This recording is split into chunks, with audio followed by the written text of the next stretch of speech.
In the charming Dutch village of Wijk Aan Zee, the stage is set for the Wimbledon of chess, Tata Steel. Thrilling battles lie ahead as one of the oldest and most respected tournaments in the world is celebrating its 87th edition.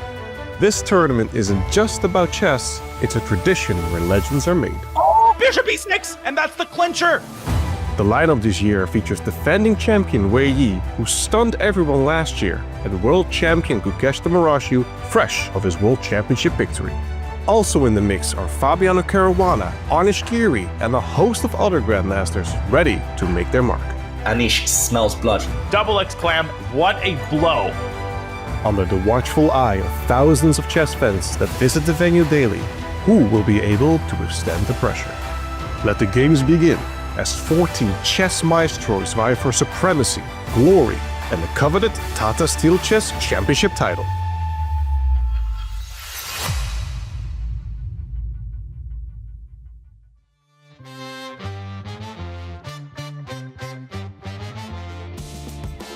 Welcome back to round number 9 of Tata Steel, ladies and gentlemen. The B-roll of lies is here once again because it's the middle of winter and it's bloody freezing. But it does look kind of nice, doesn't it? In this small coastal town in the Netherlands, the chess world everywhere has eyes on this hall. Hundreds of people are streaming in right now, and thousands more are watching online for what is promising to be a pivotal round in this year's first Super Grandmaster tournament. I'm John Sargent, welcome to the broadcast, and alongside me are International Master Tanya Sachdev and Grandmaster Artur Sands. Welcome to both of you. So good to see two faces here as well. We've got plenty more to talk about today. Let's start with you, Tanya. Good to see you again. How's it going? It's awesome to see you, John, and so great to have Arthurs with us today. You know, we're entering the stage of the tournament where the finish line just starts appearing in sight, and the tournament shaped up so beautifully. You know, we've got 3 players at the top, and I'm really looking forward to all the juicy matchups and the action that's coming up today. Artur, it's a good start to the year for you. It's lovely to see you again this side of 2025. What have you been up to? Absolutely, John, and hi, Tanya. Of course, it's a great privilege to be here. Very, very excited. I've been, of course, very busy. So I'm super pumped and excited about this opportunity once again to do some commentary for one of the most important and exciting tournaments in the circuit. I mean, there's so many interesting storylines to follow. So it's not only the world champion's first classical tournament after his victory in the world championship match against Ding Liren. We also have the unfortunate result of Arjun Erigaisi, only 2 points out of 8, minus 30 elo points after only 8 rounds, and there's more.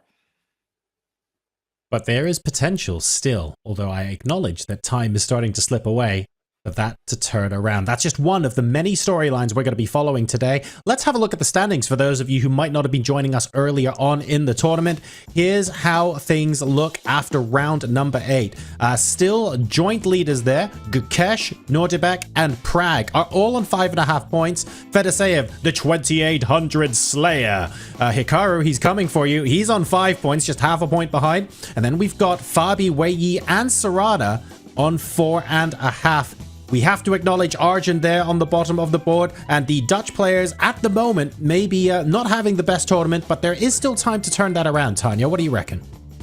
Absolutely. I think for Arjun, you know, dreams of finishing at the top of the leaderboard is very far-fetched at the moment, but he still wants to finish the tournament with dignity, with class, with fight, bringing that on the board. So looking forward to see what he's got up his sleeve post the rest day with 5 games remaining. But look at that, John. At the top, Gukesh, Nodirbek, and Pragg, right? 5.5 apiece, and the identical storyline of getting there with 3 wins, 5 draws, and undefeated. And others, I have to say, you know, with Fabi and Wei Yi winning their round 8, they've really gotten into the mix and keeping their hopes alive as well for the championship. So it's your first time taking a look at the standings here, Artur's with us on broadcast, of course. What are your overall thoughts on how things are going? I think there's a very good chance, John, that we might see a new winner of this year because, I mean, even though, of course, Tata Steel Chess has a very, very long history, I think that we might have a new winner because neither Gukesh or Abdusattorov or any other the leaders in the first places. They have won the tournament before, so it's Wei Yi who is the last year's winner. Then we have Fabi Caruana. We have also past winners like Jordan Van Forest, Anish Giri. They're a bit far behind, but that's what makes this tournament so exciting. You never know what to expect, and it's a very, very long tournament, 13 rounds with a very long time control where anything can happen.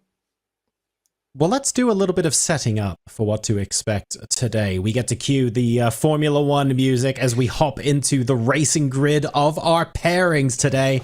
And on the first board, we have defending champion Wei Yi taking on Arjun Erigaisi. That's going to be an awful lot of fun. Will Arjun break his winless streak? We then have the old Dutch lineup of Van Foreest and Warmerdam on board 2. That's going to be great. First versus second, world champion, newly minted Gukesh taking on Mendonça on board number 3. And Anish Giri still on the hunt for his first win. He is up against the very informed tournament leader, Praggnanandhaa. The surprise package of Tata Steel, it's Fedosiev taking on the very solid Pentala Harikrishna. And will world number 2, Fabiano Caruana, be the disruptor as he is up against tournament leader Abdusattorov and a clash of styles between Serrana and Vincent Keimer. Others, we've got excellent matches that I'm very excited about. Which one are you most looking forward to today? Oh, I mean, man. Probably so it would much be to choose hard from. not to choose Gukesh against Leon Mendonça, right? Because we have the world champion against the winner of the Challengers tournament of the last year, and of course some of the best players in the world like Caruana against Abdusattorov, not even to forget what's happening in Challengers section. So I think mostly we'll have a hard time to choose which game to follow, so probably we'll do our best to find some of the best action. And they've done the thing again where we've gone for pole position, Wei Yi, Arjun Erigaisi, and then they've demoted them to row 7 of the grid on this graphic. So I'm being thrown off. I'm getting trolled, chat, and it's very early on in the broadcast. But of course, it doesn't actually matter. It just means where they are sat in the playing hall. Wei Yi locked in, his drawing streak finally being followed up with a win. Tanya, I want to ask you this about Wei Yi. We were talking about when he was going to break his drawing streak, if he was going to smell blood and start essentially getting himself to the sharp end of the leaderboard. It didn't look like he was necessarily going to do that much after a series of draws, but now he's got an opportunity to properly propel himself to the top. And that win, John, is exactly what Wei Yi needed to find a way to the championship. And he was so happy, right, in his post-game interview, just after a string of draws, 7 draws, getting that first win in a huge confidence boost where you know you can take on the risk and manage to convert positions. He starts with the white pieces. He's playing against Arjun Erigaisi, the player who's struggling the most in the tournament. And I think Wei Yi today is looking for that second dub. And we've also got Serrana versus Vincent. This is going to be a fun one, John.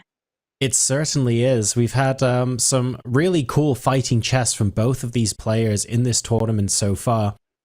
We have also had several games where we've seen some good tenacity from the players. Gukesh's survival against Abdusattorov, Artur, springs to mind of a tournament lives can...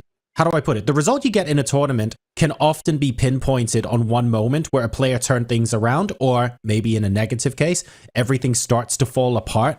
It's a little bit different in a tournament compared to in a match. How would you describe the main differences, maybe for people who have watched the World Championship and are really invested in chess and they're now watching? But it is a different environment. What would you say the main differences to watch out for are? Yeah, I mean, this, of course, is a very, very tough tournament where we have essentially some of the best players in the world playing. I mean, we don't have, unfortunately, Magnus Carlsen, but we have pretty much everybody else. And since this is a pretty decent, a long time control, actually, yeah, I mean, I'm more used to the 90 minutes for the 40 moves and then 30 minutes to the end of the game. And this is a bit longer. So this means that the quality of the games is incredibly high, and that's why it's very, very difficult to score the victories. And that's why also we are seeing so many hard-fought draws. But what I really like about this lineup, John, is that the players are here to fight. I mean, nobody is backing down, and I would have to quote the tournament direct on Jero and Nodirbek, who said he specifically completed the lineup to invite hungry players who are looking for the fight, who are not going to make quick draws. And this is great for the audience as well. So I'm now going to ask a question to both of you just before we start today's games.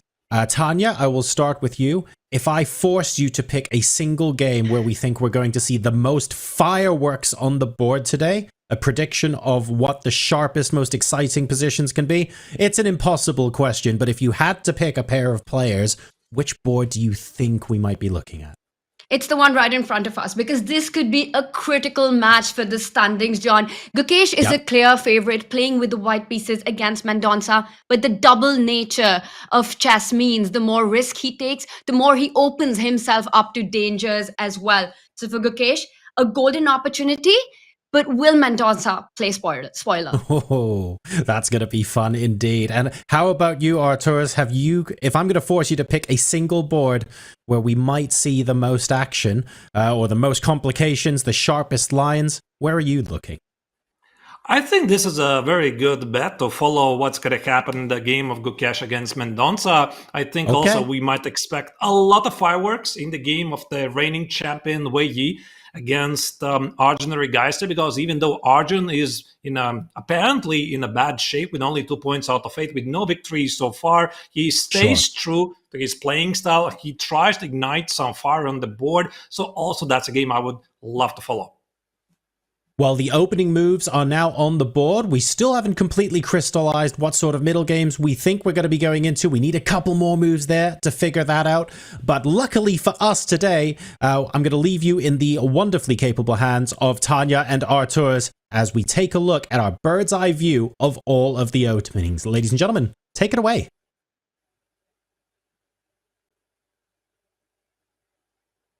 And Arthas, I can see a few king spawn opening, a few queen spawn opening on the board in front of us. Fabiano versus Nodirbek, or Fabi versus Noddy, as the chat likes to say. And for Fabi to get that win in round 8 is exactly what he needed for that confidence boost, taking on Nodirbek Abdusattorov, who's been so strong in this tournament so far.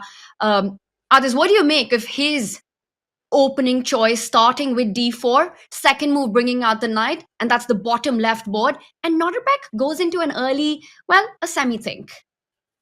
Right, so probably he did not expect that this particular continuation, Tanya, because when it comes to the highest level of chess, I think the times when the player would exquisitely play only one continuation, these are long gone. So I'm thinking about some times of Robert James Fisher, who used to dominate the chess world in the beginning of the 70s. He was exclusively playing the first move, e4.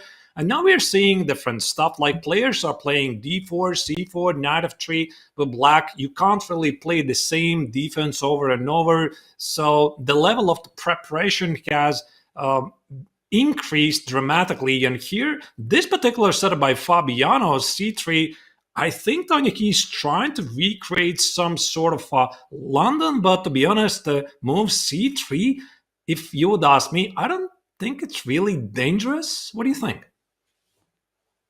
You know what I am looking at, Arthas? You said c3 on the Fabi board. Check out that top row, the middle board there. Fedosiev also employing the same pawn structure. And now that c-pawn usually moves 2 steps forwards is what we're all used to seeing. But we see this d4, c3 setup being taken on by Fabi and by Fedosiev. So that's 2 big games for us. And that does surprise me. What are the chances of Fabi also bringing out that bishop and making it into a London bishop? You know, actually, Tanya, I wonder, could it be? It's probably a bit ridiculous, but imagine this. You're playing in a super tournament and you look at the board next to you and you're like, oh, look at that. I can play d4, c3. I have never tried this setup myself. Let me do it. I mean, on a serious note, I don't think this is the case, but I have done this myself over the board. Have you, Tanya? I completely get that feeling and totally relate to it, Arthas, and especially if it's something that's offbeat, right? Something that's not very standard. And that really takes you by surprise. And we saw the feature chat there, Fabi and Fedosiev. Is that a collaboration between these 2 players today? It's the social media collab happening right in front of us, in front of our eyes. Very interesting opening choice. authors all across the board, I see only 2 king spawn opening, and everyone else started with the queen spawn. Yeah, probably just proves that d4 is the best move, right? First move. And all the e4 players, no, it's wrong. I mean, it really depends on the taste of the player, but I do believe that every single opening has some setups that other players might find to be annoying. Personally, Tanya, myself, I have played e4 my entire career. There's the Petrov, there's the Rai Lopez, there's the Berlin variation, there's the Italian game, sometimes a bit dry continuation. So that's why some players prefer d4, keep more pieces on the board, but probably doesn't really matter as long as you get a big fight. Speaking of big fight, that bottom left board, it doesn't stop shocking us, Ates, because now we've seen Nodirbek march up the board with the A pawn 2 steps forward. What on earth is going on? Is it time for us to perhaps bring up our board and check in with all these moves and really understand what's going on in the players' minds? Let's do it. That's a great call, Tanya. And I have a couple of thoughts when it comes to this game and particular choice of the moves. So if I may, maybe I'll go back a couple of steps and try to explain why after the very first move, just a second, I'm going to go back here.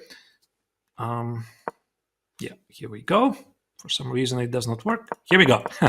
Fixed it. So after d4, d5, a very popular continuation naturally is to play c4. But after c4, black can also choose to play the queen's gambit accepted with d takes on c4. And that's why a very popular choice here for white is to include knight f3. Because if white would start with something like c4, d takes on c4, and maybe play either e3 or e4. Let's say I'm playing e4 here. Black might get a typical counterattack in the center with move e5, potentially following with a queen trade. And that's why this knight f3 is like a precaution move to stop e5 from happening. So white keeps the opportunity to play c4. And here after knight f6, well, this is a surprise, Tanya. c3 and not c4. I think what here Fabiano is trying to do, he's trying to get some sort of a favorable London setup where he is hoping to get of something to press, but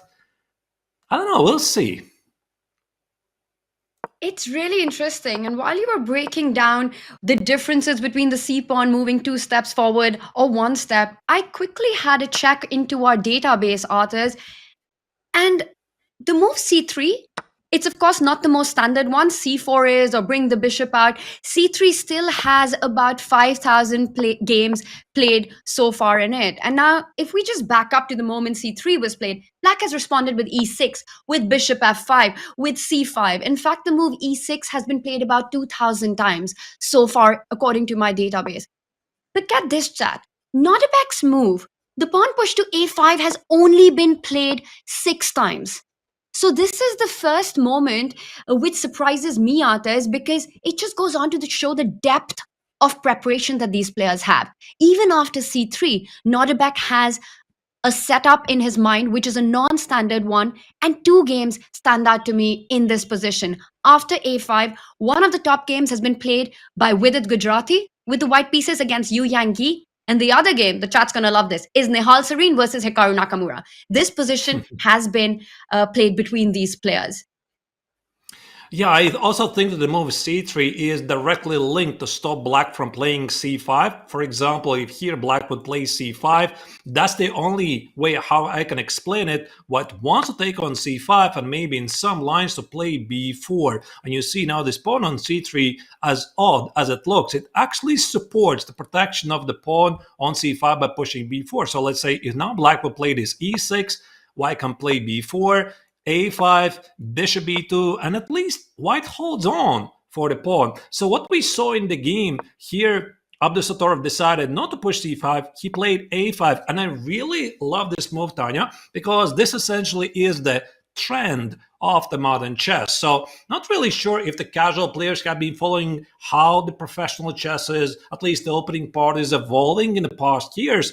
But a very, very popular way to play it is you push your side pawns as far as it goes very early to get an information how to develop your pieces further. So naturally, you need to be a great maestro to use it. But if it's in the right hands, it's very powerful. I think this game already promises to build into a very exciting middle game, authors. If we come up to our live board as it did progress and the move that we have right now, this little move 8-6, it just makes sure that that bishop always has a retreat square to 8-7. Black, like you said, wants to eventually expand on the queen side with ideas of c6, b5, either pushing the a pawn or pushing the b pawn. And this is the path that was chosen by Yu Yangi against Vedit Gujarati. But because in that game 8-6 was not included, Vidit went on to win the light squared bishop by jumping his knight and managed to get some play. This game was played, in fact, in Tashkent. It was played in Uzbekistan Chess Masters tournament. So Nodirbek definitely has seen that, and he knows what he's doing. I think he's had this in his preparation, because this move 8-6, it looks like he's analyzed that game and realized where Black can make an improvement. Indeed, I think that's how it is, because one of the things, at least, I came to understand at a very competitive level, like I am on the GM level, is that the players, they really value their bishops. And maybe for somebody who's looking at this is wondering, what's the difference? I mean, aren't the knights and the bishops of the same value? Well, yes and no, because bishops best operate in open positions. And then you start to think about your own games. How many of your games end up with a closed character or they open up? And probably all of you will agree that most of the games, they tend to open up. And this is, by the way, the secret of very good players. They try to get the bishop pair, or at least one bishop, very early, and then in the long run try to open up the position and increase the power of the bishop. That's why here h6 play by Abdusattorov, he just makes sure he keeps the bishop against the knight trade. Yeah, just an incredible opening approach by both these players. First, Fabi surprising us with c3, and then Abdusattorov making these two flank moves by the pawns. First, a5, looking at advancing on the queen side eventually, and 8-6, a more defensive prophylactic move to keep that bishop pair, as you're talking about. And Arthur, it's a big one for our standings, this matchup, because for Fabi, if he's able to create his chances in this, that really gets him going in the tournament. He's a point behind the three leaders right now. So will the world number 2 rise to the occasion, or will Abdusattorov hold his ground as he is at the top? Should we take this moment to also check in on the other games, Arthurs? Let's do it, indeed. The action is only heating up, and here we have the bird's eye view. Now, what do we have here? I'm seeing the Marshall variation of the Ra Lopez on the top left corner. Erigaisi, of course, he's trying to spicy up things against Wei Yi. Now, this game is definitely going to explode at some point later. So we have also the same essentially setup of Feta Safe against Hare Krishna top middle board, where the players are. Oh, actually, Tanya, look at that. So it's not Black who played h6, it's White who played h3. What do you think of that? And that's the middle game top row. Really interesting. And the point you made earlier, right?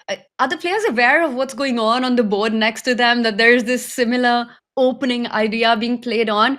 Well, not really sure, because we've seen the players on screen. I do see, though, that Hari's just gotten up for his walk, so he might suddenly take a peek at the Fabi board, go like, hey, that looks familiar.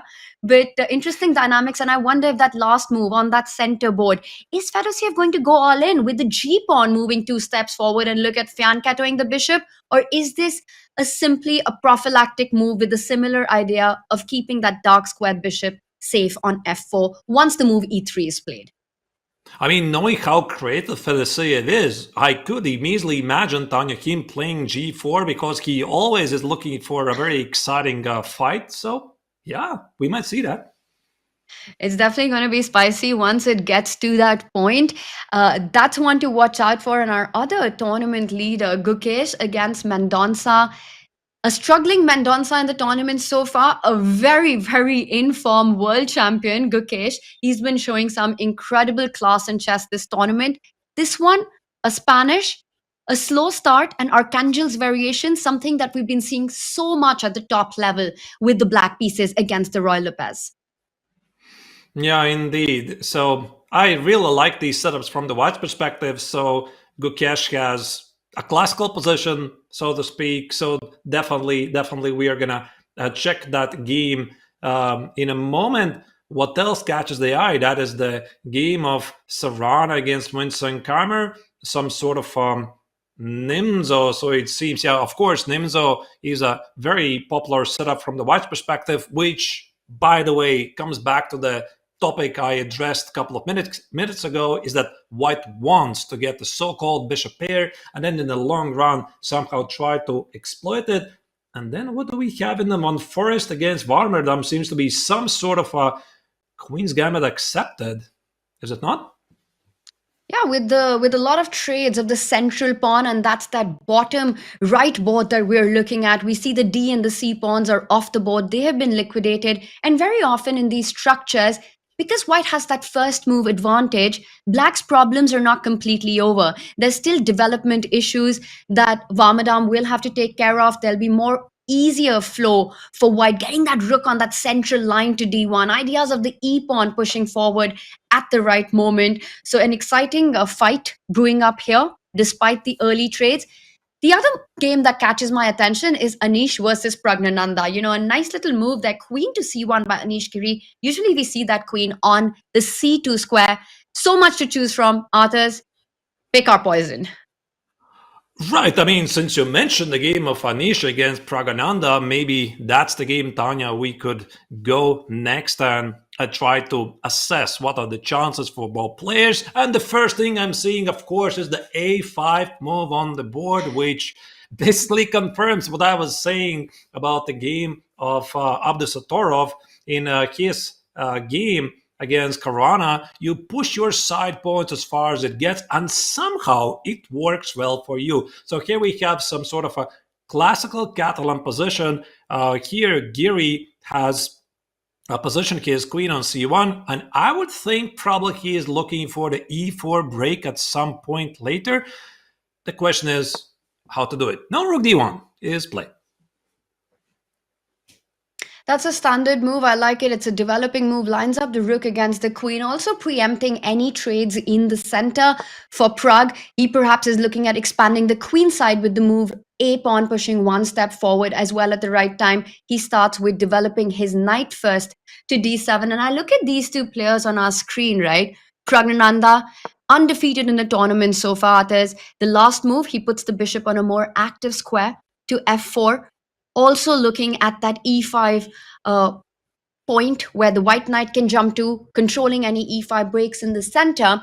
But the point I want to make here is just the storyline that these two players have had in the tournament so far.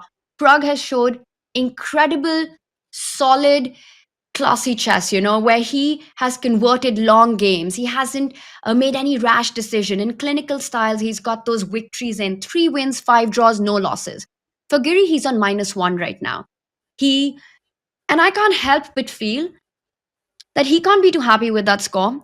It is an uninspired -1, and I wonder if Giri's tournament would have been a completely different one, Arthurs, had in that game 1, instead of the queen retreat, had he spotted the knight retreat, which would have immediately won the game against the world champion. And I have a feeling we would have been seeing a completely different leaderboard if that had happened.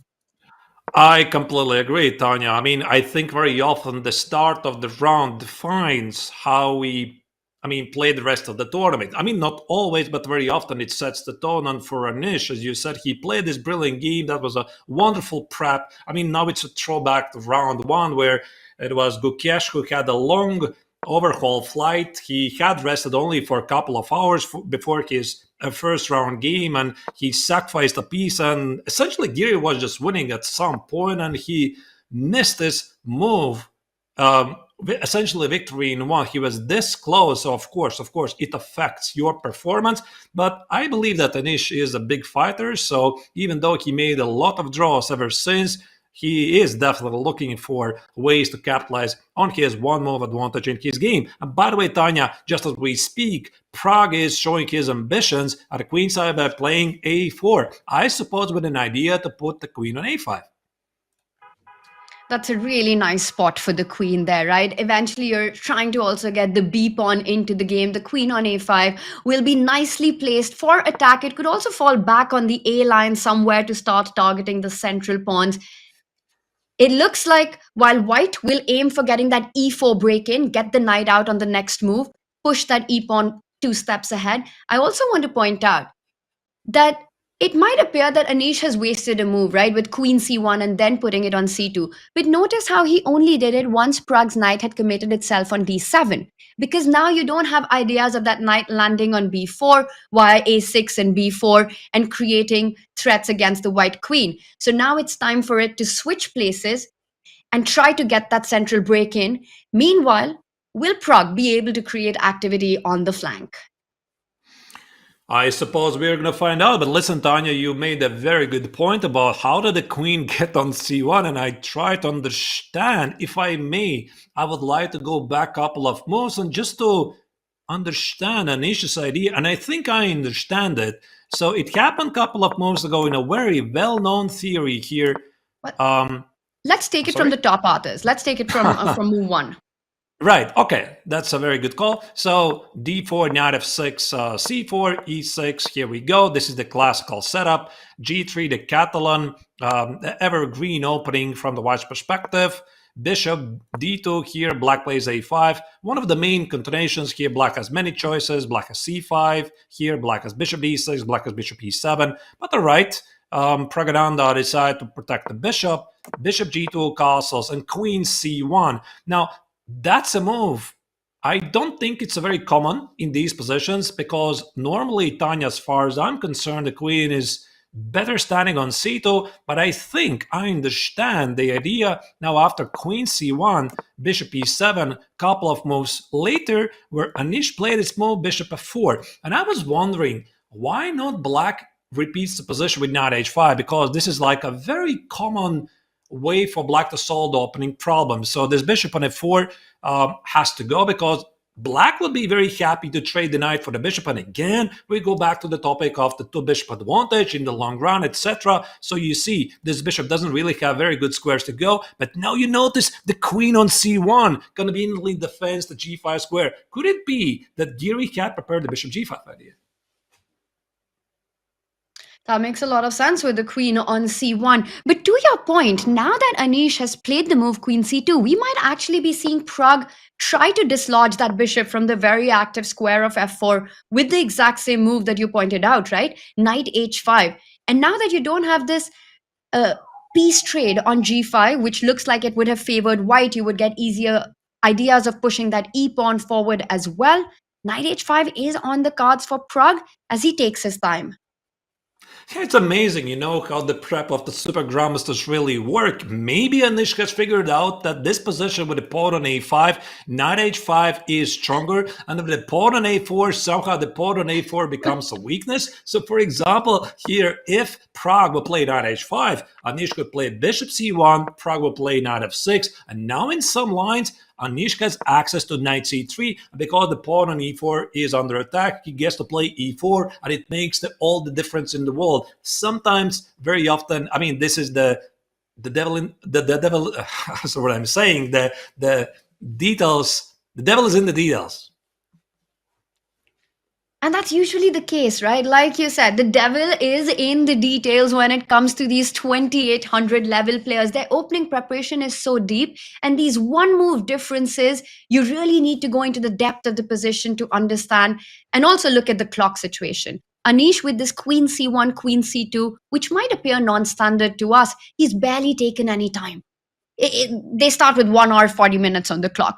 So some high-class preparation there by Anish. He's known as the player, along with Fabiano Caruana, to have the best preparation in the world. And we're seeing that being played out as Pragg takes a think about whether to go knight h5. I really like the other move, queen to a5 as well.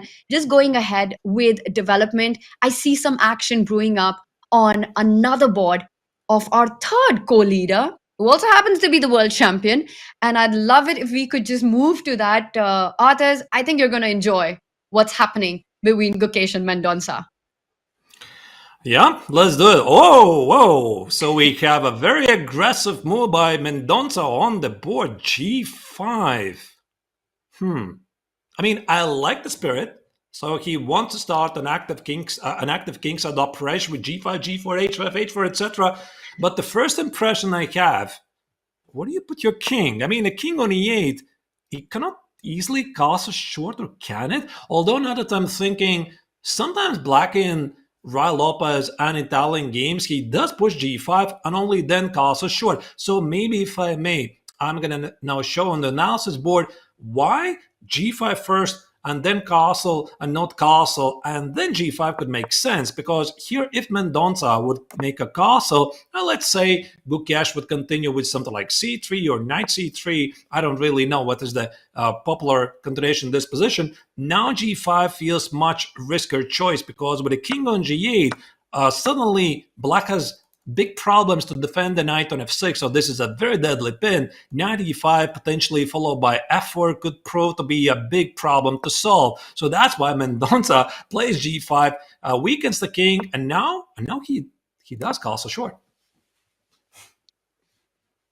It's on the board. Really fascinating stuff, and especially because the dark square bishop is on c5 and cannot be fan cat out anymore on g7. We were talking about this, whether Gukesh how much will he try to push? I think he's already provoked Mendonça into a kind of position where we're looking at a big fight in the middle game. Black's pawns in front of the game, position in front of the king, have already moved forward, which means at the right time, if white can strike with h4 or develop the knight via d2 and try and come on that f5, the light squares that have been weakened on the king side, we might be seeing hot action on this one. I am still slightly surprised with Shah Castle and g5, but once again, I believe this is still in theoretical territory. We have seen these positions before, as even though they look extremely dangerous for black. Yeah, I mean, Tanya, I don't immediately recall seeing this position, but again, I definitely recognize the pattern from the Rai Lopez and Italian games, so probably just works just fine. And now the world champion responded with c3, which makes perfect sense. I mean, he wants to play d4, hit a bishop, try to exploit the weakening of the black king, because for Gukesh, it's really obvious. Black has weakened his king, and he doesn't want to give black any time to consolidate his position and try to open it up as quickly as possible. However, there might be a downside to this plan. By pushing d4, he might be weakening the pawn on e4, so it really remains to be seen if this works. And the other dynamic in the Royal Pairs, once white has played c3, is that it gives black a hook on the queen side for the right moment to go with b4. So ideas that Mendonça could have to counter white's play is knight a5, hit the bishop, first ask a slightly uncomfortable, a question at least. Do you put it on c2, preempting the d4 break, or do you keep it on an active a2 g8 diagonal with bishop to a2? And then perhaps go with b4 now that c3 has been played, looking to either open up the B line or push that B pawn even further ahead with one step B3. I like it. I like it indeed. So this knight a5 followed by b4 makes a lot of sense. So probably it's going to be very concrete. So if I may, I'm going to put a couple of moves on the board, so we might have an idea where the game might be proceeding. For example, let's say black plays knight a5. I'm not really sure, Tanya, immediately based on the intuitive feeling where to put the bishop. I think I would love to put it on c2 because it comes with two ideas, like push b4 and try to deliver a fork, or push d4. And now in some lines, this bishop on c2 protects the pawn on e4. And if in some lines white will get to open up the position, then e5 followed by queen e3 could form a very deadly battery. So that's why I feel that the bishop c2 is better. But again, of course, the question is what happens if black plays something exciting like b4, d4, and I don't know. I mean, retreat with the bishop, and what happens on d takes on e5? Okay, I just accidentally looked at tangent lines. I'm not really sure they make any sense, but at least this is how I would be thinking from the white's perspective. I like it because white's clear idea is to get to d4 and open up and put pressure on this e5 pawn. It's a big decision for Mendonça to take. And like you said, he needs to have concrete calculation and a reply to the move d4. Knight a5, b4 are standard thematic ideas for black to play out. But he can't stop there. He needs to know right now how he will be responding 3 moves later to the move d4. You don't feel comfortable trading on those central pawns. You want to keep the pressure on that b file after b4 with that c3 pawn right there, not allowing the capture on the center with that pawn. So fascinating stuff, but it's also the kind of position, Arthurs, where Black can't just play the waiting game, right? Because Gukesh has made his intentions clear. If Black waits, Yeah, indeed. d4 is coming in. Yeah, absolutely. So, bishop b6 is played by Mendonça, so he makes sure that d4 is not coming with a tempi. And I suppose here after d4, you just take the pawn on e4. But I was thinking that if the pawn on e4 by some occasion would be not under attack, a typical idea from the Raul Lopez and the Italian game is to play bishop g4 and try to hit a pawn on d4 so that this pin allows Black to solve the problems. But of course, the pawn is under attack on e4, so I would imagine Gukesh wants to play something like rook e1 to prep the d4 idea, and maybe think about the long-term idea to exploit this weakening of the f5 square that, Tanya, you mentioned before. And a typical route for the white knight to get to the 5 would be like knight e2, knight f1, knight e3, knight f5, but probably doesn't work immediately, or does it? I'm not really sure. I really like what you just said, this approach by Mendonça. Instead of immediately going for queenside counterplay, he preempts d4 and is fighting against it with the threat of developing his other bishop. Action is definitely bubbling under the surface in this one. Either once d4 arrives or we see Black break through on the queenside. John, it's good to have you back here with us because we're seeing some incredible opening moves, and I think each of the games promises to be a big fight. Look, you guys called it at the start of the broadcast today. The openings are done and dusted for the most part. It's fairly clear where the battle lines are being drawn, but both of you mentioned the Gukesh game against Mendonça and how that was going to be an absolutely pivotal game today. And with that early g5 push, I get the impression that going into the middle game here, that's exactly where we are going to see an awful lot of the action here at Wijk Aan Zee. Folks, we're going to our first break of the day. Go ahead and top up your teas and coffees, and we'll be right back with more of the action from the playing hall right after this.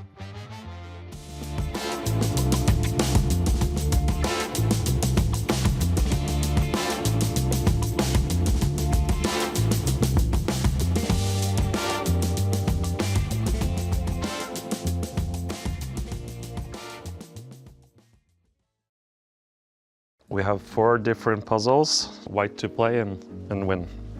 I think quite clearly the idea would be to get some knight h6, knight h7 mate. We need to get the rook out of the way, so I would assume we go for rook takes g6 first move. Hg, queen h7, king h7, knight g5, knight h6, knight h7 is direct mate. Fg, queen h7, I guess only king f8 is possible, but then, I don't know.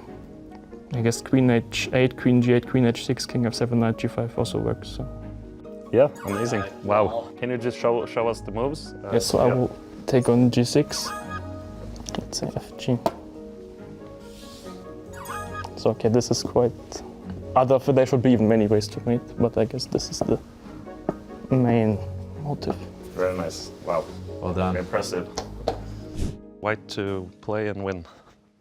Quite obviously we have back rank issues. The first thing that came to my mind was some queen g3, king a8, queen e3, but I see there's a queen g6 option, which could be problematic, but maybe then I have rook d2. So I think that could be a try. King c8 is the only issue. If I go bishop a7, queen c2, queen b8, king d7, queen b7, queen c7, rook, really quite long lines. Rook d1 I think about king e6, and then I don't really see a clear follow-up. Maybe if I go, but I feel like it's too far. Usually if I have to go that far, solutions are wrong. Yeah, this one is quite difficult. Yeah, I was thinking whether we can use the diagonals, some bishop d6 followed by queen h3, but I see there's f5. I'm talking about queen g3, king c8, bishop d6, queen c2, queen h3, f5, so I cannot really see any follow-up there. Okay, so we go queen g4 check, queen g4, bishop a7, and then king d7, rook d2, and rook c1, I guess. Very good. Yeah, this is the typical mistake of not considering unusual moves, yes.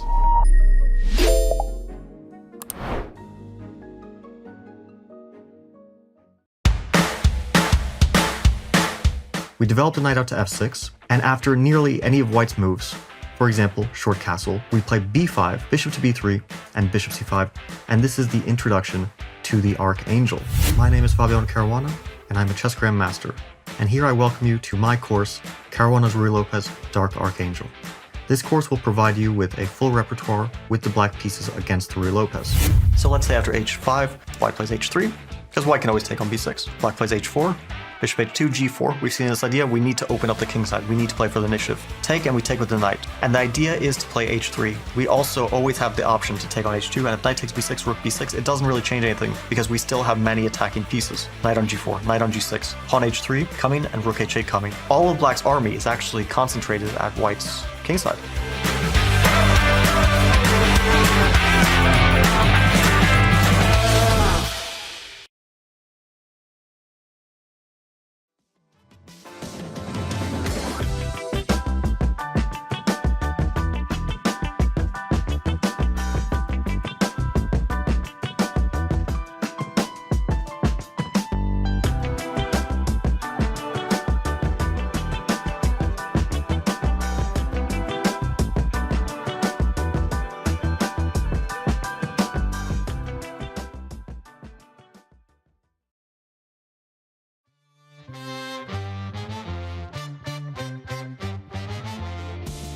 Welcome back, everyone, to our coverage of Tata Steel 2025. Packed playing hall as always, with all of the games underway in every single section. The opening moves have now been played in the master section as well, and we've gotten ourselves into a position where we know what the players are intending heading into the middle game. So I'm John Sargent, joined again by Tanya Sachdev and Arturs Nixans.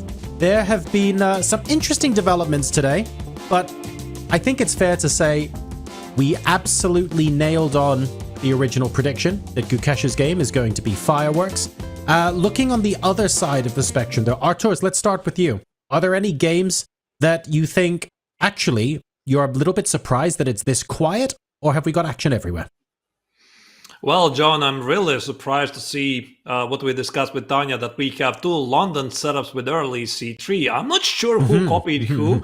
Was it Caruana who looked at Fedoseev, or Fedoseev looked at Caruana, or maybe they just had two ideas separately and they just appear to be the same. But I don't see any super crazy action immediately, and probably the sharpest game that we have right now is surprisingly, or maybe unsurprisingly, I don't really know, the Gukesh's game against Mendonça, because that's the Right. Ruy Lopez, and Ruy Lopez is usually with the character of being a nice, quiet, positional game, but not today. And Tanya, if we take a look at maybe not the positions on the boards, but the positions in the tournaments, there's an argument to say Wei Yi Arjun is going to be quite fun to watch, right? Wei Yi has just broken out of his draw streak and he scored his first win. Arjun is looking for some way to climb out of the pit he's in and restore some of his rating points as well as his standing in the tournament. From a clash of storylines perspective, that board's going to be very important today. And the position itself as well, right, John? Exactly what you said, with Wei Yi getting his first breakthrough in round 8, playing against a struggling Arjun. This perhaps is a game that he sees as a big opportunity to leapfrog on that leaderboard. And we already have a very big imbalance going on. Yes, Black's also got the 2 bishop, as does White, but the pawn formation means that both sides have got weaknesses to look out for. We can expect Wei Yi to put a rook on the C line as well. Meanwhile, Arjun trying to target that central d4 pawn. There are ideas of the light squared bishop that White has, and the knight in the center, eyeing, x-raying that f7 weakness. So many things to look at, so many tender spots in this position. Completely agree with you. It's going to be a fight, and I think a decisive result is very possible in this one. So lots of targets on both sides of the board in that game, but I'm not saying we're going to zoom into that yet, because I'm going to leave that decision up to Arturs as we go into the early middle game on all of our boards here. Arturs, I leave the boards with you for you to decide where you think we want to go next. Take it away.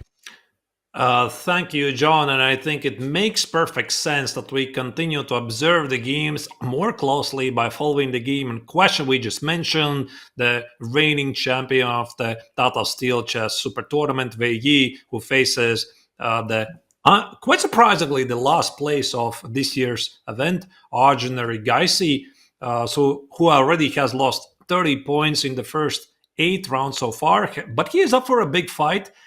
And I'm not really sure what to make of this position, but one thing is pretty clear that you already mentioned before, that Arjun here is to fight, and I can't really help but feel or remember the funny quote, Tanya, that Magnus Carlsen, the 8-time winner of the Tata Steel Chess, he said before, is that when you're doing badly in Tata Steel Chess, the tournament can be a long one. Yes, it's a marathon, with 13 rounds to play is one thing, but also every single round is such a big challenge simply given the opposition that you're going to be playing against. Confidence is a key role here. Form is, something that's so important for the players, because the moment you're on a downward swing here, Arthurs, coming to Magnus's court, you just have got an X on your back. You become a target for every single player, even if you come into the tournament as the world number 4. You pointed out Arjun's losing 30 rating points so far. He's still to play Nodirbek. He's still to play Gukesh. The ride ahead for him only gets tougher. The tournament will only seem longer. So it's really important for him in this game against Wei Yi to not lose control. But I'm just looking at the position, and do you think it's already out of control looking at this absolutely absurd pawn structure with c7 being weak, the d4 pawn being weak, Arjun having a nice blockade on d5, but Wei Yi also having a really beautiful knight on e5? That's a very good question. Somehow I have a feeling, Tanya, that the knight on e5 is equal to the knight on d5, because black can easily get rid of this knight on e5 by pushing f6, because for that, the bishop would have to go, and it's not really clear if the champion, the last year's winner, would remove the knight from e5 or maybe try to sacrifice it. So I would imagine that this is a very, very sharp game with so many tactical possibilities. But I think White's setup, Tanya, suggests that White should be looking for some sort of a king set attack. So we have the bishop on b3, looking at the pawn on f7, at least indirectly. We have the knight on e5 that supports the claim. So I'm thinking, how do you increase the pressure? So maybe there could be room for moves like queen h5, get to the pawn on f7, maybe get the rook lift on the third rank, and try to inflict to black as much damage as you can. It's very interesting because also, while we're discussing this, I just want to point out that the yellow move marks Arjun's last move, right? He's pushed that pawn from a6 to a5. And I think he has an idea on the board. He has a threat. Now, he could not have taken that f4 pawn, which looks weak because, again, the knight is needed to block off the bishop on b3. And maybe, Arthurs, we back up a little bit, even take it from the start as we haven't checked in with this game, just to understand how we got here. But I'll finish this point really quickly. At the right time, I think in that final position, Arjun wants to get a4 in to deflect that bishop from b3 and start targeting the f4 pawn with the knight. Take it away, Arthurs. Let's go right from move 1. Yeah, that's a very good point indeed. So this a5, a4, a3 is something that Arjun wants to do. He doesn't want to tolerate his bishops. So let's go from the very beginning. So it was the Marshall variation of the Ruy Lopez, a very, very popular setup here. So one of the things maybe to the newcomers is that you're wondering why both players are leaving the pawns on e4 and e5 under attack like here. Black could take on e4, white could take on c6 and collect the pawn on e5. Well, the point is none of the players are really winning the pawns, and this is pretty much known theory. The other player gets to win the pawn back. So rook e1, bishop b3, c3, d5. To be honest, Tanya, I have to confess I haven't really followed the developments of the Marshall variation, meaning black sacrifices the pawn on e5 and how well it fares in the modern theory, but I suppose the reputation is still good. It's an opening that we've been seeing played at World Championship level. Back in the Peter Lecco Kramnik match, we've seen it in even before that. So many times it's been such a mainstay. at these big events, simply because after sacrificing the pawn, black always finds this sufficient counterplay to fight against it. And I believe even more matches. I'm trying to think where we saw the marshal happen a lot more. And because of that, the activity that black gets, the initiative black gets in compensation for this pawn, we often see white employ the anti-marshal with the move a4 before allowing black to break in with d5. And the reason we don't see this happen so much at top level is perhaps, Arthur, is because players are not allowing black the opportunity to get in d5. We've seen it in the Magnus matches as well, right? So many of the anti-marshals were played on in the Magnus versus Jan Nepomniachtchi World Championship. So yes, in this one, Arjun has given up the pawn. The opportunity to get the marshal on the board was seized by him. And I believe, looking at the position that we have, he's not even down a pawn, so it's not a very standard marshal. And as you continue to show what really happened here after sacrificing the e-pawn, here a b4 break, and then further trades, I believe, happened with the move knight c4. And this is where Arjun regained material. Does this surprise you? Are you familiar with this particular line? No, absolutely not, Tanya. I don't think I have seen this setup before, but at least I can understand why Wei does this, because it's a very common concept of many gambits, is that when your opponent is offering a gambit, even when it's a good one, so it's a principled approach to accept a gambit, not only to hold on to the pawn, but essentially you're looking for an opportunity to sell it back at the right price at some point later. So Wei accepted the pawn. Of course, again, this is a theoretical debate, so I don't really know when the opening prep ended for both players, but he accepts it with an idea that he might give it back a couple of moves later to gain something in return. And this is exactly what happened, Tanya. So here Arjun played b4, so he's seeking some activity. So if white would take on b4, followed by knight takes on b4, or maybe rook takes on e1, suddenly black has a lot of activity. And this is the moment when the Chinese champion uses the opportunity to give up the extra pawn and anchor the knight on e5. So it's a bit odd way to get there, but that's how they did it. Well, you asked the question where the preparation ended. I'll tell you one thing. It still hasn't ended for Arjun Erigaisi, because look at the clock, Arthurs. He's got more time than what he started with after the move a5. So definitely something that he's seen at home. It's part of his prep. It's also the kind of position where he really thrives in. The last move a5, and this is where we are on the live position. a4 is something that Wei has to keep in mind, deflecting that bishop to jump with that knight to f4. The bishop on b7 is the glorious piece in the marshal very often for black. So once you can get that into sniping all the way across to the king side, you're looking at real troubles there. And I just wonder if Wei is going to stop all of that by pushing the a-pawn himself with a4. I mean, Tanya, I have a question to you. You have been in this situation so many times, right? You're a highly decorated player. So how would you normally approach a situation when you feel that your opponent is obviously still in the prep and it just gives you the feeling you're not playing against your opponent like here? You're not playing against Arjun Erigaisi. You're playing against a supercomputer. So what do? Are you trying to remain principled to the best moves approach? Or you're afraid that you might continue playing into the very deep prep of your opponent, or you would be more inclined trying to sidestep, hoping that this is something that your opponent hasn't checked? That's a great point. And I think every chess player goes through that, right? You come to the board and your opponent is blitzing move after move. And right now, a5 is move number 18. Once again, Arjun more time than what he started with. And facing something like that is never comfortable, because you have to work your way out on every single move while your opponent just keeps the speed. And you have this feeling that they know more than you do in this position.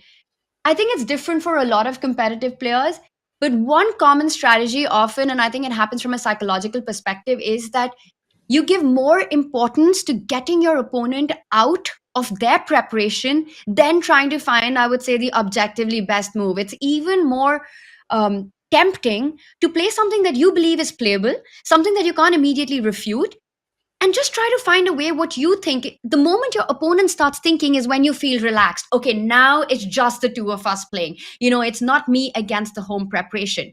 on the other side of that coin is, yes, there's a feeling that this could not have been the best move on the board, because that's why my opponent is taken by surprise.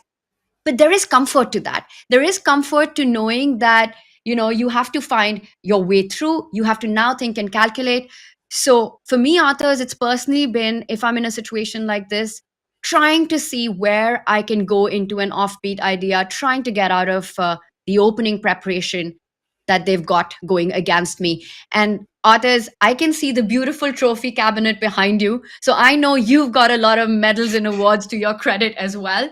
What about you? How do you approach this situation?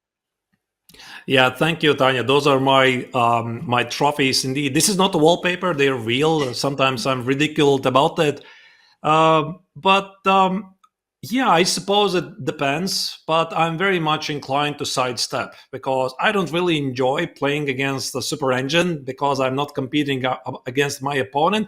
But I very clearly remember this quote of Fabiano Caruana, who said that essentially when you have a very deep prep and your opponent starts to think a lot after your move, meaning your opponent is in a very long prep, and after your move he starts to think, you have mixed feelings. So the feeling number one is, yay, I got my opponent out of the prep, great. The second feeling is, oh, this is not a good move, So if my opponent is thinking, probably it's not supported by an engine. So it's really a double-edged sword here. So yeah, probably I would try to sidestep and try to come up with something logical. But the hope would be that this terrible prep, it has to end at some point, doesn't it? Absolutely. And the thing is, yes, it's a double-edged sword, but as long as there's not an immediate mistake or a big standout weakness with what you've played, perhaps the difference between the top few moves is not that much. And the advantage of getting your opponent to think sort of outweighs that as well. I remember having a conversation with everyone's favorite Peter Lecco. It was at Weissenhaus last year, I believe, exactly about this topic. And he made a really great point on this, which I think is, again, just flipping the scenario. And if we are the ones who manage to get our preparation in, right, we are playing those moves really quickly, you're feeling confident, OTB tournament, you make a move, you get up and you walk out, you walk away from the board, your opponent takes a 20-minute think or a 10-minute think in every single move. And you're in this sort of an automated version, you're kind of just coming back and playing those hand moves because you've prepared. Suddenly, when you have to actually think and use your own head and your own brain, it's perhaps not the easiest to make that switch. And I thought that was a great point. Yeah, definitely. Also, I think somehow we are psychologically feeling a lot of confidence when we have a large advantage on the clock, like 40 minutes on the clock. And when we have to think very quickly, we burn this advantage. Like I've seen this many times.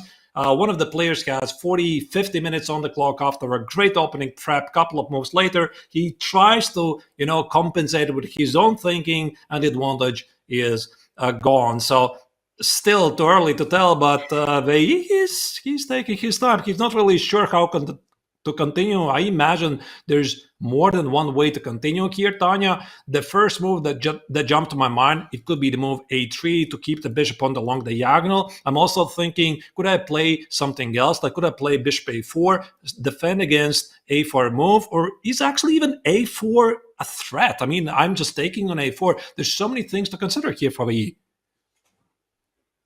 Really interesting, because I was thinking about going 2 steps forward with that A pawn to stop the idea forever, but it does leave some holes behind in the position, right? And as a human playing the move A4, you're always thinking about that B4 big, juicy outpost for the queen or the knight to land up into. And that's never an easy move to make. I think whenever you're pushing a pawn, you have to be so incredibly careful. It has usually big set of consequences that you can't take back. So interestingly, we will see what way he chooses. He's definitely thinking a lot. He's thinking if Arjun's actually threatening a4, can Arjun prepare this idea more? Because knight takes pawn would be devastating if it arrives. Right now, the white bishop and the knight targeting the f7 pawn do keep that threat under control, while Wei Yi has a think, should we work our way around the other games? Yeah, that's a great call indeed, Tanya. So maybe let's go back to the bird's eye view and see what else is happening here. So our famous two London games between Fedoseev and Krishna Caruana against Abdusattorov seems to be the perfect London.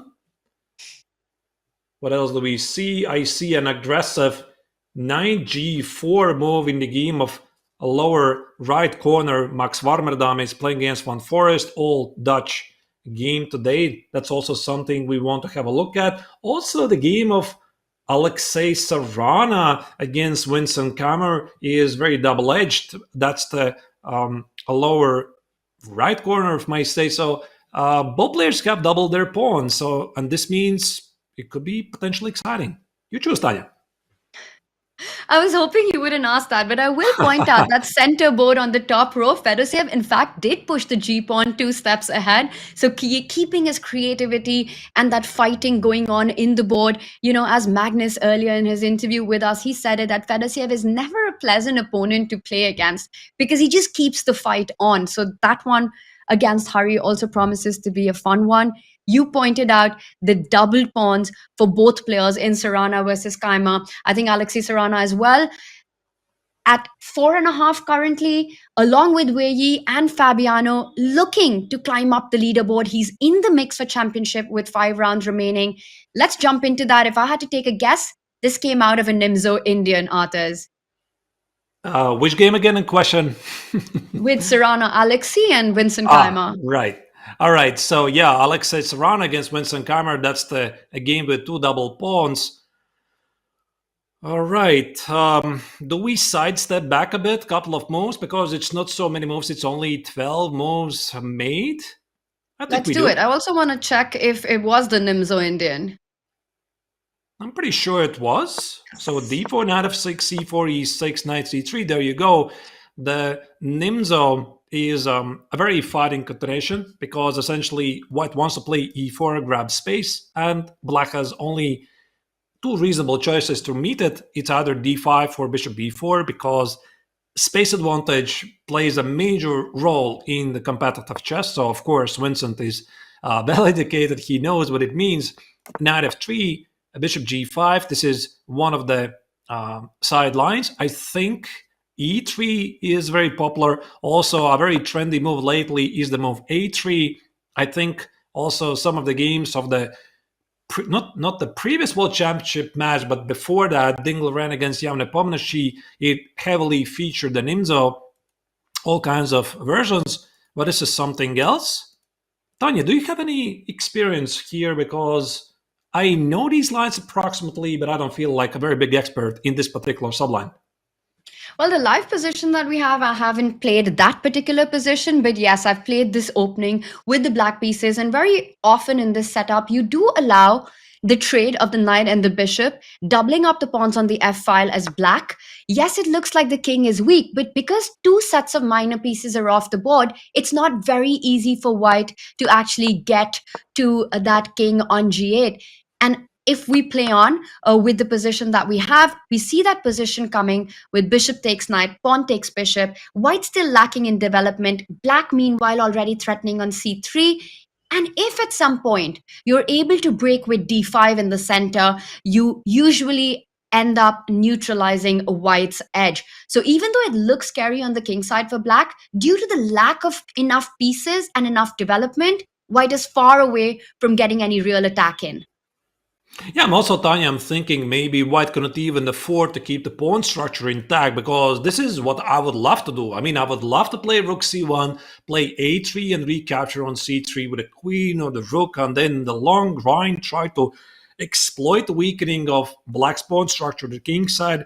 But if I'm not terribly mistaken, there might be move queen a2, which is a pretty common maneuver for these types of positions. So white cannot take on a2 because there's an active pin on board. So apparently Sarana did not even have a choice. So he had to play bishop e2, allowing the young German to take on c3. And after b6 here, rook d8, both players have their weaknesses and they have their targets set. So for white, it's pretty obvious. Those are the pawns that stand at the c file. So I'm talking about like queen c6, bishop a6, knight a5, rook c8. And for white, I suppose white has to find a way to exploit the weakening of the pawns that black has at the king side. I also want to follow up with what you just said and just add to that a queen trade in these kind of positions will favor black.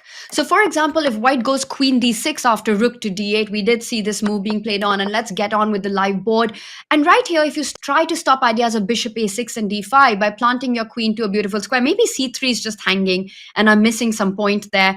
But the point I just quickly wanted to make, that after a move like queen d6, even black going ahead with queen to c5 and any follow-up endgames from that would favor black in this position, simply because of the ideas of playing against the c pawns. Bishop a6, d5 at the right point, taking advantage of the pin along the diagonal, the knight jumping on. It's clear to see that white's double pawns are more vulnerable than black's double pawns.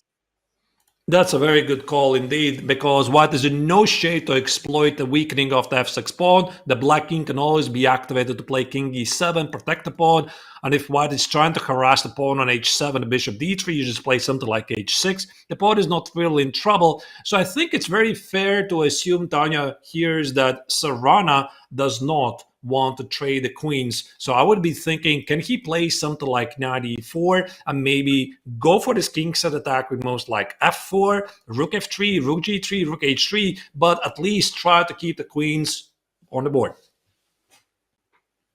And he might be doing just that. He still hasn't made his decision, I believe. After rook d8, we don't have a move. I do like your idea of putting the knight to the center of the board. Yes, if black trades, you're trading on white's terms. White will solve all structural problems as well. Taking with that c pawn, you won't have a double pawn anymore. And then you have to calculate what happens after knight d4, knight jumping onto e5, white's queen landing onto the center of the board. So it's going to be an interesting fight as this one continues. Given Caruana's tournament situation, who do you think is happier, Arthurs, with the opening outcome and the position that we have on the board? Yeah, it's hard really to say. I suppose Caruana shouldn't really mind it, because it seems that he has a bit easier game. That's the thing. I always believe it's much easier to play against the opponent's king when your opponent has some obvious weaknesses, because you can always justify it with some sort of an attack, even though engine might not always approve it, and your opponent has to figure out, are those threats real or not? While at the same time, for Keimer, all he has is some weaknesses at the queen side, which ultimately might be something that white is going to ignore. So I think Caruana is pretty happy. And of course, he's 1.5 points happier than Winston Keimer, because he has scored more points in the tournament. So there's no reason for the young Serb to complain about his result. Not at all so far. Some great chess by Caruana in his debut of the Tata Steel Masters. He does make a knight move, but it's a different approach. He falls back, also eyeing that e4 square for his own knight eventually, as Keimer goes into a think. Arthur, should we pull out our bird's eye view and take a look at the developments on the other boards? Let's go. Let's check it out, what is happening. Yeah, the game that you mentioned, Tanya, this move g4, Fedoseev against Krishna on top left corner. I mean, I kind of call it, but when I was doing the first roundup, I did not even notice, to be honest, that the pawn stands on g4. So I suppose at some point we're going to go back there and check it out. What else do we have? The lower left corner, Gukesh against Mendonça. So here Gukesh, the world champion, has managed to put his knight on e3, clearly eyeing for the weakness on f5. So the things are heating up. Does anything else catches your eye, Tanya? Yes, Fabi on that board right next to the one that you just mentioned, that's bottom left, has managed to get a bishop pair. But Nodirbek's last move, marked in yellow with moving that knight to f6, I think he's eyeing bishop to d6 to try to trade the dark squared bishop and neutralize that little advantage that Fabi has. If we do a quick evaluation breakdown and roundup, let's start from the top. I think this one still in the balance. Wehi versus Arjun, by the way, a4 on the board. From a human perspective, how are you evaluating this? And would you rather be white or black here? I think I would like to be white, because also Wehi definitely has a bit psychological advantage. He knows that his opponent, Arjun, is not going to hold back. He is going to go for a big fight, and sometimes that's all you need from the white's perspective, because when you play against a solid player, you have to find ways to capitalize on this small pressure you have with the white color. Here he's playing against a very sharp, dynamic player, as Magnus Carlsen would say, the madman of chess, who is always looking for some crazy action. So for Wei, I think that he might think about some rook lift, like rook a3, lift the rook to the king side. This is something I was drawing an arrow before, so that's a game I would definitely keep an eye on. Then Fedoseev against Hare Krishna, even though the pawn stands on g4, which is very true to Fedoseev's fighting spirit, I would still say the position is pretty level. I agree, and I think we might be seeing alongside Castle by Fedoseev, and that one, the board next to that, Anish Giri versus Praggnanandhaa, another co-leader in the tournament alongside Nodirbek and Gukesh. It's still pretty balanced while Pragg has managed to expand on the queen side. Anish is looking at that e4 break in the center. Pragg leaned in, Anish leaned back right there in front of us. Fabi versus Abdusattorov, we've discussed that. And then we've got Gukesh, Mendonça. That one promises to be a fight. Not a single piece, not a single pawn has been traded off the board. Everything is still on. The moment there's a break, whether it's black getting d5 or white getting d4, maybe a queen side pawn push by that b pawn or a trade, that's when these positions suddenly out of nowhere opening up. We might see the black knight landing on f4, the white knight eyeing those counterpart light squares. Serrana versus Keimer, we did a deep dive on that, and Keimer is still on the think, while Van Foreest versus Warmerdam. It looks like the computer gives Jordan an advantage. Should we do a quick jump into that to understand why white is doing better, if at all? Yeah, that's indeed a great call. So let me pull up the game. Here we go.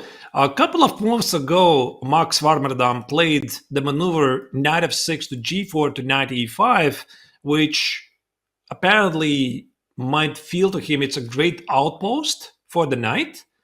But I would imagine that engine has some objections to it, because visually I can't immediately tell where could be the problem. Maybe the evaluation is based on the fact that black is having some problems to develop his pieces, because even though we have a symmetrical pawn structure on the board, Tanya, as you can see, black has some problems with the bishop on c8. So probably this fact alone, that white has easier way to develop his own Daxwa bishop on c1 and maybe position the rook on c1 and try to harass the queen on c7, he probably combines in the fact that white's position is to be preferred. But to be honest, black's position doesn't really feel to be that terrible to me. I completely agree with you. If we didn't have the bar right now guiding us to feel that white is better, it wouldn't be the first thought. It would just look like a dynamic position out of the opening where black has got perhaps some concrete problems to solve, but shouldn't be so difficult to do that. You know, a few moves of development. And the reason for that is that there's no big strategic weakness in black's pawn formation. You don't have a clear target. So unless white is able to find some jumps, some crazy ideas like knight arriving on d5 or the white knight jumping on d4 and the f pawn moving forward, it's kind of hard to imagine why it's so much better for white. And that makes me think that perhaps there are some concrete issues to be solved here for black. And does Warmerdam really have the time to complete development, to go short castle, to bring that knight from d7 to a more active c5 square, bring the bishop out, connect the rooks? Or can white launch into an attack before that happens? Right. I was thinking about some ideas, like there were silly ideas and there were maybe not so silly ideas. Which one do you want to hear first, Tanya? Always the silly ideas. They're the most Silly fun. ideas. Right. I was thinking about bishop b5. Yeah, it's probably completely silly, but my idea was that if at some point you're going to take on b5, I'm going to fork your queen and the bishop, and this is going to cause you a great deal of pain. And the point is, what I wanted to achieve is that if black would, for example, castle short, I try to find a moment when to take on d7 and exploit the fact that black has potentially two pieces on d6 that I could exploit. But I already see so many ways how this is wrong. And after bishop b5, Tanya, you have a very sharp eye. You probably immediately spotted that after bishop b5, you can just take on f3. And after a takes knight b5, there's at least bishop h2, if not more. Well, I didn't immediately spot it, but I love that you have it on the board. And I think this is a big repetition to it. You call it a silly idea, but I think that's a really cool concept and a really cool motive to show. Because if black doesn't have this repetition, then now there's bishop b5, pawn takes bishop, knight takes pawn, and suddenly white is completely winning. And again, if you don't have this direct line, after short castle, the bishop on b5 is also in some variations, well, reasonably placed. You could come back to a4. You could look at trades and what you're showing. Ooh, what is happening here? I just gave up with some lines that make no really sense. But yeah, it could work maybe in some lines. You never know.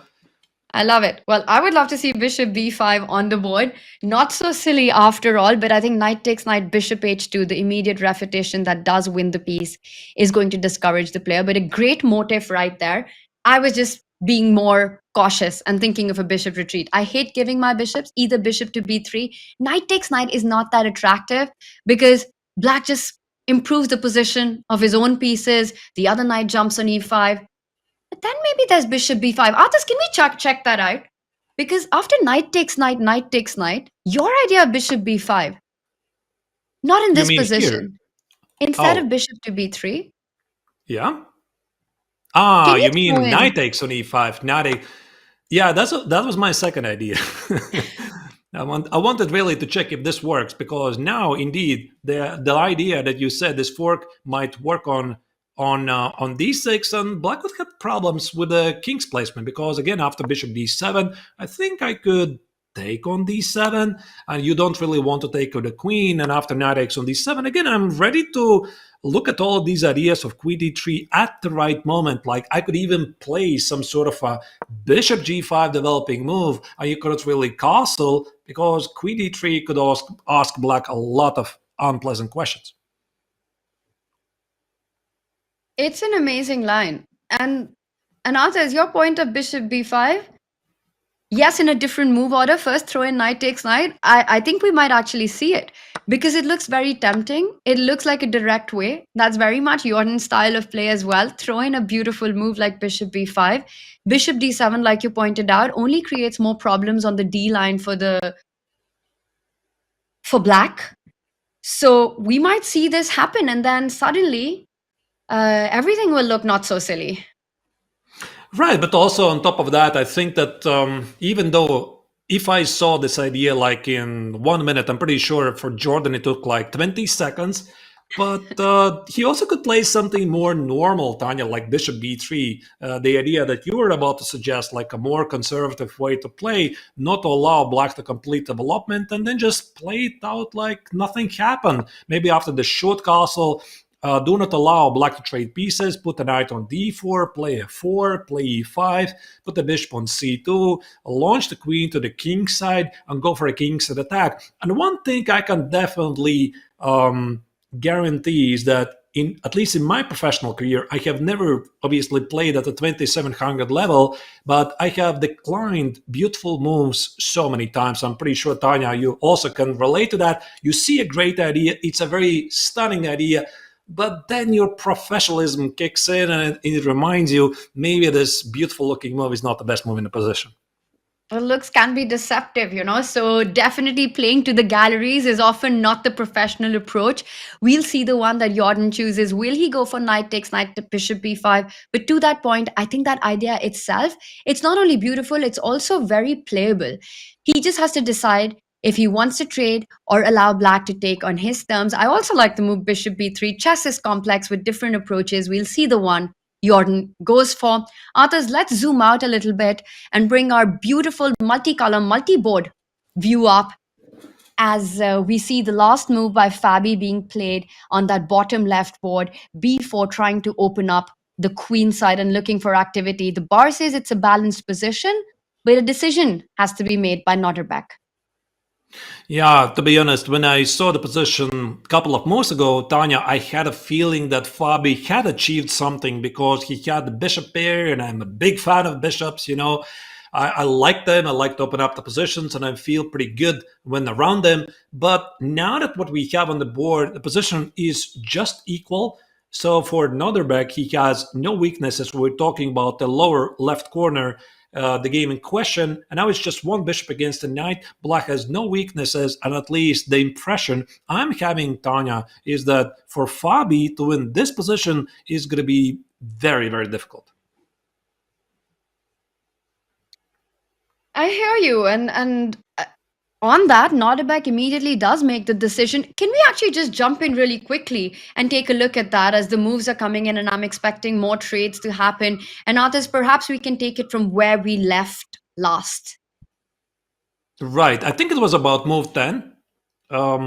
Maybe even before. So we had, I mean, two Londons, I'm really confused. When was the game of Fedoseev against Hare Krishna? When was the game of Caruana against Nodirbek? They just look exactly the same, right? So H3 here, Fabiano also repeated the defeat of Abdusattorov, trying to protect his bishop against potential knight H5 jumps. So this is what we did not see ever since. C6. Also notice the rook on a7 is pretty oddly positioned to protect the pawn on b7. And I know some players that really have objections positioning the rook so passively, but then again, so does the white queen, right? The white queen on b3 doesn't really do much except of hitting the pawn on b7. So for black, it's okay, you got it. You have the queen on b3 that is applying the pressure. I have the rook that defends it. So black doesn't mind it. So rook c1, knight e4. These are the moves that we did not see. And now look at this. Now this is a very interesting moment, Tanya, because Abdusattorov decided to give up his bishop voluntarily. So the bishop on e4 is a very strong bishop. He played bishop takes nf3 on purpose because he estimated that after knight f6, there's nothing Caruana can do against bishop d6. And this is where we had our bird's eye view when we were looking at this neutralizing the bishop pair. And I believe that the game did continue with rook b1 following up as we move ahead with Fabi ignoring that idea and wanting to get that b4 break in. He sticks to plan. And this is what we have right now. And if you just back up one move, I want to make a quick point. He does take with the rook. But I think it was smart of Nodirbek to trade on b4 and not allow additional ideas of the move b5, b6 to come into play. b5, c4 break would put too much pressure on the queen side pawns. Either you go b6 at the right time or even strike with c4. So to neutralize all of those points, Nodirbek trades on b4. And I was just wondering that can white actually take with the pawn? And Fabi saves us with responding to take with the rook. The reason for that, I think, is that after pawn takes pawn, which looks very attractive, especially once you get a5 in next, clamping down on the dark squares, authors, that let's say you make a move like rook a8, trying to put pressure on the a4 pawn. And I believe that there is a very standard idea in these positions that after a5, black simply neutralizes and equalizes the game with one move, and that is b6. A sacrifice that I've seen many times in similar positions, not exactly this one. And yes, you're giving up a pawn, but it's a very temporary one. After pawn takes pawn, rook to b7 can come in. You pick up that pawn with some interest of a target on b4 and completely taking care of any queenside problems. So Fabi, to keep the game alive, I believe that's why he decided to instead trade with rook takes pawn because of the idea of b6. Yeah, I completely agree. That is a very interesting idea. And I was also thinking in this position, Tanya, after c takes on b4, if you play a5, you would really love to have the knight. Because if white had the knight on f3, you can play either knight e5 or knight e1, put the knight on c5 and try to apply some pressure here. But the point is, Caruana doesn't have the knight anymore. And that's why he decided to play rook takes on b4 and somehow try to get to the pawn on b7. But I have a feeling it's not going to be enough. On the top of all ideas, I think that if Abdusattorov is going to find a way to put his knight on d6, which is going to control the c4, e4 breaks, and also protect the pawn on b7, I think that black's position is very safe here. I agree. It looks very much in the balance. If b7 is under attack, you can always also think about going on the defense with knight d7, b6 idea, or the active approach that you're talking about. But it definitely seems to appear that Nodirbek has survived the opening stage without too much trouble, without too many questions, with a very solid middle game. But of course, it's going to be a long fight. The grind is still on all across the board. Head in hands, John, it is for Nodirbek. It's been a fun action-packed day so far. with a lot of excitement, pawns and pieces on the board, offbeat openings. What more could we have asked for in round 9? We're certainly getting the variety, Tanya, that is for sure. And I love what Artur has just said about that light squared bishop. Maybe wishing it was a knight right about now, because if there was a way to get into those holes in what is currently a very solid and very closed position with the pawns in the center of the board, then Fabi would be having a much nicer time indeed. Is there going to be play along the A and B files? I don't know. It looks like those bases are covered, but there's still plenty to think about for Nodirbek there, with Arjun Erigaisi in the background having a bit of a stroll. Folks, we are going to be topping up our teas and coffees now while we head into our second break. Which games do you want to follow? Let us know in chat, and we'll be back after a couple of minutes.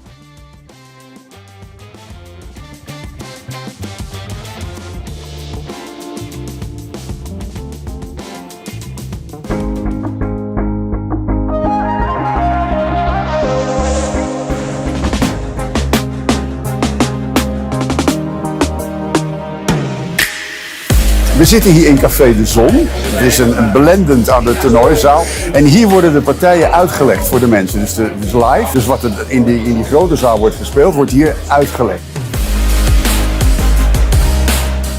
Op dit screen zie je dan alle lopende partijen. En dan kunnen de mensen vragen stellen. En ik leg uit waar de spelers over denken of waar ze niet over denken. Of de fouten die ze maken, als ze fouten maken. Enzovoort. Dus je probeert het een beetje leuk te maken. En de mensen, er zitten goede schakers bij. Dus die doen actief mee.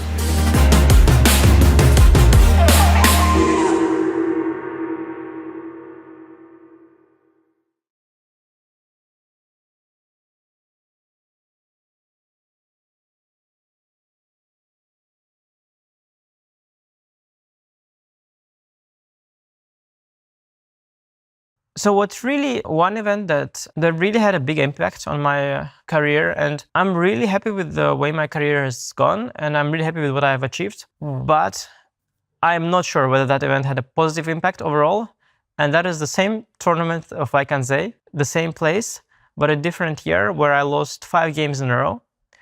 And it came in an interesting moment in my career. I was 17.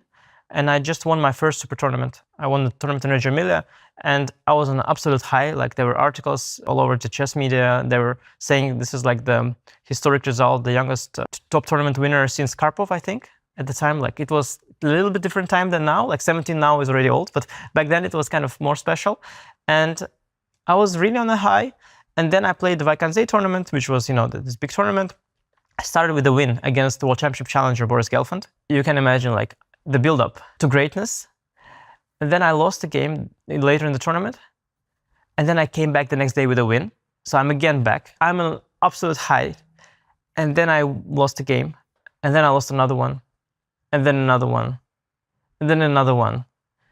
And you keep thinking like, okay, but I'm not going to lose the next one. But like, it's like this casino rule, like, it cannot be like that you keep putting on the red and you say, okay, it cannot be like red 4 or 5 times. But it kept coming, It might have had an impact on my career, and I've learned a lot from that, for sure. If it hadn't gone that way, I would have likely become a different player. In some sense, this was like hitting a rock bottom. And I think the good thing about hitting the rock bottom is that whenever later you get a hit, it will never be as painful as that. So you've got the biggest blow already, and you know how to deal with that.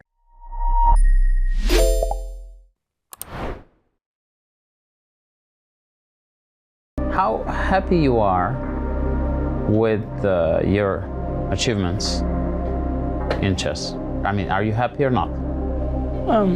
Overall, yes. True. My second question is, do you think you're a genius?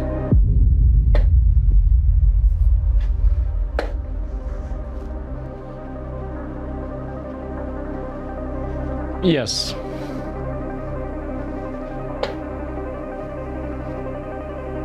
Yes, he does. How probable it is that you will be back in top 3 in, let's say, next 5 years? A bit unlikely.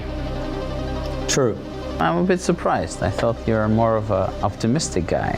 No, it's just waiting has never been like my main preoccupation. I care more about winning titles. I can add that it causes a lot of reactions in him. He has a big desire to be much better.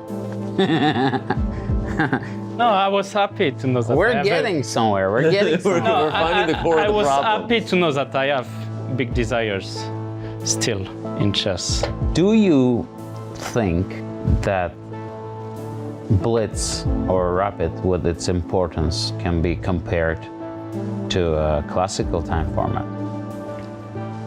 Not yet, but it should. True, but it's like an opinion with many facets. Without a yes and no answer. Okay, to follow up this question, for you personally, blitz and rapid matters as much as classical chess? No. Lie. Finally, getting somewhere. He wanted to be caught. He wanted to be caught. I got him with that question. Yes, you did. How afraid you are that somebody, while playing you, will be using illegal assistance? In general, afraid. Like, not with everybody, but I'm pretty sure it has happened in the past. True.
Welcome back to Tata Steel Chess 2025. Pretty much no one has agreed a quick draw. You can see a very, very full playing hall there still, and with good reason indeed. The action is flowing thick and fast, not just in the amateur section, but in the challengers and the masters as well.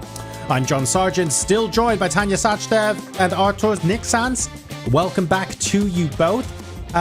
We've seen a lot of action from the Masters today, but of course, we've also mentioned we have previous winners of the Challengers joining us in the Masters. Very important to have that feeder tournament, Arturs, coming into the Masters as well. It's an extra layer to the storylines we've got today.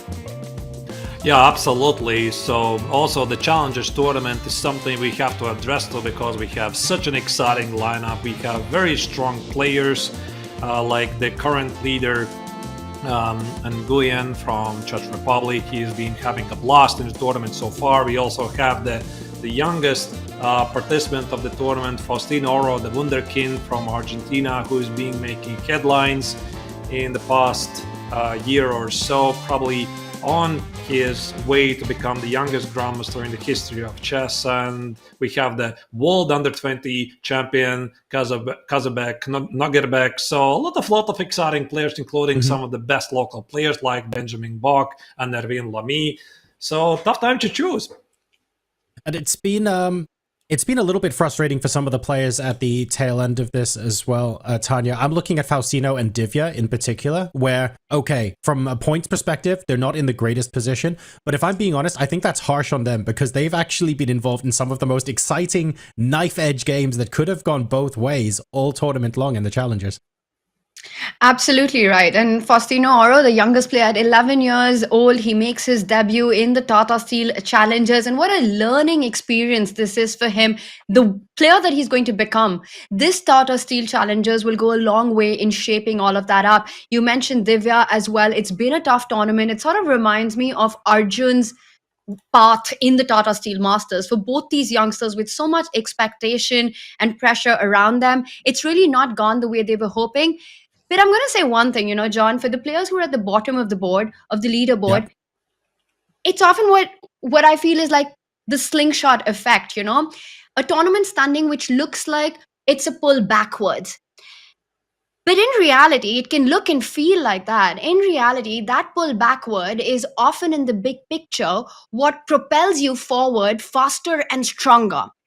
And I'm sure that for these players, taking the learnings and the big takeaways with their whole career in front of them, once again, they say steel is forged under pressure and with fire. This is going to mold them into the world-class players that they will be coming out in the next years to follow. 100%. We've seen, Mendonça, for example, in the Masters section, coming in off the back of an incredible performance in the Challengers, and no doubt we'll be seeing many, many more of these players shine through. Here is the bird's eye view of all of the games in the Challengers section. Arturs, I'm going to let you have a couple of seconds while I chat to have a glance over these games. I have two in particular that I'm a little bit keen on taking a look at. I'm seeing Vaishali Divya in the top left, which looks to be potentially quite fun, but I'm also looking at Lu Miaoyi with the purple squares in front of us as well, trying to put an awful lot of pressure on Suleimanli, who was only just, I think, short-castled. It was uncastled just a moment ago. Those are the games I'm looking at the moment, thinking, oh, that could be quite interesting. But do you spot anything else that you think you might want to go to first? Right, John, I'm looking at the Lu's game against Suleimanli because I don't think I have seen a Scotch game for a very, very long time at the highest level, and I have mixed feelings about this particular structure that they're having here. Also, I see a very exciting endgame and pretty difficult to assess position between Svane against Pieper, that is the lower right corner. This is something I would like to have a look at. And then we have like a classical pawn sacrifice, Faustino Oro on the lower middle board against Adis Gurel. By the way, I played against Gurel in the previous World Chess Olympiad. He completely crushed me with the black color. And I think that he definitely is on his pace to become one of the youngest super grandmasters. So that's also a game I would like to follow. I have a hard time to choose. Vying for our attention. I suspect we will end up going to see a few of them throughout the course of today, but maybe let's go with Lu Miaoyi against Suleimanli to begin with. The one with the purple squares, you can see, middle of the top row. Let's have a look at one of the games from the Challengers section now. And Tanya, Arturs, I'm going to give the two of you a fresh perspective on a position we haven't been looking at for the last couple of hours. Tanya, your first impressions, please. That's a fun one. Good pick right there is the 14-year-old Lu Miaoyi with the white pieces. And she's had a great tournament so far. Some of the runs not going her way, but she's still in the mix. And there's so much on the line for these players, right? Because the winner of Tata Steel Challengers gets a spot into the Masters. Yes, it's about the experience of playing against the world's best. Yes, it's about being on that platform and that stage. But the ultimate dream of reaching the Masters, the path through this one is one that they're all eyeing. And Lu Miaoyi, she's definitely in the mix for that against Suleimanli. Her last move pushing the F-pawn forward. Artist, to me, my first feeling looking at it, that E5 pawn does appear to be one that can be targeted, that black can put pressure against the queen lining up with the rook, queen E7 next to follow. And I'm just looking at the bar and it says that Lu Miaoyi is better off, and I wonder if that's because of the dark squared weaknesses. You have ideas of playing rook A-E1 after queen E7 and then jumping with your knights to the center of the board, and perhaps wire tactics. White is able to keep that central pawn still guarded, and that white knight will become a strong stallion on either c5 or d4. Tanya, I immediately recall one game I have seen in this line which features a very spectacular trap, and I'm curious if both players, they know it. Probably they know. I just want to show it on the board. The fact that you mentioned the pawn on e7 is under attack. Black will play queen e7, targeting the pawn on e5. And as far as I recall, there's a move knight c5 here with the idea to ignore the pawn on e5, which marks the question, why black cannot take the pawn on e5 with queen e5, meaning after knight takes on d7, the bishop is under attack, and after queen e5, rook e5, the bishop is still under attack. There's this very, very powerful shot from the white's perspective in case somebody is watching this and he wants to figure it out, what is the follow-up. But the refutation of black's last move is anything but simple. That is the move, rook f8 check. Oh, wow, that's a stunner. I don't remember who played this. This goodness. This was definitely a game of somebody played at a pretty high level. The point is after rook f8, there's queen takes on e5, and after king f8, there's a fork on d7. And with this move, knight c5 here, white essentially keeps the pawn alive, because I'm not really sure do you protect the pawn by any other means, because after bishop d4, you can just take it. Maybe white can also play bishop c5, but at least this is what I remember. That is beautiful. And I want to just follow that up with that if after knight c5, you think you want to be really smart, queen e7, there's a knight c5, you want to be clever by trading on c5, the idea still works because bishop takes knight, bishop takes bishop, queen takes pawn, and rook f8. The tactic that you pointed out, black can't take with the king because now the bishop defends it. And if you take with the rook, deflection on the board, you lose the queen on e5. That is a beautiful motive. I sadly don't remember, so I can't really take the credit for this idea. I think this was posted on social media like a couple of times, and I'm a pretty active user on Facebook, and very often I'm seeing these tactical puzzles being shared all the time, so definitely I recall it. And now the question is, Tanya, how Aydin is going to proceed, because I'm pretty sure if he plays this setup from the black's perspective, from being a very strong grandmaster, he should be aware of this idea, and also for Lu Miaoyi. And I would want to believe that Lu Miaoyi has calculated this, because queen e7 really you have to think about before you push your f-pawn forward and you're dealing with the problem of the pin along the e-file, because she has voluntarily walked into this position, right? And queen e7 is the most natural move. Now, others to me, the first response was bring the rook to the e-file and try and target that. But I want to ask you, is knight c5 really the only way to go forward to keep that pawn defended? Because I just realized that after rook e1, in fact, you can capture the pawn on e5. Bishop takes bishop, queen takes queen. You've got an intermezzo. Takes, and after bishop takes on b6, rook takes on e1 is intermezzo move. Yeah, so black includes the trade and captures on b6 and simply has an extra pawn. But I don't really know, Tanya. I mean, if I know the trap and I know it works, and there's even the slightest chance that my opponent might fall for it, I think I would just blitz out knight c5 here and not look for anything else. But I suppose we are going to see. Well, Suleiman Lee, he's still thinking, will he put that queen on e7? A very tempting move for black. It's also after knight c5, of course, you're not forced to take on e5. You can try to find another move. On the other hand, if not queen e7, I'm also struggling to find another move for black because the bishop on d7, it needs to stay guarded to the c6 pawn.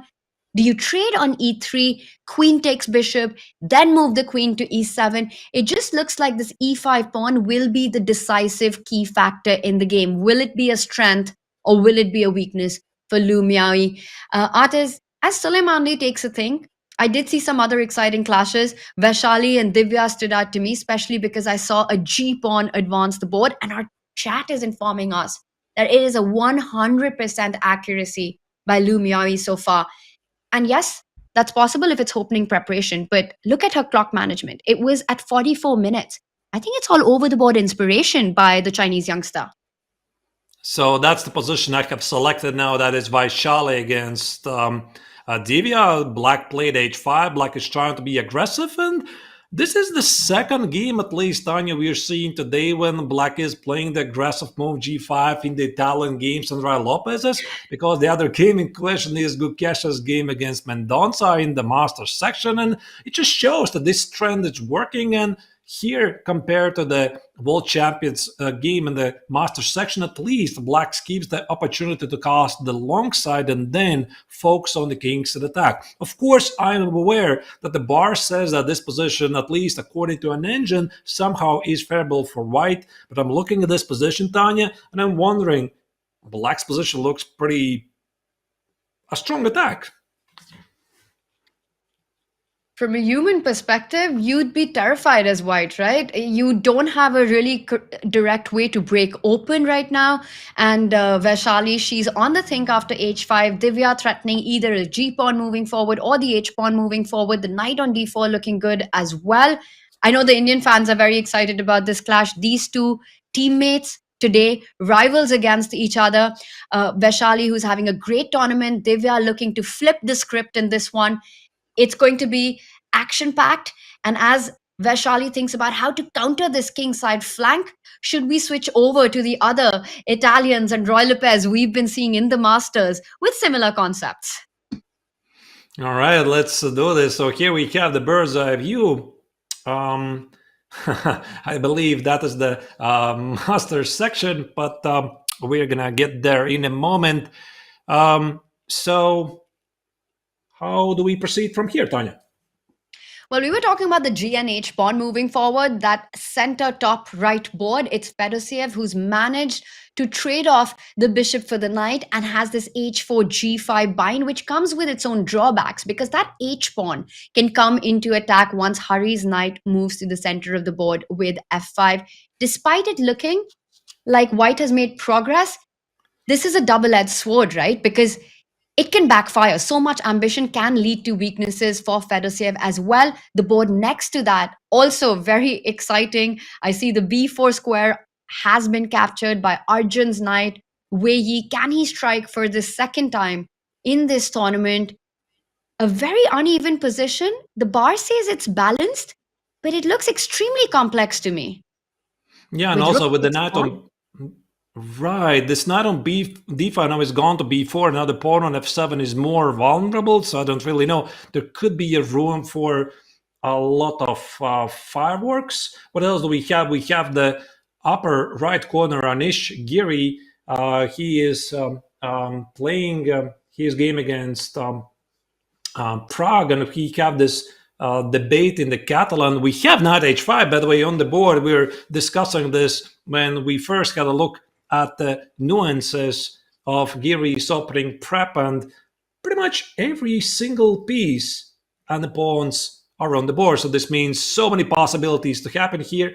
And in Caruana's Abdusattorov's game, pretty sure that Abdusattorov is just trying to hold on. He decided to take on c4. So my estimation for this position would be, Tanya, that it's still balanced, but maybe Caruana has some chances to open up the position for his bishop. What do you think?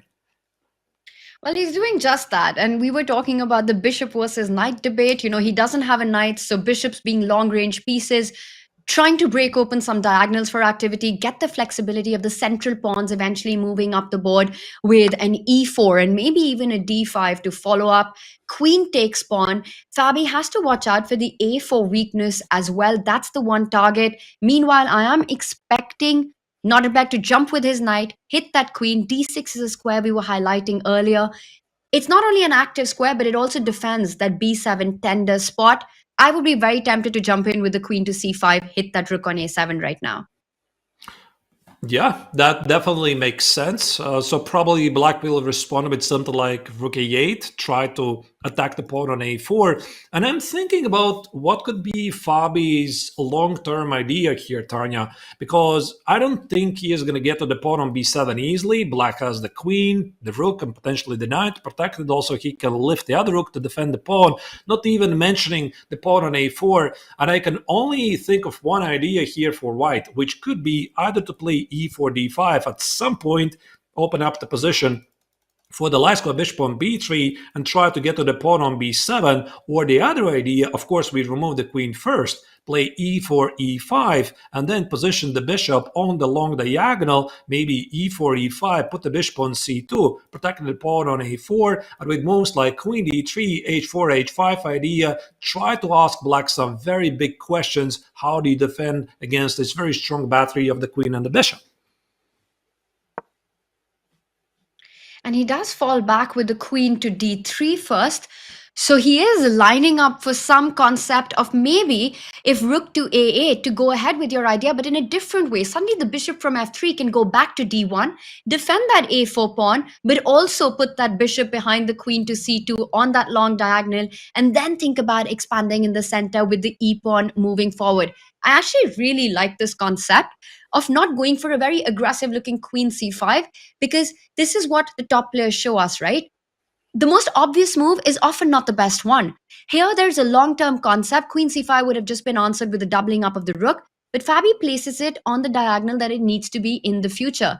And I think we're going to see the bishop retreat, bishop c2, the rook from c1 can step over to b1, start at least eyeing the b7 pawn, and then the e pawn moving up ahead. I do believe that even though the bar shows this is balanced, I would want to be white here every single day.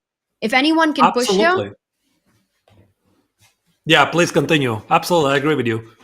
Yeah, no, that's it. Just I think white has got scope, and it's not so easy to understand this at first, but with the breakdown that you just gave, meanwhile, you're struggling to find black's concept, because the break with e5 could also lead to the white rook transferring over. You have to calculate lines with d5. Is it weakening your pawn structure further? If black was to go e5, let's say rook a8 here. Let's look at some concrete variations, Arthas. Rook a8 looks like a natural move here. Maybe the doubling the rooks, or just the rook a8? Which one? Oh no, doubling the rook. I thought doubling the rook. All right, bishop d1, and now you might suggest e5? Yes, this is what I want to look at, because if black wants to break free, you need to do it before white gets in e4. And look at that, it doesn't seem like it's working. Right, I was thinking about take it. Now I play bishop c2, g6, and you had this idea for rook lift, something like rook g4 at the right moment. Now this looks very promising for Caruana, because black essentially is doing nothing at the queen side. He is staring at a pawn on a4 that has enough support. I mean, one bishop on c2 takes a good care of two mighty black rooks, and the knight on d6 essentially is a bystander. It's not doing anything, and white has a pawn advantage at the king side. So my feeling, Tanya, is that here Abdusattorov is feeling not really happy, because this was not supposed to happen. If we go back a couple of moves, right after he traded his light square bishop on f3 and played bishop d6. Let's remind you, this was the position a couple of moves ago after queen takes on d6. Now, this position doesn't even spell any slightest problems for black. Everything is solid. The pawn structure is intact. There's no weaknesses. And yet with this move that the American champion played b4, rook takes on b4, he managed to persuade the young Uzbekistani superstar that he needs to make some action. And after queen e7, well, I feel slightly responsible, because I suggested this idea to play knight e8 and knight e6 to put the knight on d6 and protect everything. But apparently, after queen b3 and c4, Fabi was able to ask black a lot of questions, and this is when maybe Abdusattorov decided to change his mind. He did not proceed with knight e6 because the pawn on b7 after c5 becomes really vulnerable. He took on c4, and now there's different kind of problems that he might experience. And it's also the kind of position that Fabi, with slow strategic play, it almost feels risk-free, right? So a dream position to play against a player like Nodirbek, of Nodirbek's tactics, his caliber in strategic fights. Here, Fabi did in fact fall back with the bishop, and we saw the doubling up on the a file. Nodirbek has planted his rook on a5, so he hasn't broken free yet with e5. We saw the problems with that position. And the idea is if after bishop c2, Nodirbek will go g6, and I'm just wondering, why did he want his rook on a5? Is he targeting a rook swing to the other side of the board?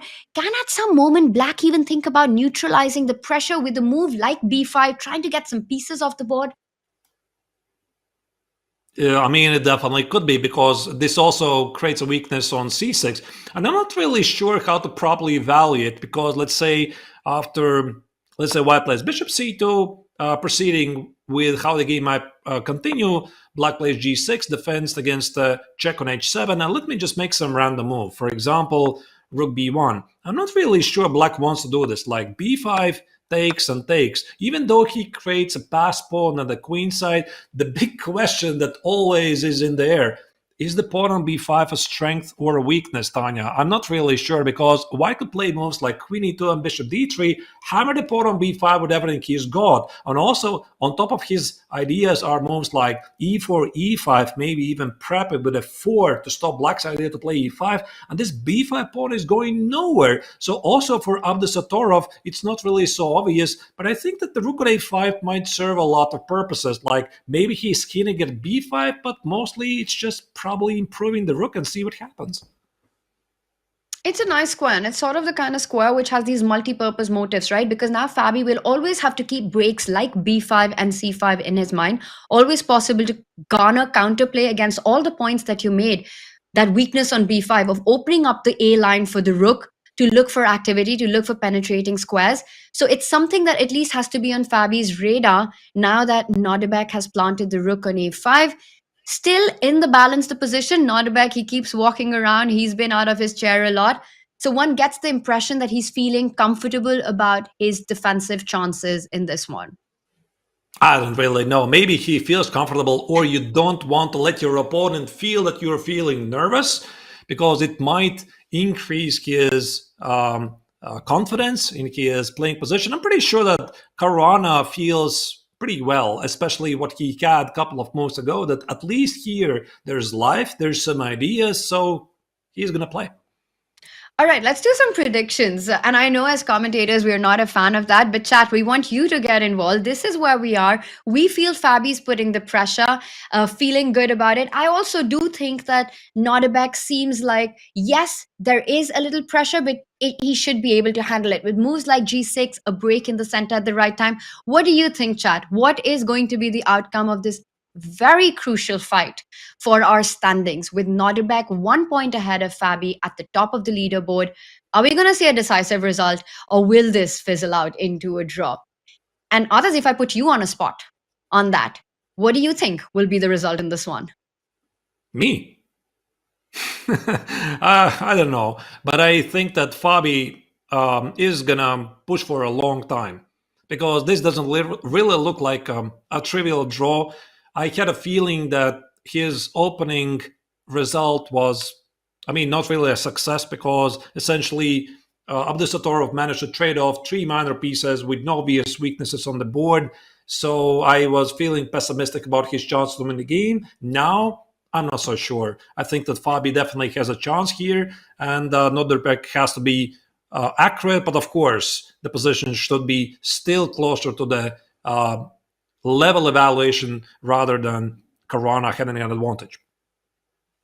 What I make from that is, one, you completely dodged the prediction that I asked you to make. But two, the point that, in fact, yes, this does feel like a 2-result game right now, where Fabi can push on endlessly and Nodirbek just has to keep things guarded and keep it under control. And hopefully it fizzles out into, well, hopefully for him, it fizzles out into not too much pressure. And all right, Fabi's going to win. I see Fabi's gonna win. Wow. Okay, so that is a hot take. We managed to get a hot take by authors in this one. And I see in chat as well, a lot of people saying that Fabi might take this. He got his win in round 8 and he might do it again. Nodirbek under some pressure, a little nagging pressure, long-term, with the bishop versus knight, a long-term imbalance in the position, flexibility of the central pawns moving forward, a doubling up of the rook. Some factors that Nodirbek will have to keep in mind. All right, others, time to check in. Maybe more predictions on the other boards. Yeah, let's go. Let's have a bird's eye view and see what is else happening in other boards. I think also it's been a very long time, Tanya. We have checked the World Champions game, Gukesh against Mendonça. That's the game we started this broadcast, and that's the game I think we should proceed. But before we do, let's see if we're missing some big action in the other game. So the game of Wei Yi against Arjun, top left corner. It's essentially the same position. Only handful of moves have been played. The structure hasn't really changed. on the top middle board, Fedoseev is trying to make some good with a break in the center, increase the power of his last bishop, and the bar really likes his position, at least a bit. Giri against Praggnanandhaa is a maneuvering position where none of the pieces have been traded, and maybe that's a trend they're going to try to keep for the next moves. Caruana, that's the game against Abdusattorov we followed. Anything else? Well, you said none of the pieces in Giri versus Pragg have been traded. None of the pawns have been traded as well, which means it's an extremely blocked position so far. And right now, that last move by Giri, retreating the knight to centralize it, he's rerouting it to the d3 square. And often we might see that break come into play with either white getting an f3, e4 in, or perhaps black striking in the center with e5. So we might be seeing our first trades in that one. Arthurs, if I had to pick a game that I'd like to go to, yes, never a bad time to go to the World Champions game. But if we just hold on to that, because I see it's pretty in the balance, it's not finishing anytime soon. Should we check in on Fedoseev? You know, as John said it earlier, Fedoseev is the 2800 player slayer. What an event he's had so far. Currently just half a point behind. He's breathing down the necks of the leaders. A big one against Hari, and the bar gives him a big advantage as well. Right, so let's proceed indeed with this game, just as Fedoseev is trying to make a break in the center. You mentioned before that Magnus Carlsen recently said that it's very difficult to play against Fedoseev because Fedoseev has a bit unusual playing style, and it somehow differs from everybody else's. So that's why even for such an amazing player like Magnus Carlsen, he finds it to be quite difficult to play against Fedoseev. But now, I know for a fact that Fedoseev has said exactly the same against Magnus Carlsen, right? Which is not really a big surprise that playing against Magnus Carlsen is really difficult. So anyway, this means that both players, they respect a lot each other. And here in this game, Fedoseev is trying to generate some targets, play e4, and maybe at the right moment release the bishop on e2, hit the rook on h5. But perhaps the bigger agenda, the bigger question, Tanya, is where Hare Krishna plans to position his king, because now the king side doesn't really feel to be that safe, and the long castle, let's say there's some problems with that. Yeah, very interesting. But first, I just want to follow up on what you just said. I think for Magnus being a difficult opponent, that's just a universal concept. You know, there's this line, right? Whenever he plays, it feels like a race for second place. Chess is a simple game. Two players play and Magnus Carlsen wins. And I've often noticed that the tournament that he doesn't play in just get absolutely chaotic. The mix of player, the hunger, the motivation just seems to go through the roof. And which is why we're seeing in this Tata Steel as well, 3 players currently at the top. Vladimir Fedoseev right behind them. It's still anyone's tournament to fight for. While Magnus, universally, of course, a tough player to play against. Big praise coming from Magnus for any player, because you know that guy, whenever he says anything, he truly means it. He's not going to mince his words. So him talking about Fedoseev's strength, and he's faced the consequences of it, right? At the Olympiad, Fedoseev with his fantastic win, which was his first in his 2800 slay game, where in this tournament itself, he's gone on to beat Arjun Erigaisi. He's gone on to beat Fabiano Caruana. Just the confidence that gives Fedoseev. And right now, with an advantage against Hare Krishna, who was, by the way, the second to Gukesh in the World Championship match, not just to Gukesh, to Ju Wenjun as well in her World Championship match, which she went on to win. Hari, a very solid player. He's a great defender. He's trying to find his own play. As you were talking about it, where that lies, he wants to trade some pieces off the board to ease the pressure. When you have less space, try to get rid of the minor pieces. So the move knight c4 to me makes a lot of sense. If white was to pick up that knight, you recapture with the b pawn, opening up the b file, looking for a target. And to answer your question, where is black's king safe? I think it is where it is right now, center of the board. I don't see why it can't be there for a long time. The bigger problem than the king being on e8 is that black rook on h5. That just feels like a strange piece. And maybe at some point, Hari can look at king d7, double up on the h file, and start targeting the h4 pawn. Oh, I hadn't really thought about that. That's an interesting idea because, I mean, the pawn on h4 indeed is a target. But since you mentioned the rook on h5, I was thinking that the very logical way for Fedoseev to continue this game would be to attack the rook on h5, play h5, and ask black, indeed, are you feeling really that safe in the center, or you might have to make a run for it? So I would suggest at least to have a look at the move knight x on c4, b x on c4, and I start with move queen e3. So I hit the rook on h5 here, and after you are gone, so I'm thinking, is now a good moment to play a long castle? Or I could play something like h5, g takes, bishop h5, and then try to get to the king. But of course, I'm aware the bar says this is ridiculous, get out of here. So probably that's why here Fedoseev has to figure out, does he really want to trade the knight on c4? Because the other idea I'm also noticing, Tanya, that he might be thinking about how to exploit weakness on c5, like knight b3, knight c5, and figure out what to do with the pawn on b2. Very interesting position. It's so complex, right? Because white has these different concepts. You could go for the concrete line, trade on c4, find a good square for the queen, and think about advancing immediately, or maybe first get the other rook into the game after long castle. I also want to point out one fascinating concept when we talk about the rook on h5 that came to my mind are endgames, right? A move like queen g3 is going to force the queens off the board. And the reason I want to play queen g3 right now is, Arthur, I want black to take on g3, which you will have to because knight takes knight is a threat. So at some point you'll have to trade. And after pawn takes queen, to me it does appear that white has something to play for on the king side with g4, h5, your idea, but first defend that h-pawn moving one step ahead.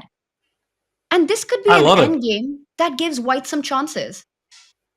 I love it. Absolutely, I love it. And I think for this endgame, you have to keep the bishop on the board, because I also noticed that black might be having so many pawns on the light squares, and any endgame for black could be problematic. So even think about moves like rook f1, target the pawn on f7, and even though white doesn't have a direct attack, there could be problems. But again, the question is very specifically here, what happens after rook h8? So how does white continue?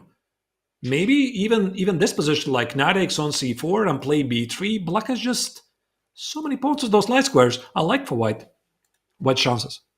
And I think about that game that Fedoseev had with Fabiano Caruana, the long endgame grind which he played. And he had the white pieces, and he played that endgame so beautifully, just slowly provoking weaknesses from a level position, and eventually went on to convert that. So it's something that he does enjoy, these endgame grinds. You know, a player of his caliber, he might feel that he's got this position to play for two results. Queen g3 would be a slow strategic approach. But I also know that Fedoseev, he likes his tactics. He likes his aggressive options. That queen on f3 also does a beautiful job of stopping that king from moving to, let's say, d7 to double up on the h file, because f7 is so tender. So it's going to be fascinating to see whether he wants to keep the queens on the board, try to create something in the middle game, or does he believe in his strategic powers after queen g3? Indeed, it's a big choice. I'm not really sure. I like the idea of queen g3. I love it. Same. But maybe Fedoseev. I'm sorry? He played it, yeah? I think no, he hasn't played it, but I'm saying I would play it in this position you would play it. Yes. And maybe that's exactly why he will not play it. But just to finish that line of thought, just going into a position where you don't have any risk to play for, simpler plans. You always have this g4, h5, creating that long-term passer. To me, queen g3, once I spot it, is so tempting. All right. I definitely think that queen g3 definitely has a good chance to happen. But if I may, I would like to step back a couple of moments and highlight that black's position was pretty solid before Hari played rook h5. It was here. It was right here. So Fedoseev had played queen f3. The position is about level. He was trying to keep the black king from castling long. As you already mentioned, Tanya, the pawn on f7 could be under attack. And here, apparently, Hare Krishna had to do something else. I'm wondering, why not a very solid move, knight f5? And this move, rook h5, might have been a bit too optimistic move. He definitely had the idea at some point to double the rooks at the h-file, like castle long or put even the king on d7 to play rook h8 to apply the pressure, but probably the timing was not good. And immediately here, Fedoseev felt that he has a chance, and he changed his approach rapidly. He played bishop e2 and played e4, and this is how Hare Krishna got into some problems from a seemingly stable position. Very interesting. And again, I think the problem for Hari is the lack of coordination between the two rooks, the rook on h5, the f7 pawn. It feels like Fedoseev has these chances. So once again, before we move on to the next one, chat, your predictions on this. Can Fedoseev get another win with everything that he's done, or will Hari be able to hold it and hold his own in this endgame? And as we get responses from chat, Arthurs, what do you think? Well, I'm very influenced by what we discussed before and by your suggestion, Tanya, to play queen g3. So I'm going to say that Fedoseev looks really good to win this game because he has just a better position by the looks of it. Black has some weaknesses, and last couple of moves have led the Indian player to a rather unpleasant position. So I would say Fedoseev is going to win. What do you think? I think he has a lot to play for, and if I had to predict a result, I think this is definitely closer to a Fedoseev win than a Hare Krishna hold. I would still love to see Queen G3 on the board. It's not been played. Our chat, also a big fan of Big Fish, does believe that he has it in him to convert this one. So, Arthurs, by you, that's two decisive result prediction, Fabi and Fedo. Should we zoom out and take a look at our next board? Let's go. That's what we are here for. So we have to check the other games as well. And what do we see?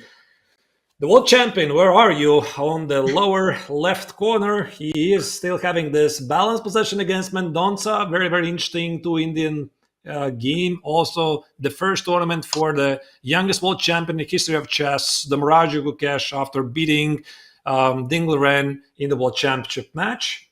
What else we haven't really followed for a while? It seems that Van Forest has a pretty significant advantage against Max Warmerdam. That's the lower right corner. He has some sort of a King's attack incoming, and probably about now Warmerdam should feel that there's something slightly wrong with his position. Anything else catches your eye, Tanya?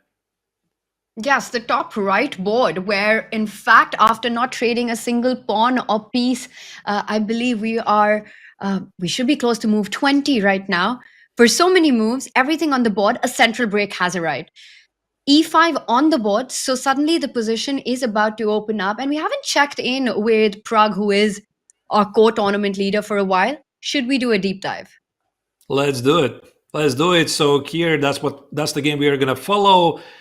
And just as Pragg played e5, Giri was able to improve his knight. And look at this last move, knight b4, feels really great because maybe this is actually the big idea that Giri had from the very beginning. Now, throwback what we discussed at the very beginning of this broadcast and the mysterious move that the Dutchman played in the opening. So if I'm going to go back a couple of moves here after the opening, after the short cast in the Catalan, Giri played this move queen c1, not queen c2. And a couple of moves later, he played here after bishop before queen c2. And I have a theory that in his analysis, the pawn on a4 for black was feeling a bit more vulnerable. And in the end, that's the position we're getting here, because after the position got fixed, you see all the pawns are blocked here. Giri was able to improve his knight from f3. Again, I'm going to sidestep a couple of moves ago here. Right now. So black is trying to play e5, and Giri just improved his knight with knight e1, knight e3, and knight b4. And visually, Tanya, I really love white's position, because now, for some reason, the black queen on a5 is starting really awkward. Well, there's a huge threat on the board, right? The c6 pawn is under fire. But I think even positionally, strategically, it goes deeper than that, because it's clear that black can defend it. And let's just play one move. It might not be the best one, but let's put the bishop on b7 to defend the c6 pawn. Maybe there is something better for black here. But I want to just make a point that black has managed to get the e5 break. But I believe that the trade on e5 is what Anish has in mind to open up and vacate that d4 square for one of the pieces to land in. And others, if we just follow through, pawn takes pawn, you can recapture with two pieces, bishop or the knight. If you take with the knight, bishop to d4 to me looks like a very happy place for the bishop. And at the right time, you go boom, e4, open up the other bishop, target that c6 pawn, and Anish will be a happy camper. If you put your bishop on e5, bishop takes pawn, the knight, the other knight suddenly becomes a power piece. It becomes a big horse. You're playing the move on the board, and it's not going to stop there, others. Knight d4, like you're pointing out, eyeing c6, eyeing that f5 square. Meanwhile, Praggnanandhaa with his bishop, what bishop are we even talking about? That bishop on b7 is a big pawn right now. This is the start of some huge problems for black. I mean, as Tanya, as Daniel Range would say, only a mother could love this bishop, really. It's not doing anything. You know, it's such a terrible bishop. You're supposed to give your bishops long diagonals, give a lot of square to control, not to stare at the face of the pawn on c6, so it's not really doing anything. So I don't really know what Pragg was doing in the opening, but clearly, Tanya, something went wrong for him, or it was just Giri with his superb prep. Now, black is suffering the consequences, and he does play this move, bishop b7, but of course, Pragg is well aware of the missing qualities of the last bishop. They're just not there. I love that saying, only a mother would love this bishop. I think that perfectly sums up the situation this bishop on b7 is. Could not have found a better way to put that across. And our blue arrow does point out that the best move is pawn takes pawn, and Giri has gone for it. He doesn't miss these opportunities. He's going to plant the bishop or the knight coming on to d4 next. And I don't think chat can see it, but I can see John. He's excited about the position that we have in front of us. I just fist pumped seeing that Anish played that move. This is getting really exciting indeed. Anish, of course, has won the tournament before. He is looking for a reason to break through and have a very, very strong close to the tournament. And this could be his opportunity against one of the world's strongest players of the next generation in Pragg. Very exciting stuff indeed. But speaking of exciting stuff, everybody's favorite weekend event, folks, and that's Title Tuesday, of course, just got doubly exciting. We've got more and more title players joining the likes of Hikaru, Magnus, and Jose Martinez in the weekly Blitz tournament. So what we're going to do is we're going to double the prize pot for the first Title Tuesday that reaches 1,000 players, which means players who finish in the top 30 will earn a cash prize. I think we came tantalizingly close the other week. It was something like 996. Are we going to see 1,000 today? Use !2x in the chat or visit go.chess.com/double for all the details. In the meantime, we are going to be topping up our caffeinated beverages on the double as we resume our coverage of the Tata Steel Chess Tournament right after this.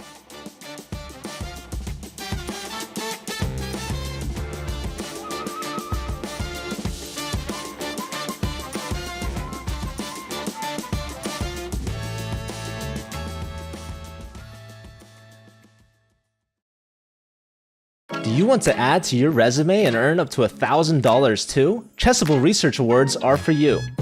Head to chessable.com/research_awards and apply today. The application is 10 questions long and some questions are easy, like what is your name and what is your email address? Application questions also ask you to tell Chessable about a chess-themed research project that you want to begin or about chess-themed research you're already doing. Past winners' topics include detecting chess cheaters and scuba diving in chess. Applications are due by May 15th and winners will be announced on June 15th. If you win, you will work with a faculty member on your research, then submit a blog post about what you accomplished. So what are you waiting for? Start your application today. Do you think I was a good second? The smile. You had your ups and downs. I think it's a second. Yes or no? Oh gosh. There were definite highlights. There were definite highlights, like the talk, about the Rocky, and it was good. He didn't. He didn't think I was a good second. Eh? No, but there were massive highlights as well. Guys, is there a napkin? I need to remove the knife which is stuck here. It's paining a bit. Do you think you underpaid me when I was your second? It was not me, it's Dutch Chess Federation. I was never taking care of the finances of these things, and I do think that probably Dutch Chess Federation underpaid. But do you think I was underpaid? He didn't think he underpaid you.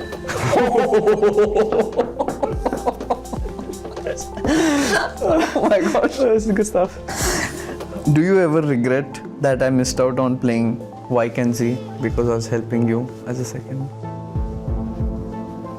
No. I had this invitation and then... Oh, it didn't bother me the slightest bit. You didn't get the invitation because it was connected in some way, It was some relation, but I don't remember the exact I was never placed under shall I invite visitor? Yeah, not like that, but... No. I forgot about it. Okay, it was for you more impactful than for me. I didn't really remember. Did you feel that he was trying to evade that answer? Or the question to the answer? No, I don't think he was trying to evade it. I think he was. The thing is, I started remembering stuff. When I started talking, I started remembering it, and I'm doubting now, actually. He did. Ask that question again. Do you regret that I missed out on playing Wijk Aan Zee? No, I don't regret that. Lie. So you do feel guilty? No, I don't feel guilty about it at all. He doesn't? No. Oh gosh.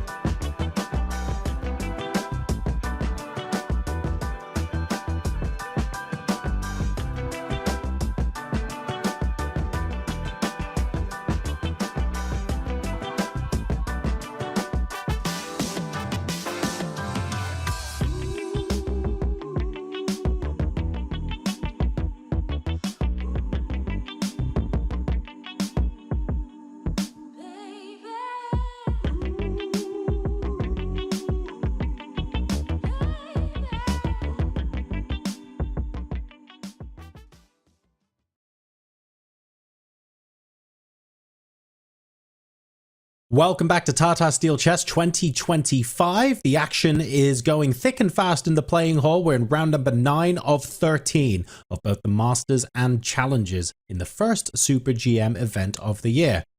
Now, we know we've had some success stories and some not so success stories out of the tournament so far, and there's plenty of time for both sides of that coin to flip once more and for those narratives to change.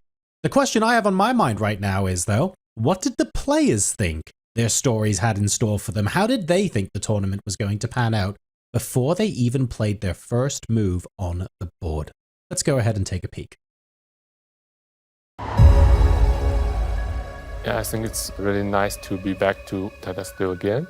Tata Steel is known as the Wimbledon of chess. Such a prestigious event that all the great players from the past have played in this event. I hope that my play will send a message. My ultimate goal is to survive till the end. I think I'm ready to play again, yes. I'm very happy to be in Wijk Aan Zee. I'm extremely excited for the tournament.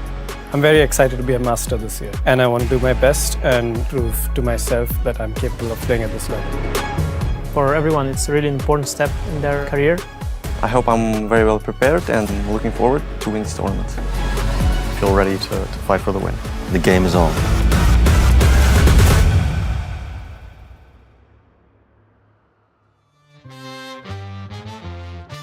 I love how we just have the casual cameo at the end there. The game is on. We have to think about what these players are saying and how they feel things would have panned out. Of course, 2 of our 2,800 players, Fabi saying, well, you know what? I'm feeling ready to fight for the win. He's only a point behind the leaders at the moment, but the other player, of course, ready to fight, Arjun Erigaisi, currently rooted to the bottom of the table. A string of victories is possible. Let's talk about let's talk about mental state, Arturs. If you're in a position where you're not having such a good tournament and you're looking to close out on a series of wins, obviously every player wants to win every game, but if you're in the position that Arjun is in, what sort of mentality, what sort of approach would you take? What would you change to give yourself the best possible chance of that outcome?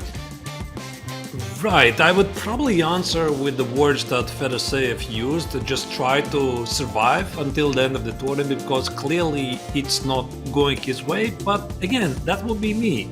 But Arjun is well known for his fighting character.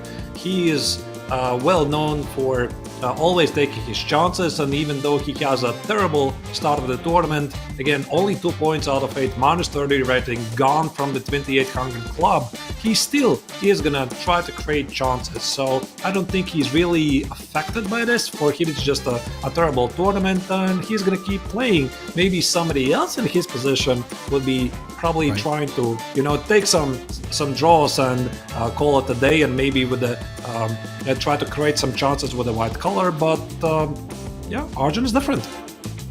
Well, Tanya, I think or when we are even learning to play chess as youngsters, right? There's always you're in position A, you want to get to position B. And I think it's not just in chess, but in all sorts of things in life, getting from A to B is never a straight line. There are always going to be ups and downs. We're just noticing Arjun's downs more because he's 2800. But if he was 2600 earlier in his career and he dropped to 2550 before shooting up again, we wouldn't even blink and notice, and we would be saying things like, "Don't worry, this happens all the time. He's actually going to overcome this plateau and achieve some great new height." So maybe there's an argument to say that it's only because he's 2800 that we're even noticing this, and it's even a big deal. And under normal circumstances, all players go through patches like this.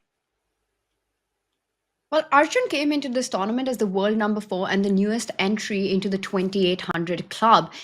And he had this meteoric rise in 2024. What a year it was for him, right? Where he gained more than 60 rating points. He won every single tournament that he played in.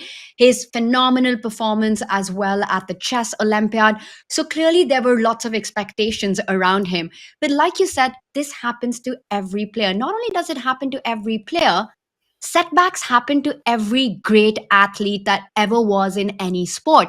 And it really isn't. They don't become great because of the lack of setback, but because of the ability to bounce back from them, to take away the learnings. Your true growth really happens when you're able to adapt, learn from what went wrong, to sort of impersonalize those losses, which is the hardest part to do for a player. But I know it's not for a player like Arjun, where you don't sit down and think about, am I good enough? Is this my strength? Have I lost out on the games because I'm not strong enough to be a 2800? No, that is a self-defeating approach. Instead, to step back from a very personal and be a little bit more detached about the way the tournament has gone, where you're looking at what went wrong practically and objectively in the games, and you try to fix those holes. I know the support system that Arjun has around him, the coaches, his family, and I know that's exactly what's going to happen with him. However the next 5 rounds proceed, he will still come back every game sticking to his natural instinct and style. We'll see fighting chess from Arjun regardless of whether he gets his first win or not. Right now, he's on 4 draws and 4 losses. And I know that this tournament will really go on to be a big learning curve for Arjun, and he's not going to be taking away or being very sad about it or keep thinking about it, but instead, he's just going to take this as a huge learning, and that'll propel him even further in his chess career. Or to translate it for chat, we are setting up the redemption arc here to be so unbelievably sick. You guys won't even believe what the rest of 2020, 25, and 26 is going to be all about. Arjun will not only take it in his stride, but he will learn from it and become a better player because of it. And like Tanya said, these things happen to every single player. So can he turn that around today and score a victory against Wei Yi, who might be one of the first players to go below 30 minutes on the clock? Only 2 below so far. Arturs, I'm going to leave you with the bird's eye view here, so you guys have a free choice of where to go next. Thank you so much for the chat, and very excited to see more of these middle games. Yeah, thank you, John. Indeed, I think this is a game we wanted already to follow very closely even before the start of the round, and I was not really sure how it's going to go for Erigaisi, because in a very clear memory I had was his disastrous game against Max Warmerdam a couple of rounds ago, where he was trying to be very, very aggressive with the black color. It backfired, and I was a bit worried that something like this might happen today, but no, actually he is taking calculated risk in his game against Yi. And I think that the position now is full with a lot of tactical possibilities here. And the first thing I'm wondering about, is there a potential shot on f7? For example, if I would play, for example, bishop takes on f7 with a big idea that if you take it, takes and takes, I'm seeing some rook takes on c7 ideas, following by winning the bishop on b7. But one thing I know about chess is that you don't really have to capture, and after bishop takes on f7, black will play king f8. And what is even that position, Tanya? Do you have like any, could you validate this position based on the instinct? Who is even pressing here? All I see here is that black has an extra pawn, the pawn at f7 is under attack, but it's just such a tactical mess on the board. And with this mess on the board, I didn't even realize that Arjun has that extra pawn right now, because you're already looking at all these lines, right? A5 is hanging, C7 tender, F7 tender. Meanwhile, for Arjun, he's attacking the F4 pawn. The bishop on B7 looks incredibly strong. And that knight on B4, watch out. If that knight from E5 ever got away or was traded, knight D3 would be a fork, winning the rook and the rook. And others, maybe that's the problem with bishop takes pawn, that after rook takes bishop, knight takes rook, like you said, every capture doesn't have to be answered with a recapture. Now black might have the possibility. I wanted to go knight d3, but suddenly I'm not sure. Rook e8, king f7, and you can't take on c7 because the rook on e8 is still hanging. So perhaps it all works out to black's favor in the end. Well, I suppose the one who is calculating better is going to prevail here. So naturally, when it comes to the how the players are, the build-up of a player, we essentially have two types of players. We have the more positional players, and we have the typical calculator. So maybe historically, the best calculator among the world champions, I would immediately name Garry Kasparov, who was purely a calculator. He would calculate every single line and just brute force use his amazing calculation abilities to make the best decision. And opposed to him, there we have the purely positional players like Vladimir Kramnik. And that's why also this world championship match back in 2000 between Kasparov and Kramnik was a clash of styles, purely a calculator against a positional player. And I'm not really sure how do Wei Yi against Arjun Erigaisi fare. I mean, I know for sure that the Indian school of chess has a tradition of being very much invested in good calculating, like the current world champion, the Maraju Gukesh, is an amazing calculator, and he basically never makes mistakes, and there's little room for error. But what about Erigaisi and Wei Yi? That's a great point, and you're completely right that there's a lot of emphasis on calculation in the training of young Indian players. You know, we've been in training camps together for the Olympiad, and you can see just how well adapted they are to these kind of complex positions, that you can't rely on instincts. You can't rely on intuitive generalized play, but you really need to sit down and work out the lines. Ramesh, who's been a big coach for a lot of the Indian youngsters, has done massive calculation training with them. I remember being at a camp where Pragg, Arjun would be at the end of a variation, at the end of a solution, even before Ramesh had finished setting up the whole position. And none of us would even really get a chance to really sit and evaluate, and they had already solved it. So they do rely a lot on it. Arjun, I believe, is a player, after everything that we've seen from him, is somebody who really thinks about what poses his opponent maximum problems. He's not shy of going into absolute chaotic position when neither side can make head or tail of the position. Everything's hanging, just like the one in front of us right now. There are a lot of tactical tricks, and he feels that It's sort of that deep, dark forest of complications of Mikhail Tal, where 2 plus 2 is equal to 5, and the path out is wide enough only for 1. Those are the kind of positions that Arjun loves to play. He relies a lot on his intuition as well, getting his opponent objectively, even if it's worse for him. He believes in creating those chances and opportunities. Pragg, a great calculator. Gukesh as well. Wei, I think, is one of the best calculators that I've seen, actually. I still remember this one game, and I'm struggling to remember the name of the player. Wei played with the white pieces, sacrificed on f7, drew out the black king to f7, to e6, to d5, to the center of the board. And Bruzon? I hope. Yes, Bruzon Bethesda, you are absolutely right. That's the game that I'm talking about.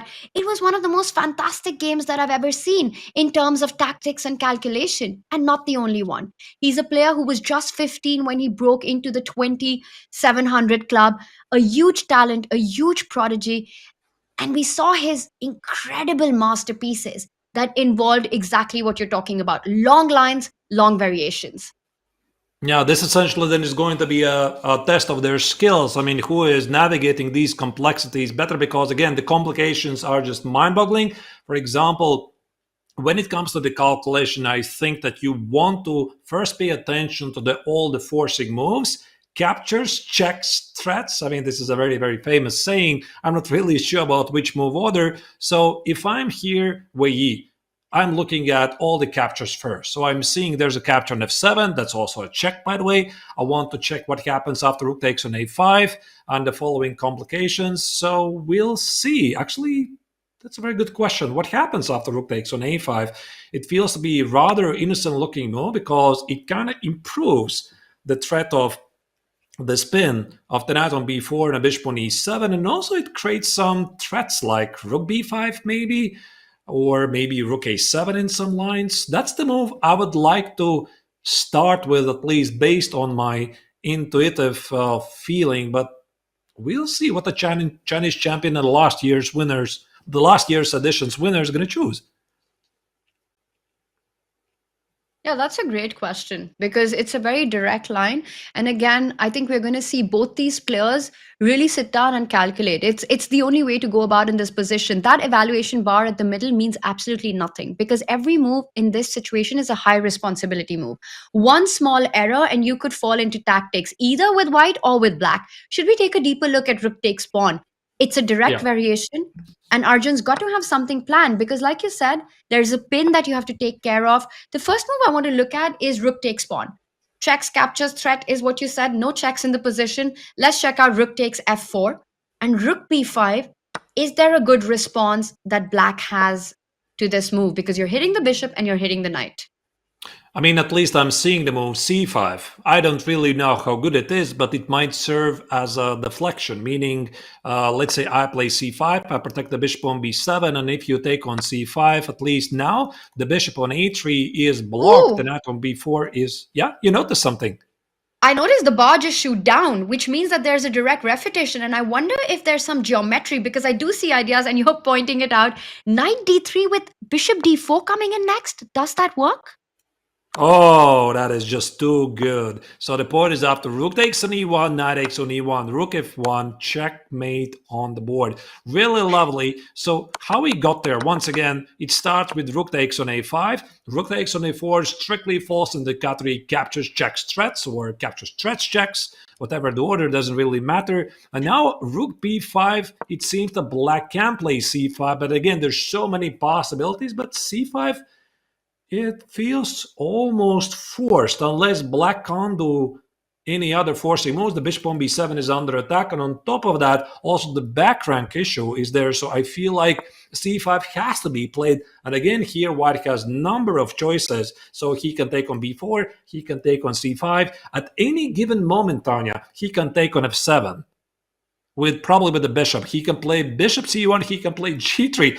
And that's what makes this position so complex. It's just very difficult to apply general gut feeling. You just calculate it all. And I suppose the one who does it faster is going to win the game. And based on what we're seeing on the clock, apparently Arjun is on top of the things because he has 50 minutes versus the Chinese Grandmaster's 23. I'm gonna say one thing, that the line that we just saw, if where he spots c5, and Arjun will have to spot it as well, then rook takes pawn is a scary move to make, allowing the f4 pawn to fall apart and the spin on the e line with ideas of bishop d4 check to follow whenever the knight steps away. It would be very discouraging for Wei Yi to walk into this line unless he's got a response in this position. It starts to look incredibly scary for white right now. I'm not even sure if g3 changes anything, because I was thinking making this inclusion move, but now it opens up the bishop on b7. So if I play something like rook goes here, maybe after rook takes on c5, there's still the knight e3 move. And again, there's a different kind of problem. You cannot go here. Wow, and if you just back up to show the power of this move, rook to f5 and the opening up of the light squared diagonal, if bishop f7, rook takes bishop, knight takes rook, and bishop d4 would be a checkmate. Right. Yeah, it's not so easy for Wei Yi to play here. So I could easily imagine him having cold feet after rook takes on a5, rook f4, rook b5 on c5. Then again, who says he has to play rook b5? So maybe he is already long past this. But for example, here after rook takes on f4, he could have other moves as well. So what I usually do in these positions, I try to rely on the elimination method. Yeah, I just try to rule out by brute force. So it's either knight move, no, bishop move, no, rook move, no, bishop move, no, rook move, no. And this is how I try to at least narrow down this vast amount of variations to calculate. What do you do, Tanya? Well, I would do what Wei Yi did. After seeing the ideas of getting checkmated, I would not give up the f4 pawn. I see on our live board, he has made the move g3, not going into any of those complications that we saw. He wants to keep that knight on e5, which is a key defender, solidly defended. Smashing game, this one. Completely agree with our featured chat, despite being queens off the board. Tactics all around. But we spoke about this, right, Arthur, that a move like g3, it really weakens the long diagonal. And the first move that comes to mind in this position for black would be get that rook on the second rank. Rook d2, trying to threaten rook g2, keeping ideas of knight d3 on the board. To me, that's a very tempting way to proceed. Yes, you have to look at bishop takes pawn, rook takes pawn. But as long as I can get my rook g2 idea, I feel there's hope here. Yeah, and here we go again. I mean, I take on a5.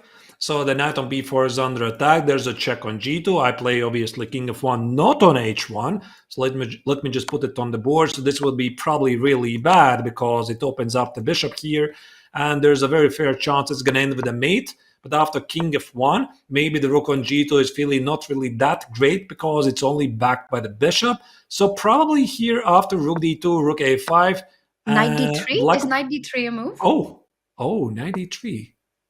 Maybe it's... Ooh, and check this line out, others. If you take bishop takes rook, maybe there are other ways. But bishop takes rook would perhaps run into at least rook g2, rook f2, and there's a draw, but there's probably more than that for black here. I have to confess, Tanya, I did not even notice the rook is under attack. So rook g2 check. Oh, that's a very funny way to finish the game in a draw. A grandmaster draw. Yeah, not all draws are made equal. This definitely is a beautiful one.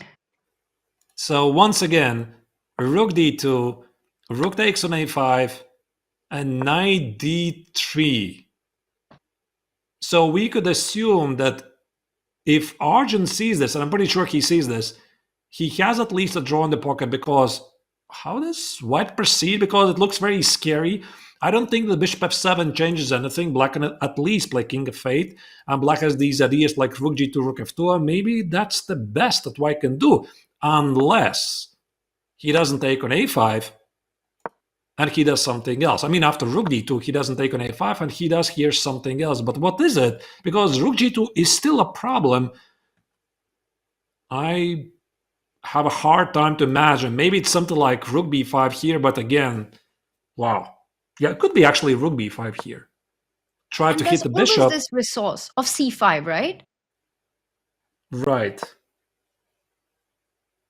And now do something. What? Maybe bishop takes on f. No, bishop takes on f7. Again, I'm blundering the bishop d4, which, by the way, I have to show it to you because it's a lovely. It's a lovely mate on the board. Oh, You don't the get two it very bishops. often. No, stunning. So what do you do here? I would say that there's a very fair chance that it might end with a draw. You know, I've been in this situation so many times. It feels like, oh, it's boiling up. You're going to have a definitely decisive result, and somehow it just finishes in a draw, like with a perpetual check or something. I mean, it's just how the professional chess at the highest level works. So both players are doing fantastic work with their calculation, and chess, I do believe, ultimately is a drawn game. You pose your opponent as many questions as you can, but if he solves them, it's just a draw. That's how it works. That echoes what Magnus said in our interview, that everything is a draw at the end of it. However you start, whatever you play. But at top level, like you're saying, when you get this perfect fight, when you get two calculators, when you get them play these incredible moves, draw is often the outcome. Well, Rook D2, the other factor of that is that it vacates the d4 square, right? So if Wei is ambitious, it could backfire, because suddenly knight d3, regardless of what you play, unless it is the correct move, rook d2, knight d3 is a massive threat on the board with the bishop jumping onto d4. So Wei might be forced to sort of take some material and force Arjun into a repetition with either rook takes pawn, like we were pointing out, and the line with knight d3. Very likely. So following the tradition of predictions, this one ending in a draw, others? I think it's going to be a draw unless Erigaisi is going to divert. I don't know. Maybe I'm wrong. Maybe actually it's Wei who's going to feel ambitious here. But again, I'm seeing his clock situation. He has only 22 minutes on the clock. This is move 24. So he doesn't have a lot of time for a very, very complex position. Every single decision extracts him some time. So I would guess that he should be like pretty okay with a draw here. We'll see. I don't know. What do you think? What do you think is going to happen? It's really tough, because every single move could actually, just a small mistake will not be small in this kind of a position. You could be lost with one inaccuracy. And I just saw that it's Wei with a 99.3 accuracy and Arjun with a 99.8 accuracy in this game. In a game that's been absolutely crazy from the start. Wow, that's just impressive indeed. What do you suggest now, Tanya? I mean, I think that this game is something we want to keep an eye on, but do you think we should select another game, or maybe check the bird's eye view and see what we have missed? Let's do it. Let's do it, and let's wrap the ribbon on this, saying that we expect tactics, but perhaps draw is a likely outcome on this one. Chat, what do you think? Does Arjun finally get his first win, or will Wei score a second back-to-back victory, or will we have a peaceful outcome to this absolutely non-peaceful game? Others, let's do it. Let's bring up our bird's eye view and check in on the others. Let's go. And what do we have here? All right, the first position I'm seeing, Fedoseev against Hare Krishna top middle. Aboard, it seems that Hare Krishna has managed to normalize his position because... Is that a king on c2, others? Is that what? Oh, wait, he has an exchange. He has extra exchange. I was only looking at the pawn structure and I thought that clearly something has gone wrong for the 2800 club level Slayer, but this is something else. It's an extra exchange, and the beautiful knight on f5 absolutely gives black some comfort, because at least black has some sort of a compensation. I suppose we're going to check it a bit closer, but that's a bit unexpected. Yes, and we'll check in with that. And as we can see, that it appears that Hare Krishna, he's got enough initiative. White's king in the open, picks up the H pawn as well. Yes, you can take c6 with check, but once the black king sidesteps the check, you're only opening up more files against that white king, with b2 coming under attack. I suggest, others, we check in with the world champion. We haven't had a look at Gukesh Mendonça for a while, and then we'll see the progress on the Fedoseev game. Let's go. So we left it, I believe, right after the opening, when the young Indian player, and I'm referring to Mendonça because both of them are young Indians, even though Gukesh is already the world champion. So we left it with a very aggressive g5 move. So I'm going to throw back a bit after the opening phase. In case you're curious, when we left it, it was about here. So Black played it a bit aggressive at the king side, and Gukesh decided to reroute his knight to f5. This is something I didn't really consider, but I mean, it makes sense because these weaknesses on f5 and d5, they make sense to fight for, and that's why Mendonça decided to trade on e3 to make sure that White cannot exploit these weaknesses, and a couple of moves later, the position slightly opened up. Gukesh is still trying to apply some pressure, open up the position because he has the bishop pair, and that's the current position we have right now on the board. And our blue arrow to the rescue, pointing out the best move because there is a threat. Right now, the e5 pawn is under fire. And if you're able to open up this diagonal, the queen on a1, beautifully placed, by the way, that last move of Gukesh, queen d1 to a1, not only doubling up on the a line, threatening rook to a7 at the right time, but also putting pressure on that pawn on e5 and extracting that king on g7. Pawn takes pawn, authors, I believe, will be a terrible decision because that gives that white knight a straight path in through that f5 square. Knight takes pawn, there's a bishop threat, knight f5 coming in, the rook opening up. This has to be busted for Black. Indeed, yeah, this feels pretty bad. But then again, the question is, how should Black deal with this pressure on the pawn on e5?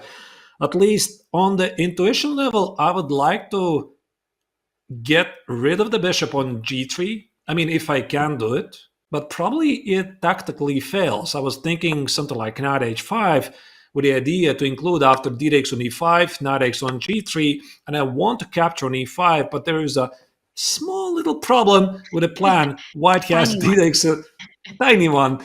E takes on d6, check, intermezzo check, and then collect the knight on g3, and White is just up 2 pawns for no good reason. So that's why here Mendonça cannot easily play knight h5, get rid of the bishop, but the problem persists. I mean, it still stays on e5, so I suppose you have to defend it, something like rook e8 or knight e7, but visually it feels that the world champion is in the charge of this game.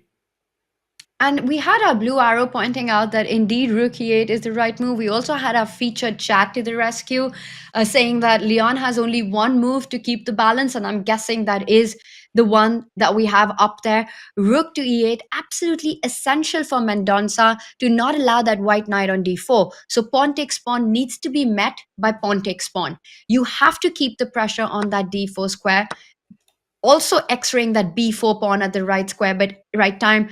One does get the feeling that despite having this balance for a long time, Gukesh kept the queens on the board. He kept the position alive. He slowly made progress.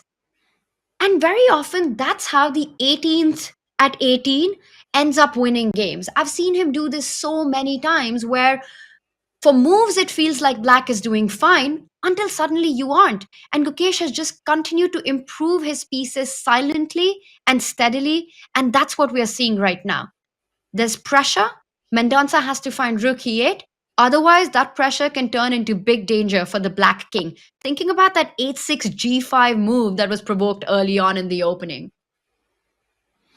Right, but maybe there was not a problem with the h6 g5 move, but what happened after that? And it was this moment, where was this, after c3, maybe this is the moment in the opening phase where Mendonça decided to play bishop b6, being wary of the d4 push. Maybe this is something where he should have taken more decisive action and played b4. Now, this is a move you were suggesting, Tanya, trying to organize some contemplated b file, but I think it doesn't really make any sense to go so far. It would have been simply a different game. But what is pretty clear that the world champion Gukesh has been outplaying his younger compatriot, and now he has a simply better position, very nice, improved pieces. So I wouldn't be surprised if Gukesh is going to win this game.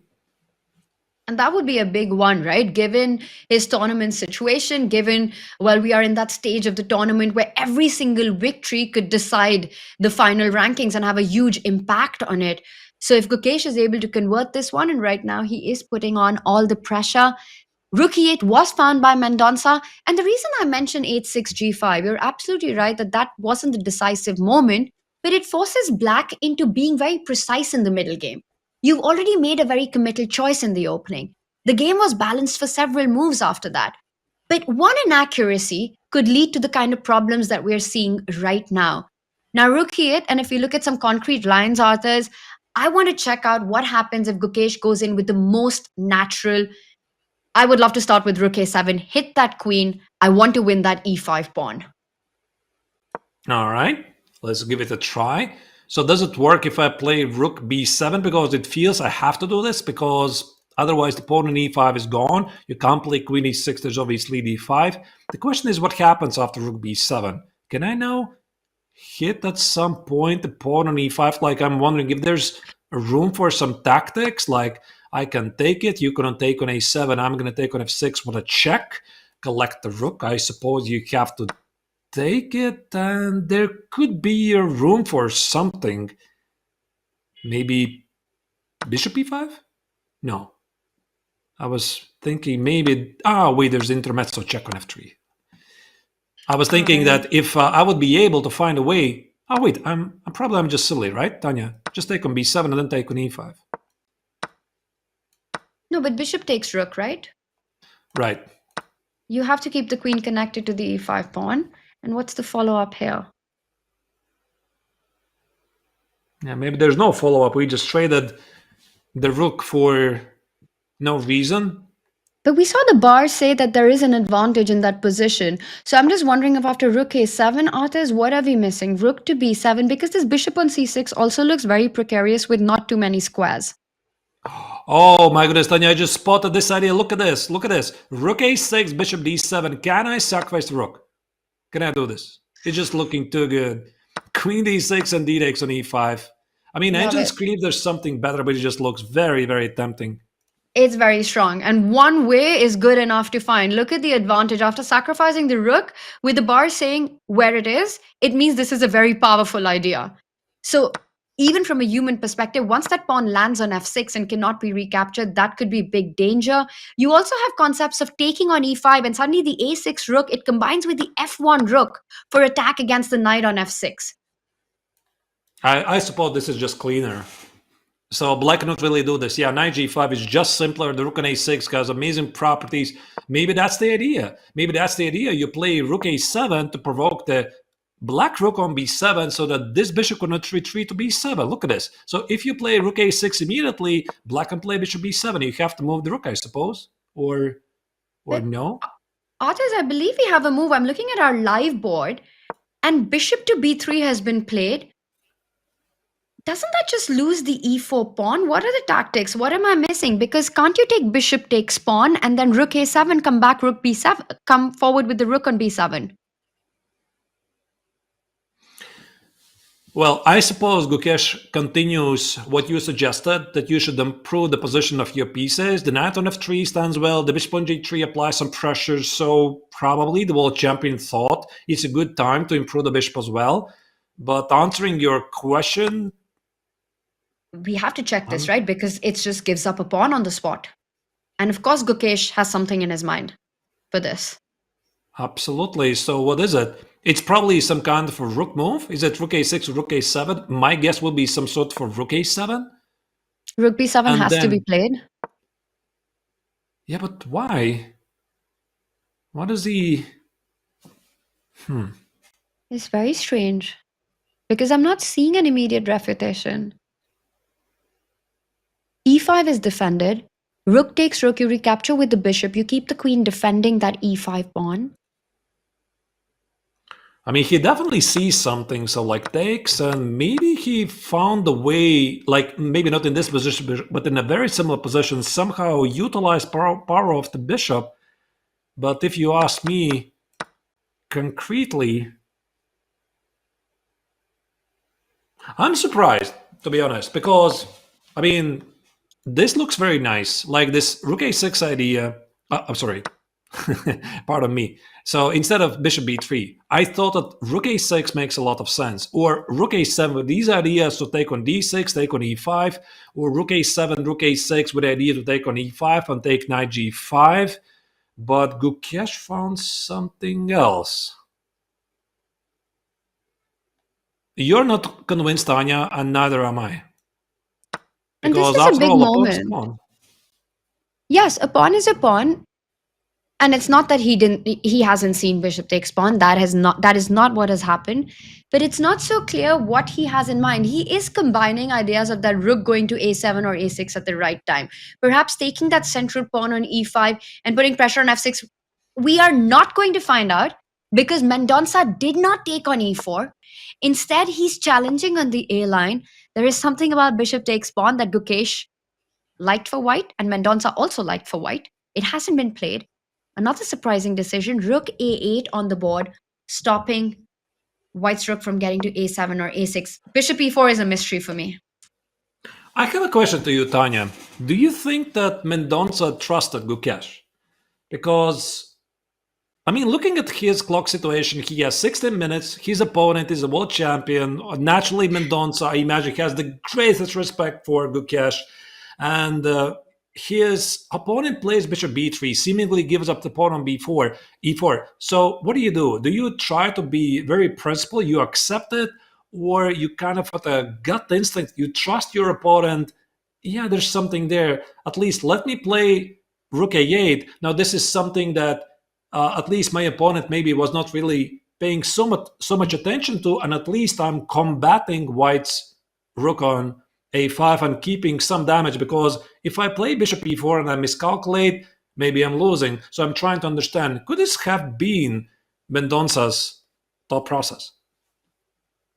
Definitely a big part of it, right? Because very often you let who you're playing, and especially when it is the world champion, when it is Gukesh, the form that he's shown, it's sort of the player's aura sort of lives rent-free in your head. And that can sometimes dictate your decisions on the board. What I also believe happened here was that the clock situation played a big role in this decision. Bishop takes pawn.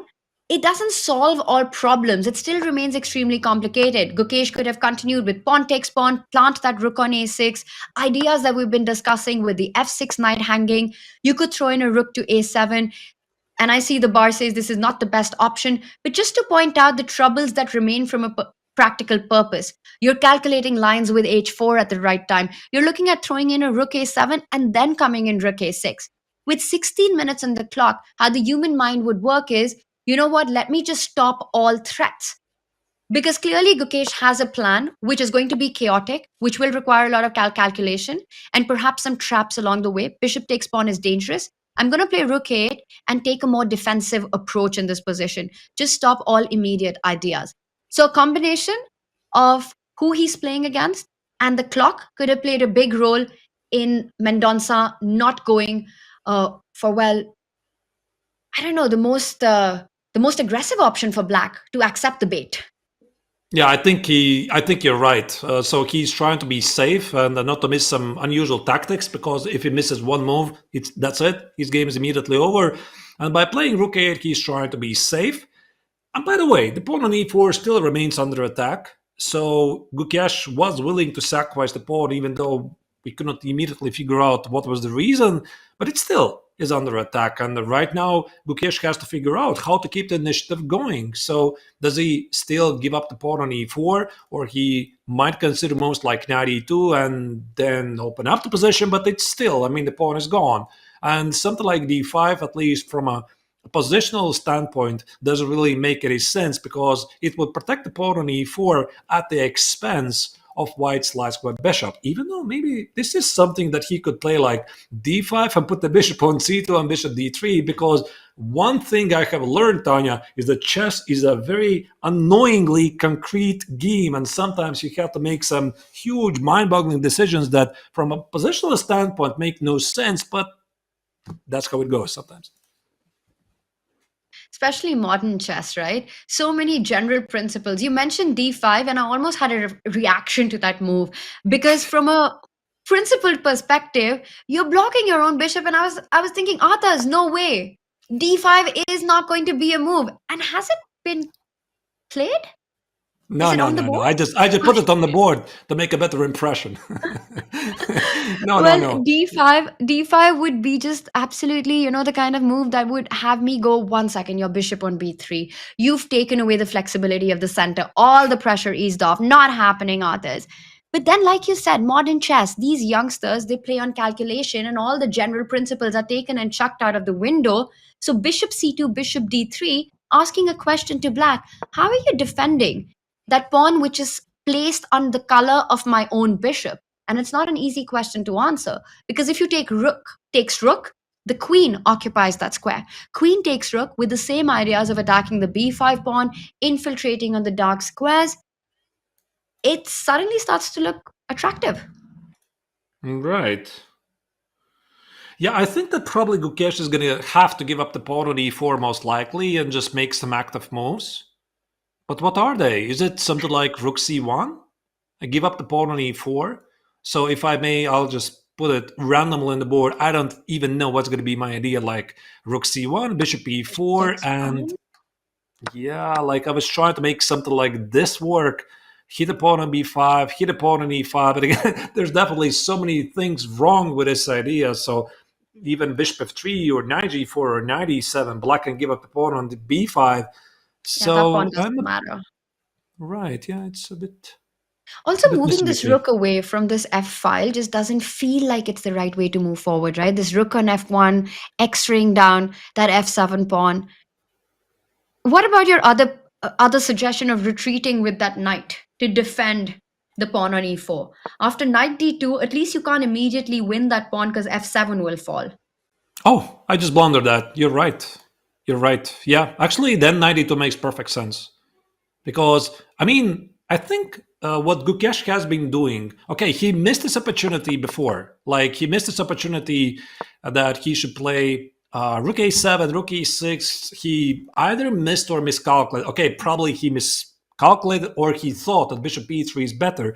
But anyway, what he's been doing, he's been consistently improving his pieces, right? So he put the queen on a1, he put the bishop on b3, he maybe even didn't see anything concrete with a pawn on e4. He just thought, because of this activity, I have so much compensation. And now following the same approach, he could play knight e2 because perhaps from Gukesh's standpoint, the knight on f3 doesn't do much except of applying pressure against the pawn on e5. And let me just improve. Protect the pawn on d2, maybe, I don't know, in the future I could get it on b3, a5 or something, maybe knight e2, queen c3, rook a1.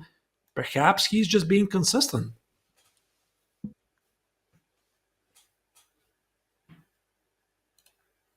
You don't agree? No, I agree with you, because I was looking at Gukesh and trying to understand whether he agrees with us or not.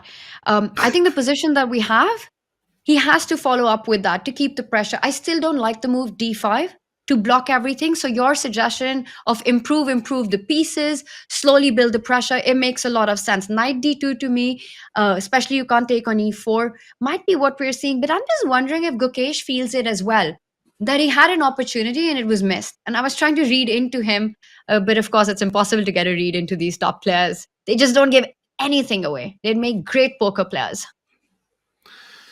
Right.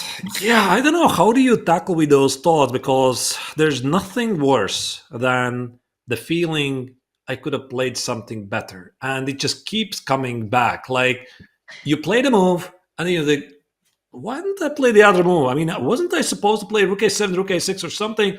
And then your opponent plays rook a8, and you're like, oh, God, I mean, I should have played rook a7, rook a6. Why didn't I do this? And I know for a fact that the harshest critics of the players are the players themselves. And they very often criticize themselves for not making this decision they should have done before. So the question is, even if Gukesh is having these thoughts, how do you tackle with these thoughts? I mean, I suppose this is where the training should kick in. Again, maybe none of this is happening and he's still perfectly fine with his position. But let's say he suddenly starts to have some regrets. What do you do, right? I mean, this is definitely discussed in the training sessions. How do you deal with these difficult moments? and perhaps not discussed for all players like it should, but I know Gukesh, yes, definitely. In his preparation for the World Championship match, he was working with a mind coach, Paddy Upton, who's brilliant. He's worked with world-class athletes, and I'm sure this is a situation that they thought of, preempted, to think about how to respond in such moments. I look at Gukesh, and I do get the feeling that he perhaps doesn't know the extent of it, but he does feel that black is back in the game somewhere. Rook a8 has taken away, and he was perhaps relying on bishop takes pawn, is the feeling I get. With bishop b3, he saw this idea. He had something fantastic planned up for it, something that would create practical problems for Mendonça, and that's what he focused on. And very often when you focus on just one line, you end up missing, well, one simple resource, an alternative. And Rook a8 has taken Gukesh by surprise. So while our featured chat, yes, go on. Yeah. Sorry. Yeah. What I was saying is that maybe Mendonça's Rook a8 was actually a brilliant choice. So even though we couldn't have figured out what's the problem of bishop e4, at least this is something that apparently caught Gukesh off guard. So he missed maybe this continuation or didn't properly evaluate, and now he's trying to figure out what to do. Or maybe on top of that, again, there are those thoughts, I should have played Rook a6 before and I did not. Yes. What we were talking about earlier, right? How do you respond to an opening while your opponent is playing really quickly and you have to think on every single move? You want to take them off the known path. Here, in a different circumstance, Rook a8 feels like that kind of move. Bishop takes pawn would have walked into Gukesh's plan, whatever it was, to continue putting pressure. Rook a8 has definitely thrown him off just a little bit because it takes away a lot of attacking resources. Knight d2 is what we're expecting by the world champion. Well, one of the moves that's definitely on his radar, which continues at least to keep the tension on the board, Arthurs. Any other attractive option for white here that you'd like to look at? Yeah, that's a very good question. Maybe try to ignite some action at the king side. I don't really know if this is the place to play something like h4. Doesn't feel right. Maybe because white's king side is a bit weakened. But again, chess is a very concrete game. Again, we might be repeating this idea all the time. But I was thinking maybe, just maybe, there are some moments when you get to play h4. So the threat is to take on g5, and if black tries to close the position with g4, there could be a room for some h5 idea, like I sacrifice the pawn with ideas to put the knight on h4. Also, if the knight leaves the file, perhaps there's a room for some tactical possibilities, like let me just throw in some random knight e5 here, just because it's not my game, play rook takes on f7, and somebody try to figure out what is this. So at least I see that the bar is not hating an h4, then maybe this is something that's at least Gukesh is considering. Yeah, big moment for Gukesh. H4 would feel like he's hitting that red chaos button full on. So perhaps in for an exciting fight. Actions heating up all around Arthurs. John, you've been having a look at all the positions. This is turning out to be a dream round 9, and we're in for a long haul in this one. Oh, come on. You say the chaos button. I say the Gukesh button. I've been looking forward to this since the beginning of the broadcast when you guys highlighted that this could well be the game to watch. Gukesh and Leon Mendonça looking like it could be about to really heat up here. And we're going to take this opportunity to head to what I think will be our final break before the time control. Because what we want to do is come back and check out all of the time scrambles that are likely to start happening in about 20 minutes to half an hour's time. So folks, strap yourselves in. This is going to be a fantastically bumpy ride, and we're here for every moment of it. See you in a few minutes.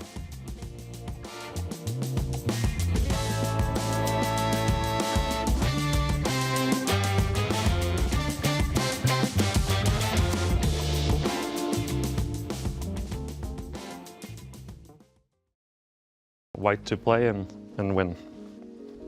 Okay. So first I'm trying to figure out which piece should kind of deliver mate. Because for now I see the problem that if we try to go for mate directly, there's some king g6 options. But I have the feeling that we will see some, I don't know, f5, h5, both rooks on f5 and h5, and then some good move. let's say some g4, knight g7, and then there's no way to avoid mates. Correct. But You're on to the solution. But need to find the move order for this. So I mean, first thing I thought about was knight e8, but then after g8, okay, I have knight g7, bishop f5 mate. So I guess we go king g6. I go f5, rook f5, h5, rook h5. Need to be sure, and then knight g7, and then bishop f5 and g4. So we start with h5. Yeah. Here? Yeah, king g6. Yeah. Okay, that's sorry. Yeah, because f5, rook f5, h5. There's king h5, and then I cannot go knight g7 because of king g4 and bishop f5. There's g4. Okay. Yes. Very good. That's impressive. Yeah, it's very nice actually. Amazing. Good job. Well done.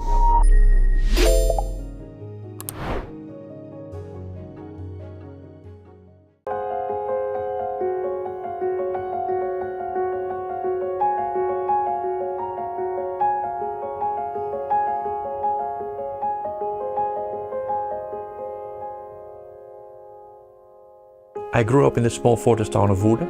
I've lived here all my life. When I was 5, my father taught me the game, and soon thereafter took me to the local chess club. I can't really remember my life without chess. I feel like it's always been there. I met my wife through chess. My profession is chess.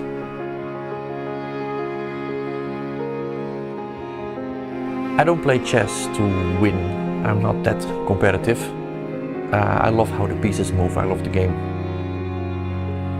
I love how everything around me becomes still.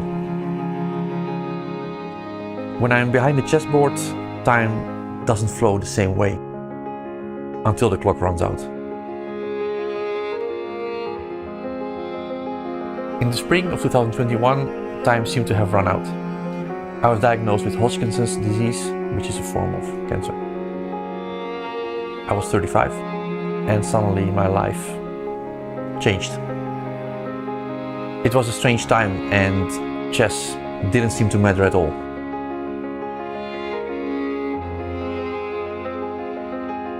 But I was optimistic. I trusted the treatment plan and the doctors that were helping me, and I felt it was in their hands now. The chemotherapy, radiation, at the worst I could barely walk around the block. That it really puts things in perspective. If I have a bad position now, yeah, I mean, it's no big deal, you know. So maybe in that sense it helps that you have a more of a different kind of attitude to life.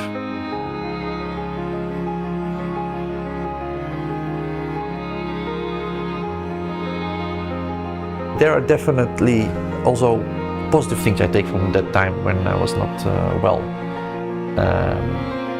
I think it gives you kind of different perspective on life, on everything actually. So it was definitely not only negative.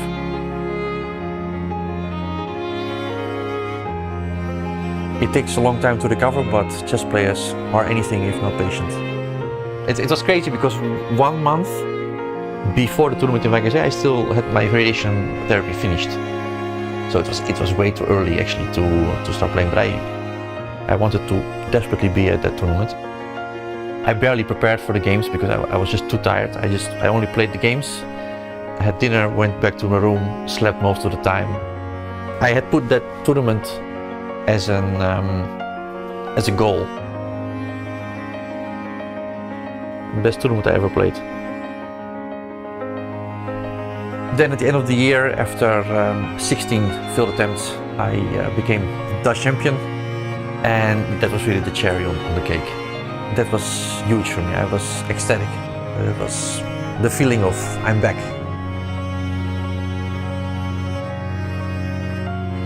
All those failures, all those setbacks, they never seem to matter now.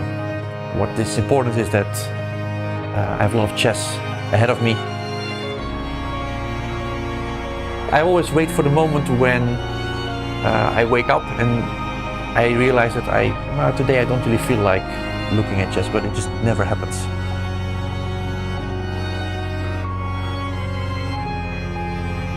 My name is Erwin Lamy, and I'm a Dutch Grandmaster.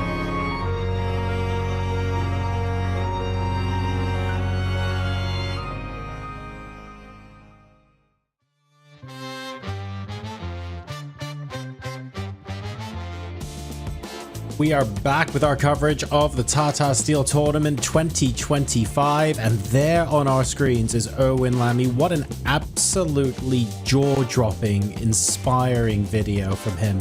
I mean, everything about that really is how life throws you lemons and you find a way to make lemonade. The fact that he is here, he became Dutch champion.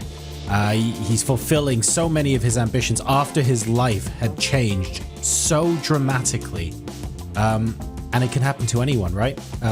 Tanya, it really is inspiring to have stories like Erwin's in chess. I've known Erwin for many, many years. I've played against him, and I think he is one of the nicest men in the chess world. He and his partner Elena as well, who's been a friend of mine for many, many years. And like you said, it's to come out of these difficult situations and to keep your motivation, to keep that smile on the face. And I think Erwin has really shown the world how to do that, to fight the biggest challenges, the biggest setbacks. And yet he is, and he continues to be, an absolute winner on and off the board. And he's fighting for a title as well. He's played a fantastic tournament here. His chess is as inspiring as his personality and his story is. He has this slow, strategic style to his game where he grinds an opponent out. And he's in the mix, John, in the challengers to get the title. He was leading the tournament early on as well, Artur, so hopefully he'll be in the mix in the last couple of days of the tournament too. I think it goes to show that sometimes in all sports, chess and elsewhere, if your life priorities change, sometimes you think, you're not purely focused on just the prize. You're not just focused on winning. You're not just focused on a world championship. You're not just focused on this tournament victory. You're getting distracted. It's all downhill from here. And I feel like Erwin has shown us that's absolutely not true. And there are ways to come back stronger, to come back more determined. You have different outlook on life. You might have different priorities, but actually you can use it as a force to make yourself even better. Yeah, I mean, of course, being a chess professional is not an easy way of life, so to speak. And by the way, just recently there was a very popular video circulating online by the Austrian Grandmaster Felix Blauberger, where he shared his feelings about how it is to be for a chess professional, at least in Europe. But I think that's a way of life. That's the way we have chosen. We love what we are doing. We love the game, and at least I'm proud of it. And it's great to see that we are celebrating yourselves here, everyone in the tournament playing hall as well, all of these professionals and amateurs alike coming together with a shared love of our beautiful game. It's fantastic to watch. Let's go ahead now and take a look at some of the action that is still continuing to unfold in the playing hall. Tanya, this time back over to you to steer us through what would be the beginning of the end games that we have here today in the Masters. Well, we have quite a few, and the one that catches my attention, and I see the big threat has been stopped. Top left, Wei versus Arjun Erigaisi, the move King F8, sidestepping any back rank checkmates that were being threatened. And right now, I have a feeling, authors, that we might be heading into a liquidation here where we could potentially end up with a rook and pawn endgame, even with equal material, as white is eyeing that b4 knight, can win that pawn, but black's rook on e2 is super active, about to win the e5 pawn, the board next to that. I don't know what to make of it. It's absolute chaos. That's madness on the board. Where should we go to first, authors? Yeah, I think the game of Wei against Arjun Erigaisi, one of the most exciting games of the round, is indeed going to finish into a draw. And I'm not really surprised, because once again, it just shows how high-class players both of them are. They were able to navigate in these complexities with a very, very high precision. So eventually everything just disappeared from the board. I'm seeing a bit surprising turn of events in the game of Giri against Praggnanandhaa, because this bishop on b7 that on the top right corner that Pragg has, now suddenly it is doing at least something more than it was doing before. So definitely there's a lot of change. And also, oh, by the way, I have an update. Sorry, Tanya, that Wijk against Arjun Erigaisi just finished in a draw. A roller coaster of an endgame. So many tactics eventually does end peacefully as these two big calculators navigate their way perfectly into a balanced endgame, which means that Arjun, he gets the draw. You know, no big disaster for him in this one. Still on the hunt for his first win. In Tata Steel hasn't scored a point. For Wijk with the white pieces, he wanted more, but Arjun was able to keep the tactics under control. As the two players continue to analyze, we will jump into other analysis across the board. And others, I really want to draw your attention to the Fedosiev game, because I cannot stop looking at that position. With Fedosiev's king in the center, he's up an exchange. Hari is not at his board. Fedosiev trying to really squeeze something out here. This is a position for all three results right now. Oh yeah, this looks really, really sharp. And even though Fedosiev has an exchange for a pawn, he has very active pieces. The king on d3 doesn't really feel very secure. If only he would be able somehow to find a way to trade off the queens, then I think this already becomes a purely technical matter. Meaning, if White could trade the queens and trade the rooks and somehow get to the pawn on a7, then the h pawn seemingly is not going to go far, but it's still a long way to go. And I think that, is this something that Fedosiev initially wanted? Because when we last look at this position, if I may, I would like to make a throwback to the move where you suggested the move Queen G3, and I don't think it ever happened. So I'm trying to find a moment once again where this was. I believe this is where we left it, and you had this idea here to play Queen G3 and offer Black to go to simply a better endgame for White. At least we thought so. Here Fedosiev decided to play something else. He played a4. He decided to go for a queen set attack and lock the position with e5, and decided to hit the rook at h5, and maybe he had only thought that Hare Krishna has to trade the queens and retreat with the rook, but there came a big surprise. We will jump back to that, but take a look at what is happening on the left side. There's been a sacrifice by Jordan, and are we about to see a repetition here? What's going on? Because King G8 was played. If Jordan wants, he can just repeat immediately with Queen G5, Queen F6. And that was a bishop takes G7 that has followed, that has gotten this position on the board. I think it's just a draw. I mean, unless there's a... Oh, wait, just a second. Rook d3. That maybe is not so clear, because I thought this piece sacrifice on g7 followed by Queen g5, Queen g6 is a typical way to secure a draw, but Rook d3 is Bishop e4. Maybe we could go full screen to that position and then go back to the game of Fedosiev against Hare Krishna, because it's very, very tough to choose. Wow. So let me find it. Just a second. There you go. This is the current position. So the question here is, can White find anything more than a draw? So a couple of moves ago. So throwback here. There was a sacrifice. After b takes on c3, Queen e8. Here, 1-4 is decided to sacrifice the bishop with the idea to play Queen g5, Queen f6, so he has a draw in the pocket. He can play Queen g5, Queen f6, which is a perpetual check. Now the question is, what happens after Rook d3 and Rook g3? And the first thing, Tanya, I'm seeing, there's at least Bishop e4. And the point is, Rook g3 leads nowhere because Black is just in time to defend, and there's just no follow-up. And Black has got extra material, so this will backfire. And I believe I just saw Jordan repeat it once. He might be taking it, and this one ends in a draw. I see the kings in the center of the board. We thought that Fabi has something to play for, that slight pull, but never out of control for Nodirbek. He was solid, and he leaves the building still staying ahead on top of the leaderboard with this draw. I think both players can be satisfied with this outcome. Arthurs, even though Fabi wanted more, but practically Nodirbek has been on his A game.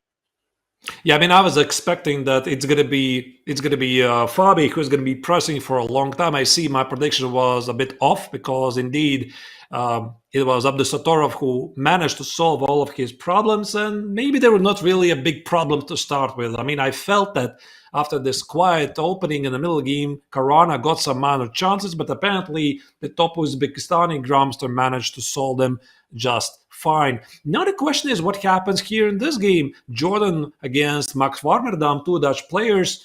Did Van Forest miscalculate something? Because I can't possibly imagine how to continue. Maybe there's f5 to throw in the mix and then toy with a truffled repetition. But I just don't see a way for White to make any progress. Well, f5 looks like a very tricky idea, right? But Black should at least have the move rook to d8 to stop your rook d3. I get your point that after pawn takes pawn, you want to go rook d3 and say bishop e4 isn't working anymore as a defense because you've blocked that diagonal with bishop g6. Although the bar still says it's fine for Black, I'm struggling. Yeah, I think there's a 4. f4 Yeah, still keeps the balance. Yeah, you still have to make a perpetual check, and now I think that White has to do this already. So my estimation would be that this game is heading to a draw, and whatever happened before, I think this is going to be quite a big miss for Van Forest because he had such a commanding position, just throwing back 10 moves about here. Like this felt really good. So he had 3 pieces, f4, e5, bishop c2 incoming. It felt really good, and apparently something happened here, or maybe there was not much to start with. After knight e4, bishop e5, knight x1, c3, apparently here Van Forest had a stronger continuation, which the engine says, by the way, Tanya, not to take the knight on c3, but play rook d7. Just play positionally, like nothing happened. You've just sacrificed the rook. I mean, you would know my rook. What happened there? Knight takes rook and you just don't even recapture and you enter with your own rook because you're threatening checkmate and you stop f6 because queen takes pawn this time will be defended by the rook. And there's no way for Black to stop this because even if Black went back with the knight to e4, defending the g5 square, either in this position, if you go knight to e4, well, queen g4 isn't possible because of knight f2, but the queen is hanging and now you can go on to pick it up because the rook has escaped to d7. So you're just up big material. Yeah, that's a major miss by Van Forest. He is playing a really great game. So what happened here, he decided to play bx on c3. I don't know, maybe this was an automated move or And we not. have a result. Yeah, it's a draw. It's a draw by repetition. Incredible stuff. Jordan Van Forest from a powerful position out of the opening, keeping the initiative. And you look at him on the screen, he's definitely not happy with this. He went in for the tactics, but was not precise enough with the follow-up. And Warmerdam survives with a draw, forcing Jordan to take the repetition at the end because of the material deficit. Others, I want to draw your attention to some of the other games. We're reaching the time control mark. We know big mistakes happen at that point, and the players in front of us have a very fiery position. If we just back up, take a look at this, take a look at our live board, and let's just set the stage because Fedosiev has an extra exchange, but his king on e3 is exposed, and right now, Hari Krishna's knight can jump into the attack with a check on f5. What Fedosiev wants is to find that safety for the king on the king side, getting it to the g2 square. And I'm just wondering that last move by Hari g6, could he have not just played knight f5 check? Yeah, now we have to go back here. So after knight f5 check, so king d3, I suppose, drops the pawn on f2 at least, so you can't do that. King f3 walks into it. Actually, what do you do here? I'm a bit puzzled. It has to be king f3. There's no other move because king d3 loses the f2 pawn. And knight takes pawn. Does he just want to hide on g2, saying king g2, no check. Now I'm picking up the a7 pawn. My queen is super strong. And the white king, it's far away from the queen. Black has got no play. And also there might be a g6 threat, meaning if I make some random move, for example, I play knight f5, try to solidify my position and play g6. Oh my goodness, queen takes on d8. Oh, wow. And rook c8, rook c7, checkmate. But then that's a big threat, actually. Knight takes pawn, king g2. I thought the a7 pawn is hanging, but actually in that position, queen takes rook is just... How do you even fight it, others, once the king comes to g2?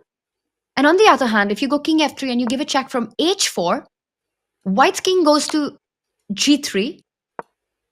And after knight f5, only now you fall back and you hide in the position. Because knight h4, you come back to g1, and again the threat of queen takes rook is in the air. And your king is completely safe. Yeah, I mean, this queen d8 is quite an unusual idea. Yeah, because definitely you're looking at queen a7, you're looking at g6, and suddenly there's queen e8 and rook c8. And maybe this is the reason why Fedosea played this king e3. Oh, sorry, pardon me. So a couple of months ago, Fedosea played king e3, which is not fully endorsed by an engine, but at least he has set his eyes for this trick of sacrificing the queen. And maybe this is also the response of Hare Krishna. He confirms, he sees this idea that he could have moved the knight. He secures himself against any g5, g6 ideas. I think I would have to show this maybe a bit more clearer. Like, there might be moments when white can play g6 and capture the pawn on g7. So that's why Hare Krishna just solidifies his king side and keeps the opportunity to play knight f5 at some point later. But that begs the question to be asked. I see the blue arrow pointing out that a5 is the correct move here. But for me, queen takes pawn really feels like the way to go, because you're also defending the d4 pawn against knight to f5 check. There were tactics involved there, I would guess, why queen takes pawn was not working. But regardless, Fedosea finds the best move in the position. Arthas, do you want to quickly check and understand what Hari was setting up for queen takes a7? Because it does look like an extra pawn. But knight f5 check, king f3? What's the next move? d4 is defended? I mean, I was thinking maybe there's some knight e3 check at some point, like here. Maybe not in this line, but perhaps somewhere along the lines. You go here and I'm playing knight e3. So you take on e3, I take on c1. At least. That's a very cool idea. Maybe it's not the best, really. And perhaps because white's king just steps up, and then that knight on e3 isn't doing much. But knight h4, king g3, maybe you just bring your queen. So let's say knight f5, king g2, and you make a move like queen d2. Now you're threatening queen takes pawn. The g5 pawn is hanging. Oh, even queen e2 now. Yeah, queen e2. Oh, queen. Oh, that is lovely. I was thinking queen e2, but actually queen e2 is much stronger, but there's simply a mate on the board. So that's why. The queen and the knight combination is the trickiest, right? You have to be so careful. And Fedosea avoiding giving Hari the opportunity to combine these two pieces keeps that white queen connected to the black rook. Because now knight f5, king f3, you don't have time to move the queen anywhere, because queen takes rook is still a great tactic on the board available for white. I have a question, Tanya. I mean, could this be some sort of a mutual Zugzwang position, meaning Fedosea cannot take on a7 because there's knight f5 and knight h4 and queen e2 ideas, and Hare Krishna cannot play knight f5, knight e4 because of queen d8 and rook c8, and that's why Fedosea simply uses this moment to improve his position by playing a5, a6, because Hare Krishna cannot win the pawn. So ultimately, maybe Hare Krishna's only idea at some point is to play h4, h3, h2, and this might lead to losing to the pawn. So the knight probably doesn't move. The rook move, yeah, maybe it's a rook move, but where? Rook a8, you don't go have back. Too many squares. I want to point out that rook c8 would land up in the same tactic. Rook c8, queen takes rook, knight takes queen, rook takes knight, and rook c7 checkmate. So not too many squares for the black rook. Indeed. So what do you do? So it's not a rook move, not a knight move. Maybe what Hare Krishna can do here is just to repeat the position, like knight f5, king f3, and go back. But I don't think he wants to do that because it definitely improves the placement of the white king, at least at He's some reaching out point. for the Like, rook. Atas, he's about to move the rook, but he pulls his hand back. He is not sure. Well, don't play rook c8, Hari. That would lose on the spot. And placing the rook on b8, you're tying down your queen to the defense. what about a6? a6 could be queen b6. Yeah? Rook d7, maybe. I thought you meant rook b8 and then a6 by white.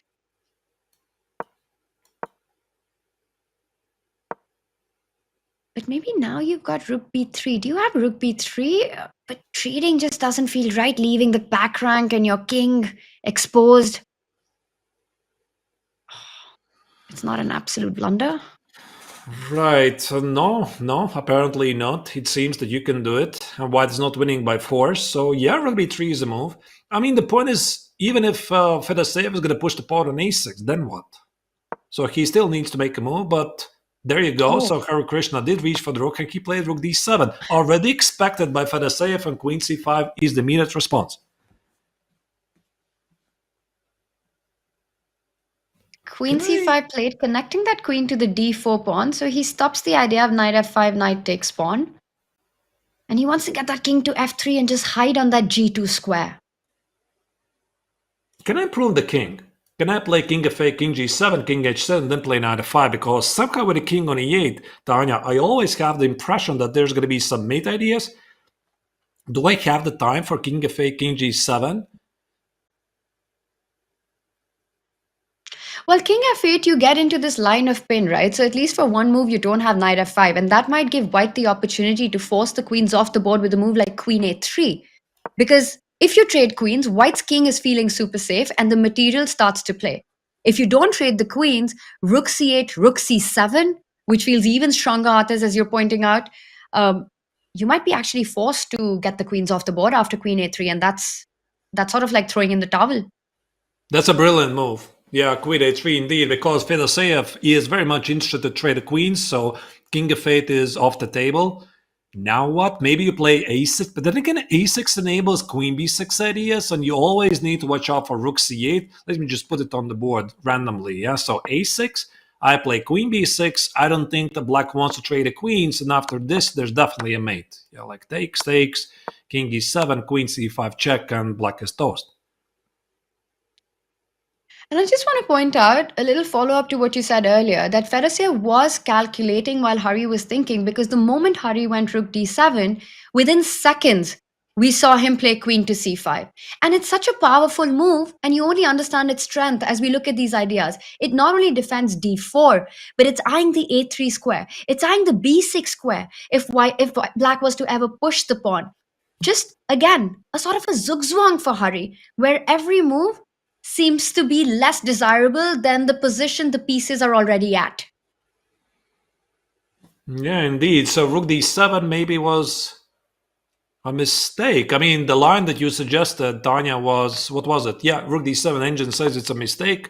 What he should have done is to play rook b8. I suppose white gonna take on a7 and then resort to the active ideas like rook b3, which, by the way, is not even clear if black wants to do.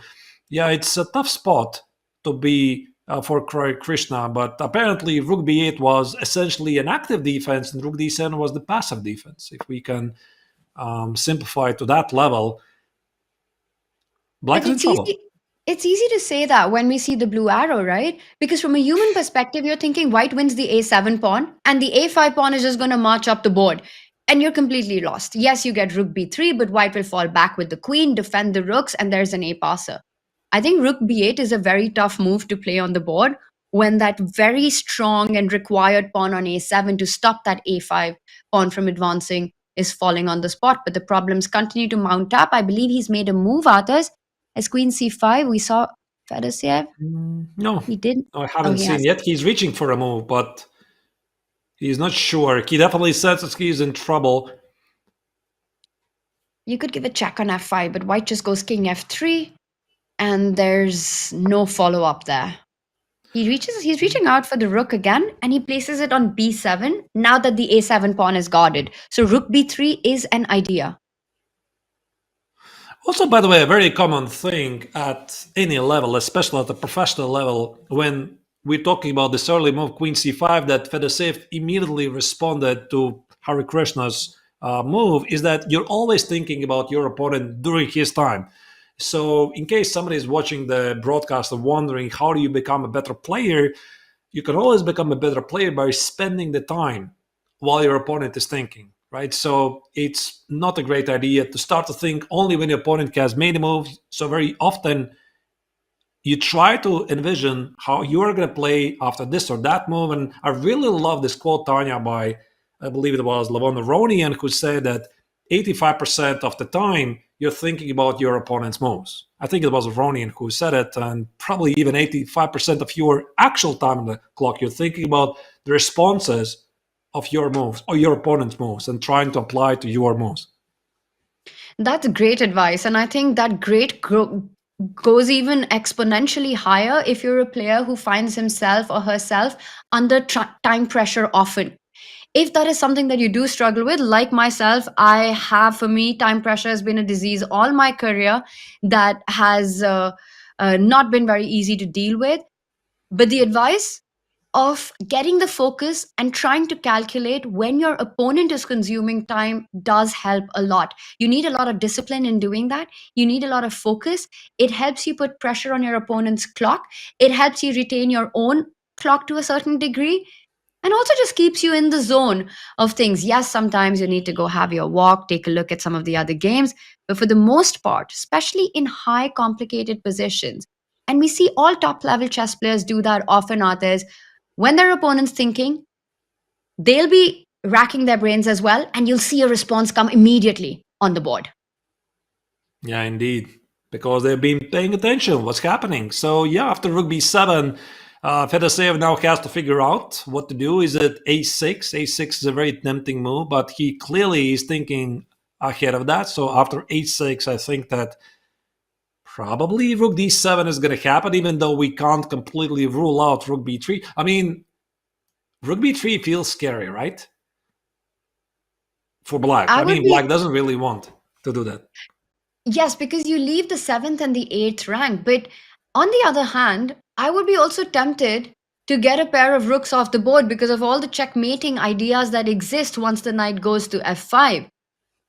Can we take a look at that? Because if a6, rook b3, and the bar doesn't completely shoot up, which it doesn't, rook takes rook. You can't take on a7 because rook is hanging. By the way, a6 on the board, so we might be seeing this line appear. All right. You give a check, maybe rook let's c3. Let's just follow it live. An engine marks as a mistake, which means there's no hope for us human beings because, I mean, it's just the most natural move you can get, right? It just made sense with whatever Fedoseev was doing before. Rook b3, big move. It's a big move. It's also the only move, apparently, as the blue arrow shows up. Rook c3 looks like the follow-up. And now, whoa. The bar doesn't like it. I thought this is the right way again and forcing black to go queen b8. But are we missing something? Knight f5. No, not or knight not. f5. Because king f4, others. You're safe on f4. No check in that position. And there's a mate, yeah? Or at least a queen trade. Could it be some queen d1? And there's no way for you to exploit the unfortunate placement of the black king, and now knight f5, and queen g4 might be incoming with a mate to follow. And suddenly queen b5, king f8, and black's king hides to safety on the g7 square. Yeah, that's why it's never going to happen. So maybe after rook takes on c3 here, Fedoseev has to, if he is going to take on b3, to play queen c3. But big moment for Hariatas. He has to find rook b3. And he's reaching out. And he doesn't. Rook yeah, d7. And the bar goes way up. Yeah, rook d7 is a passive move, but I mean, Tanya, I can understand him. I mean, rook b3 is just, it just looks so wrong. Like, I understand it's a very concrete move. It just looks so wrong. You leave your king unattended and you sort of play in the hands of your opponent who wants to simplify the position. He wants to trade off the pieces, and yet it was the active defense. You keep your king unattended, you keep the a7 pawn unattended, which would be falling off in the next few moves. A tough move, but for a player of Hari's caliber, when he plays rook b7, Artis, I would argue that rook b3 has to be on your radar. Because over the last few moves, he's allowed Fedosiev to get a pawn on a6. Let's not forget the idea of queen a3. It always exists. In fact, the more I look at this position, it makes me think, can he go queen a3 immediately as well and offer a queen trade? And perhaps we can look at that line because knight f5 is the key move that we need to check here. But Hari's just allowed him to go a6, right? He's got this pawn on a6, still a very defensive position. And king d3 or king f3? I would argue King d3 king is d3. queen b5 check. I'm not sure I like this check. Even though Arjun says it's not a big deal, just play king d2. And rook c8 is coming in.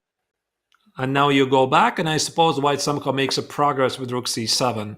There you go. Yeah, just trade it. Queen d6, rook c7. Somehow this should be a win.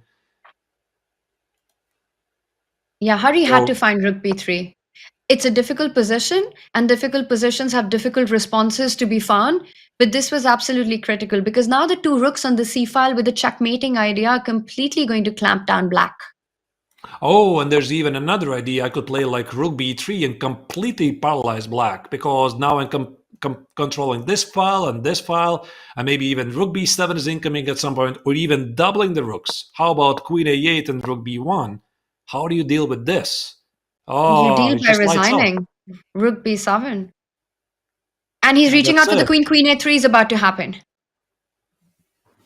You're right. So I was not sure about rook b3, but if you see after rook d7, there's going to be queen a3 out of lack of other good moves. You just got to play rook b3. It's on the board. Yes. He had to take that one chance to get rid and trade the rooks, because this is just delaying the inevitable.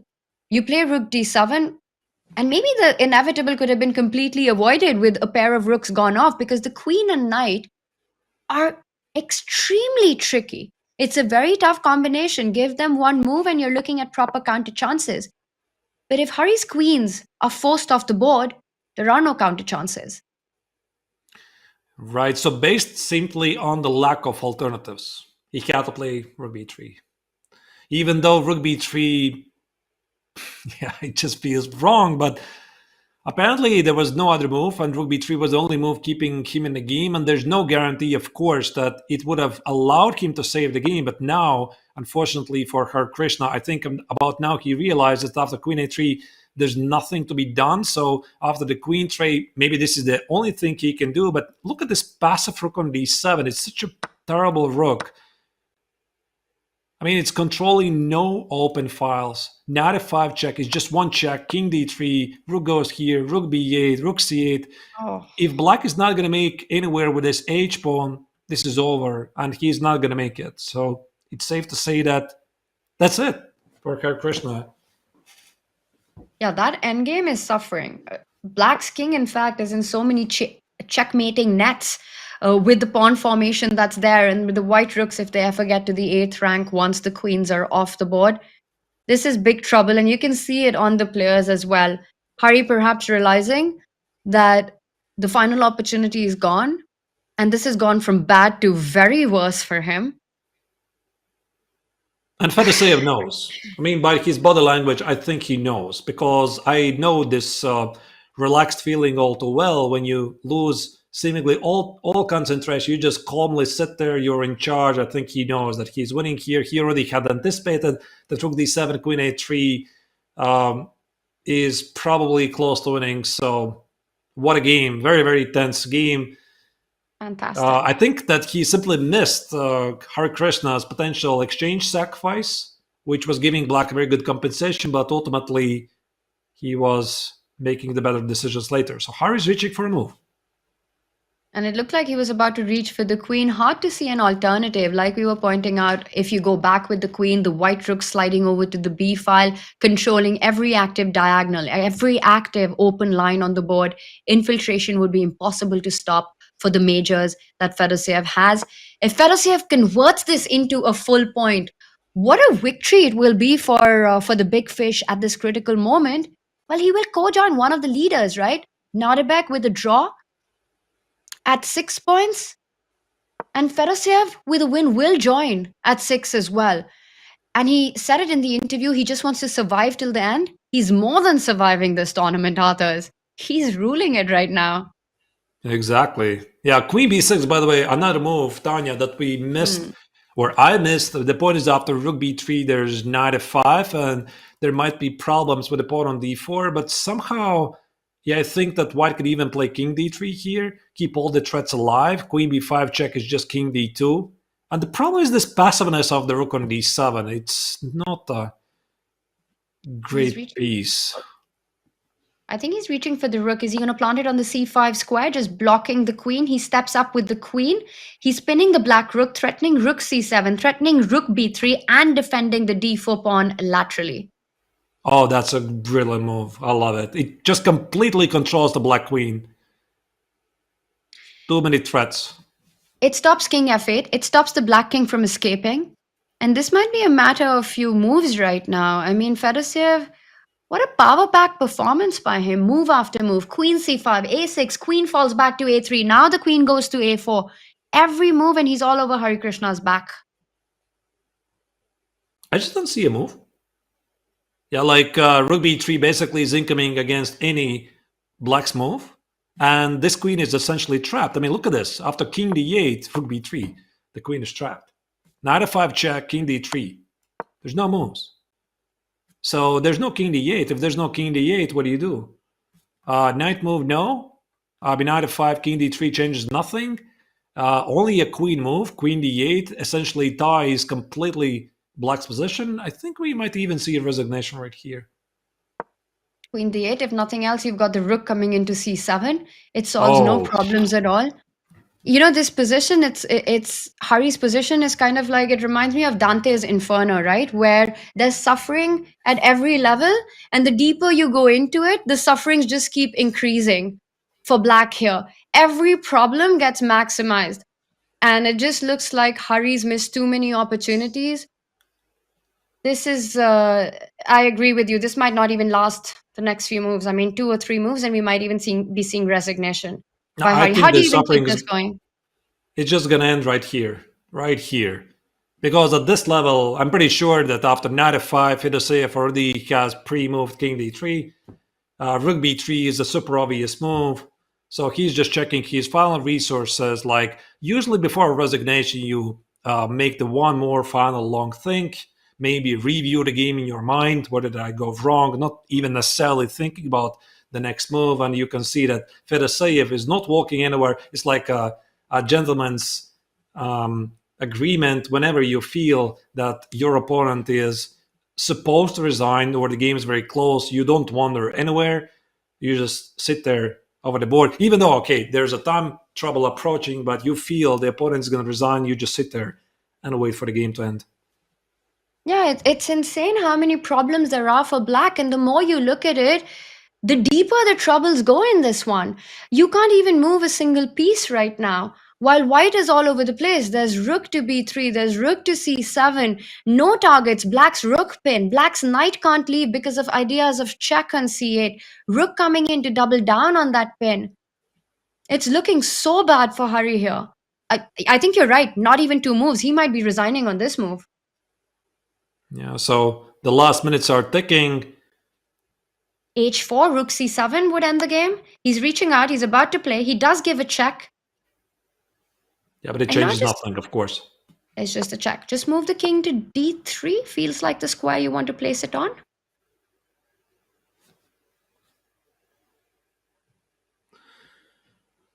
All right, so this is going to mean that if nothing dramatic is going to change, and by the looks it's not going to change, Fedoseev is going to score another win, giving him 6 points out of 9, catching up to leaders. He's in a great shape. Also recognized by Magnus Carlsen as a very uncomfortable player to play against. King of Fate, look at that. Wow, what a resource. Sacrifice the rook to hope for some checks. But how much of a hope is that? Because the king on c2, And running over to the king side, can we just take a look at this? Queen takes rook. Is that possible? Because that would just be game over on the spot. Or will the bar shoot right down and say that black has a perpetual? Apparently not. But Fedosiev has to find the way to hide the king here. But Where does Tanya, it happen? I see no reason even to do this. Like even there's a remote chance there might be some perpetual check. Why can't I just play rook b3? Rook b3, queen d8, and rook b7, and black is completely tied. So I mean, it's simply the logic is that I see no reason for me even to give black the smallest odds of finding this perpetual check. So maybe Harry is just testing the final chance. If Fedosiev is going to grab the rook, then he's going to continue for a couple of moves. But after rook b3, that's it. There's just no hope here. So after rook That's b3, a this might be the fantastic final. point. That is a great point you make. You know, queen takes rook might be fine, but why calculate? Why take that chance? Because calculation is again where you could miss a move or two when you have an option like rook b3, which pretty much finishes the game on the spot. And he does go for it. It's on the board. So the final hope that Hari had that perhaps queen takes pawn would lead to some checks, some counterplay, some activity has just been snatched by Fedosiev's rook b3. Yeah, I think that's it. No. All right. So the game still continues. So queen d8. Of course, nobody has made points by resigning early. Whoever said this, there you go. Rook d7, rook b7 is played, and black is essentially running out of any ideas. Take on b6. I don't think it's going to work. Followed by queen b6. This b pawn is going to promote. I think it's now. It's now when, you know, you've reached the final ring of that inferno and there's no way to the bottom anymore. And the last move was made and rook b7. How do you even respond to this? The rook on d7 is hanging. If you bring your king back to defend, there are checkmating ideas. The other rook can slide into c7 as well. If you grab that rook on b7, that a6 pawn will be an absolute monster. Hari Krishna, he doesn't stop playing though. He is continuing the fight. Rook e7 on the board. You could double up on the b file. He does it. Rook b8 is now the big threat. The rook on e7 is pinned. And we've been saying this for the last 5 moves, but I'm going to say it one more time. I think this is But the they moment. already reached the next time control. This is move 41. So pretty sure that now Hari Krishna can spend some time to think about his choices, but I don't think there's anything he can do to change the outcome of this game. Big Fish, Vladimir Fedosiev, or Fedosiev, also known as Big Fish. This is his username at online platforms. He's well known for it. He's going to score the victory here. What do we do now, Tanya? Do we go back maybe to the bird's eye view and check what other games we might have missed, or we still stick to this game and wait for the end? Oh, there's go. There's then. I think Hari answered that question. The suffering was far gone there. No response to that final threat that Fedosiev set up with all his pieces, including the king in the game. It was the big fish who played like the king this one, getting another dub into the bag. And this time it was against Hari Krishna, and Fedosiev is here making a statement at the Tata Steel Masters with this incredible performance in round 9. Wow, that's a very, very indeed impressive performance. By the way, all the other games are rapidly approaching the end of the first time control, so we might see some time scrambles happening here. This is the game of the current world champion, Damaraj Gukesh, who is once again taking a charge against his younger compatriot from India, Leon Mendonça. So once again, his position is great. And Tanya, you know, I really have to mention this. You probably know what I'm going to talk about. The white pawn is on d5. And the bishop is on d3. The bishop is on d3. It was an idea that you pointed out, Atis, and it's on the board. Great stuff. Indeed. So bishop d7. Here Mendonça is slightly suffering. He has 35 seconds, move 39. Both players have to make one move to reach next time control, but whatever happened before, Gukesh's position is looking fantastic. Every single piece is dominating the board, and the A pawn is very strong. talking of pawns, there's a pawn hanging on the board. That last move, bishop d7, it disconnects the black rook from defending the d6 pawn. I'm guessing there are some tactics that Mendonça has seen after bishop does slide over and pick up that pawn. But I'm going to be honest, I'm struggling to find the refutation here. It's a pawn. So Gukesh thought as well. He took on d6, and now what? Yeah, there's no way for black to exploit the pin here. And Gukesh gets up, he checks the score sheet. Is it move 40? By the way, a very common thing is that not only you trust your own handwriting, you check the score sheet of your opponent. And I've known some players who are deliberately hiding their score sheets, meaning you figure out yourself, have you made it or not? 96 is played. I know exactly what you're talking about, because sometimes you want that reassurance, right? Where you're not only reliant on what you've written down yourself, but you double check to make sure you've reached the 40 move time control. And then your opponent either has a pen placed on that rank, or they've got their hand over it as kids as well. We've all been there. We've all seen that. And it gets a bit tricky then. But I think at this level and at professional chess level, thankfully, it doesn't happen as often, which is always nice. It's a gentleman's game. And knight takes bishop has been played. Queen takes knight is what we're expecting, but Gukesh does the other professional thing, right? Where 40 moves are over, no matter how much of a crushing advantage you have, no matter how obvious your next move is, you just take a step back. You're coming out of this energy of the time trouble, right? Which puts your mind in a very different state. And now you want to adapt to this new situation. You want to make sure that you play in a calm and a composed manner. And we see the top players do this time and time again. Regardless of how quick or how obvious the next move is, the moment 40 move is reached, they go up and get some fresh air, so to say. Right, indeed. And the next time control, Gukesh gets plenty of time on the clock, so he has all the time in the world to figure out. And you can see now the body language of Mendonça. He feels that whatever chances he had, most likely they're gone. I think it was a time scramble blunder, this pawn on d6. This was not intended, but his position, to be honest, already was looking pretty dangerous. Queen takes knight, and again, this result would have big implications on the standings, with Nodirbek having drawn his game. Pragg under a lot of pressure against Giri. If Gukesh wins this one, others that will give him the sole lead with only 4 rounds remaining.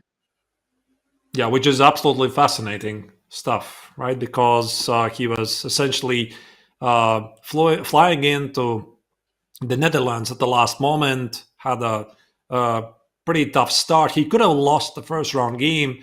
So good players maybe sometimes are lucky. That's what they need. And he was able to convert this very dangerous position against Anish Giri in round 1 into a victory. And there you go. Now he's about to lead the tournament. Yeah, good players just look like they get lucky all the time. But then when you think about it, it's not a coincidence. It's the good chess. And they make their own luck with the moves that they continue playing. And to your point, after the World Championship, it's been such a hectic few months for Gukesh, last few weeks for Gukesh, coming back to India with all the commitments, the media commitments, the awards that he's been winning, having to meet the biggest personalities of the country, and he comes down on the board and snaps back the knight. He's up a pawn. The e5 pawn is about to fall. Notice how the bishop on d7 is pinned. The knight from g3 can jump to f5, giving a check. Everything has fallen apart. And the one thing I didn't even point out, the a-pawn moving forward and your arrow saying rook c7, a big threat. Again, the whole board is on fire for Mendonça. Gukesh in full driver's seat. In fact, the night before he flew out to Wijk, he won the Dhyanchand Khel Ratna Award, which is the highest, the biggest sporting honor in the country. Took a flight the same evening and reached 3 hours before the start of the round. And we were talking about how Anish's tournament might have been completely different had he played knight g4. Well, Gukesh's tournament might have been completely different had Anish played knight g4. How it could have been, but it is what it is, and that's all that matters. So, yeah, I also have a feeling that this game is not going to proceed for too very long, because now both players get extra 50 minutes on the clock. This is the time control I faced myself many times when playing in the Bundesliga, the first Bundesliga. So they essentially have the same time control, except of the extra 15 minutes given later. And I always found it to be a bit too much, to be honest, Tanya. You know, whenever I get to the next time control, I just don't know what to do with the time. Right? There's like 50 minutes on the clock. It's like, oh my goodness, here we go. By the way, Queen A7, very quickly played by Mendonça, trying to apply some pressure against the pawn on E3. Makes sense. Well, it's a threat. It's a threat he's gotten on the board. Though I do see queen takes pawn can always be answered by the rook sliding into that f2 square, blocking the check and attacking the knight on f6. So I'm just wondering the move that you want to play, or has it been played queen takes pawn on the board and after queen e3, rook f2, doubling down on the pin? Feels like, well, wouldn't this just be Feels game over? almost like a fork, except it's not. But it's pinned, yes. When you play queen takes rook, I was like, what did I just miss? Yeah, sorry, I'm just going to slow play it here. So once again, queen e3, rook f2 pins the knight, and you cannot really do this. I guess this is the final trick, knight g4. The king is pinned on g7. You cannot do it. But you know, I've seen stranger things happen. Sometimes players hallucinate, but no, I don't think so. It's going to happen here. This is pretty easy things to calculate. And if you're terrified of these forking ideas, maybe you can just think about transferring the rook to f2 immediately and just stop everything, right? You stop queen takes pawn coming in with a check, but Gukesh has calculated his way through. He does grab the second pawn, pins that knight on f6, and rook f2 to follow. If rook was to slide to e8, you can just come back with your queen to d4, keeping everything intact. And I think Mendonça, he's about to resign.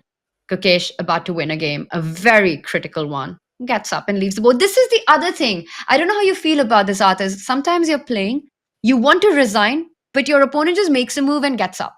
And then you just don't have the time to resign. There's no good moment to stop the clock. I mean, I think that usually you develop a feeling when the opponent is going to resign. And when you have the feeling, you sit there over the board. Like when you have like the body language of the opponent's like he is like already not thinking about it. He's like just sitting there with no emotion. You think, okay, definitely that's the moment he's going to resign. And whenever you think that your opponent is continuing, then you just get up. But there you go. Mendonça is not going to waste time. So he just plays queen e3 very quickly, not to waste his time, not to waste his opponent's time. One more final check if the opponent is not seeing some ghost with a knight g4 fork, and after rook f2, Gukesh confirms, I'm the world champion, I see everything. So there you go. Well, to test your theory, then Gukesh will sit down at this point and not walk around, because this is why you expect your opponent to resign, and he does. And with that, Gukesh Domaraju, he is about to take the lead going into round 10 as Pragg is in big trouble. And what a game by Gukesh with the white pieces starting from the Spanish. And once he got the advantage, just slowly outclassing, outplaying his compatriot in this one. Mendonça never got the counterplay. He never got the chance, Arthas, to come back. Yeah, that was a very, very impressive game by Gukesh. So powerful performance so far. 6.5 out of 9. Maybe one more step closer to one of his goals that Gukesh hasn't yet achieved. I mean, Erigaisi has, but Gukesh has not, meaning reached the elite 2800 ELO club. And was it the day before, 2 days ago, I saw somebody posting a discussion on Reddit that for Gukesh potentially to reach the 2800, he would have to score in the final rounds 4.5 points out of 5. I mean, of course, it's a very, very long reach, many, many games to go, but now he has the World Championship title under his belt. Maybe the pressure is off and he's able to rack up some points. I'm definitely positive that Gukesh is going to make it pretty soon. Absolutely. Gukesh, surrounded by the chaos of expectations and the weight of pressure, continues to perform as he gets a big win in. John, what a win by the world champion in this one. He remains undefeated, potentially taking the lead. We've had two fantastic, fiery wins by Gukesh and Fedoseev. Thank you, Tanya. I think that it all comes back for me to when Gukesh survived against Nodirbek. I feel like that was almost a turning point for him where suddenly he switched on and went, you know what? I'm just going to crush face now. And he's actually gone and done that since. 4.5 out of 5 would be a huge ask for the last 5 rounds of a tournament, but Gukesh is proving to us that he is at least on track to make that a possibility, even if it might not be the eventual reality. It can still happen, and we have seen stranger things in chess, like you guys have said. So a number of decisive results have been reached here at Tata Steel Chess in round number 9. In fact, 5 of our 7 games have now ended, either in a draw or a decisive result. Only 2 are left to go. We're going to hop into our post break after we reach the time control, and when we come back, we're going to see how the final 2 endgames play out. Catch you in a sec.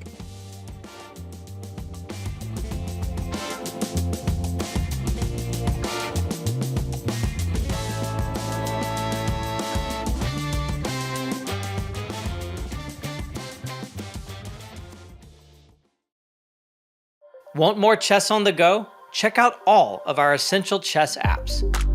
Turn your phone into a chess clock. Learn with Dr. Wolf. Tackle new chess challenges. Entertain your kids with Chess Kid. And level up with fun and adventure. Download them all at chess.com/apps.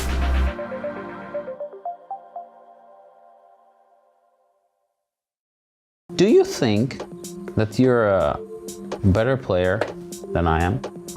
Of course not. Like, your achievements are way higher. He's lying, yeah? He's lying. No. No. It's true.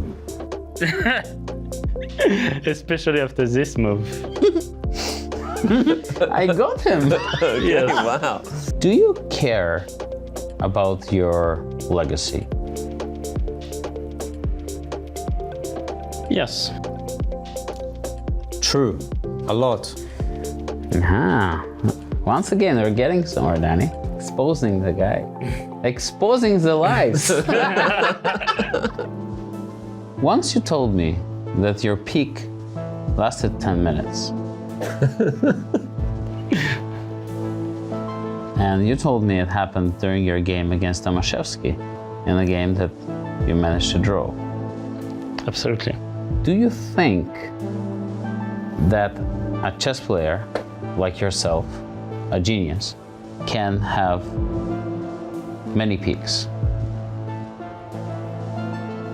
Yes. True. But not in this game, obviously. Do you hate anybody in the chess world? After he answered and then I gave him a true, he was thinking a little bit about that, so maybe there's some mixed thoughts. No, I can explain. So this was because I think Levon is a case of someone who had quite a few picks in his career. Thank you for the compliment. So my following question is, do you hate anybody in the chess world? Probably yes. Hate is a strong word, but probably yes. True. Oh, we have to get to is who that person is. Is it somebody who's playing actively currently? Yes. Is it somebody from the top?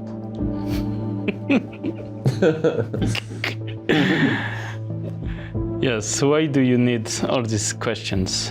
Like, you want one single guy. You're not getting that.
In the charming Dutch village of Wijk Aan Zee, the stage is set for the Wimbledon of chess, Tata Steel. Thrilling battles lie ahead as one of the oldest and most respected tournaments in the world is celebrating its 87th edition. This tournament isn't just about chess, it's a tradition where legends are made. Oh, Bishop e6, and that's the clincher! The lineup this year features defending champion Wei Yi, who stunned everyone last year, and world champion Gukesh fresh of his world championship victory. Also in the mix are Fabiano Caruana, Anish Giri, and a host of other grandmasters ready to make their mark.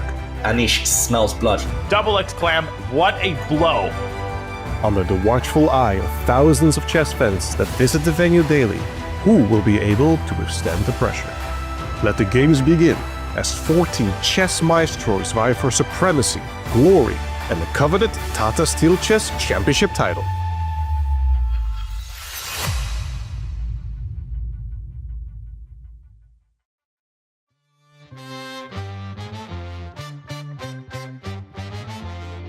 Welcome back to the Masters at Tata Steel 2025. We are post-time control now, and the playing hall is beginning to thin out. Still games being played, but maybe about a third of them, a quarter of them, as we start to whittle down the number of live boards also broadcasting moves in the Masters and Challengers section.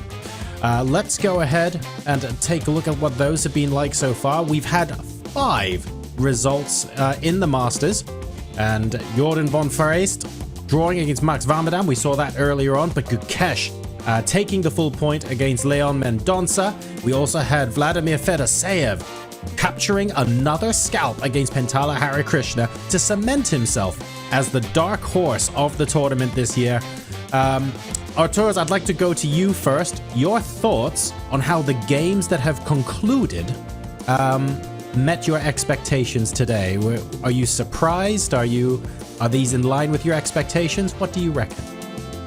No, I thought that it's going to proceed exactly as I was expecting them to be, because once again, going back to the quote by the tournament organizer who said that he has specifically invited players who have shown their fighting spirit and who are not making quick draws. And once again, even if he had a couple of draws today, all of them were fighting. The game of Wei Yi, the reigning champion, against Arjun Erigaisi, it was definitely not a boring draw. Very, very exciting, sharp game, and played at the highest level. It just panned out to a draw. Also, we have the game of Caruana against Nodirbek Abdusattorov, where it seemed that nothing is going to happen, yet still the American Grandmaster managed to create some chances. And of course, the game of Jordan van Foreest, where he was forced to make a draw against his countryman Max Warmerdam, but before that he had played a brilliant game, and at a critical moment he missed this one opportunity and then it was gone. So yeah, it's just a very, very exciting day so far. And to back up what Arturos just said, Tanya, it does feel like maybe in some other tournaments, or certainly in a match situation, where sometimes if you just need to draw, you do get a fairly high percentage of quote-unquote boring draws. But we haven't really seen that. We've seen the one quick Berlin in, 9 rounds of chess? And actually, pretty much all the draws have been really fun, really sharp, lots and lots of fight. So it's been a fantastic tournament. It really is. And the reflection of that has been on our leaderboard, right? Until round 9, we've had 3 players at the top. The others just breathing down their neck with a half-point margin just shows how close the race is, how decisive the action has been, and how every player has been in it to win it, including, one who few would have put at the top of the leaderboard at the start. That's Big Fish. That's Fedoseev. What an event it's been for him, with Wei Yi and Fabiano Caruana catching up in the mix and being there as the big threats to the leaders just adds to all the excitement. John, completely agree with you. This has been a fantastic edition, and we have no idea who's going to take it. Well, 5 games are finished in round number 9, which means we have 2 more left to go. And I'm going to leave you guys with what I think has to be the classiest moment of the tournament so far. We're getting into our classic literature. Dante's Inferno mentioned. Tanya there, dragging up the culture and sprinkling it like Salt Bay all over this broadcast. I love it. The question now is whether Praggnanandhaa is busy living through the seventh circle of hell himself. So with that, Tanya, I hand it back over to you. Thank you for that divine comedy, John, right there. And we will jump straight into the positions and the action. And I think you're completely right. Praggnanandhaa's suffering seemed to go deeper and deeper the more we get into the position, because even though that's the left side of our board and we look at it, material is in balance. White has got the attack on the d5 pawn. Now he captures the other line. And it looks like black shouldn't be lost here because material balance, what's gone wrong? But take a deeper look here. The white rook now jumping onto c5. You're eyeing the b5 weakness, the d5 weakness. It's not just the pawns as well. White can start advancing on the king side, the flexibility with that f pawn moving forward to f5, taking away the jumping squares of the knight from e6 and g6, g4, h4, bring that king up. Put that rook on c5, the bishop heading to a5, attacking that rook on d8, combining all these ideas. And the question is, how is Pragg rising up from this ring of hell that he finds himself in, the suffering that he's in? Because that aspect relies on counterplay. That part relies on finding a break. Yes, you can go d4, but that doesn't help you. White will simply push that e-pawn one step ahead. The d-pawn will still be a weakness in the position. And I believe this is going to be a long, long struggle for Pragg, Arthurs. Indeed, Tanya. I think the best chance for Pragg try to save the game is somehow get to the rook in game down a pawn, because that's the common saying among very good players, is that you can save the games by going to rook in games because they tend to be very tricky. But the point is, Giri knows this. Of course, he's not going to easily give up his very strong bishop on b4 against the knight, even if it's going to give him the pawn. And that's why here I think Pragg is just looking for these practical resources, somehow activate the knight. I mean, without the knight on f8, he cannot really hope to save the game. Maybe play something like knight g6, knight e7, and if it's going to cost him the pawn on b5, so be it. And then maybe he's going to find a scenario where his activity is going to be enough to compensate the missing pawn. But to be honest, Tanya, it just feels that he is lost. And he's been suffering in this game for a very, very long time after the opening when something went wrong. And I would like to now step back a bit to the moment where last we left it. I think we had a very short glimpse on the actual position at some point when Giri decided to push c6, but I would like to step back even further because we left it, I think it was about, let me just try to find the precise moment. So this was the moment when Pragg pushed e5, Giri played knight d3, and after knight b4, bishop b7, we had a discussion. What did this bishop do to poor Pragg that it deserves such a sad place on b7? Well, unfortunately, there was no better move for the young Indian to play to protect the pawn on c7, so it's a terrible move, but what can you do? And here Giri just proceeded to improve the position, play knight e5, bishop d4. All of these moves make perfect sense, and it seemed that Pragg has managed to consolidate his position with something like knight e5, for some reason not knight c4, and this is the moment when maybe he missed it.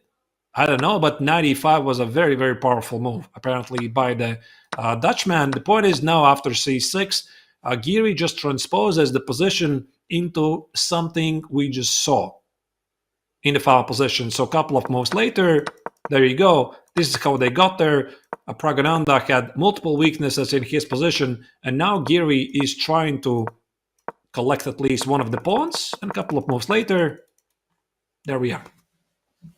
And this game is a classic example of a good bishop versus a bad knight.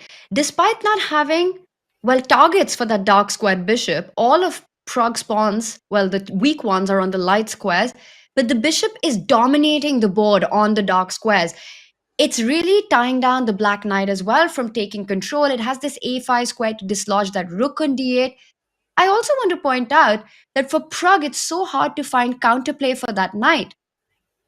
The line with d4, Firstly, instantly, it's not even possible because you end up winning the pawn out. As after d4, rook takes pawn, you can trade everything, and the white rook slides over to c8. The rook and the bishop combine. Thank you very much. You win the knight. You win the game. We see the power of the bishop in this one. If you step up with the knight to e6 at this moment, stopping the initial idea of Giri to put the rook on c5, the white rook can slide one step ahead. Rook c6. Attack the knight. Yes, you can go king f7, still keeping the knight at the center of the board, but notice how the white pawns take away all the jumping squares from that knight, and our rook b6 laterally shifting to target the other b5 pawn. It's just hard to find a way that Pragg can sort of breathe here. You just have to be on the defense, and the defense doesn't seem to hold long enough. How many targets are you going to keep on hold? You're going to be overloaded with your pieces, trying to hang on to those pawns. Indeed, I'm trying to come up with some counterplay for black here with the idea like g5. So, for example, if Giri is going to be greedy and collect a pawn, I'm hoping that d4 is going to give me some counterplay. Like d4, if you take it, I collect the pawn on the 4, at least there's something. But it's very easy to spot here, at least at this level, that after g5 here, Giri doesn't have to do all of those things. He can just play f5, fix this pawn on f6 as a weakness. Knight g7 is just g4, and there's even h3, and there's rook b5. So White can continue improving the position. So if black plays something passive of knight c7, now this pawn is a weakness. Think about bishop c3, or think about rook c3, rook c6. The point is, even this is not looking great for black.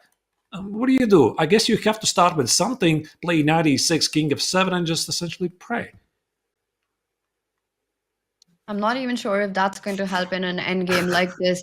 And for Anish, these kind of positions where he's not under risk, there are no big tactics on the board, no big complications where you can go wrong, but you've got all the pluses and no weaknesses to fight against.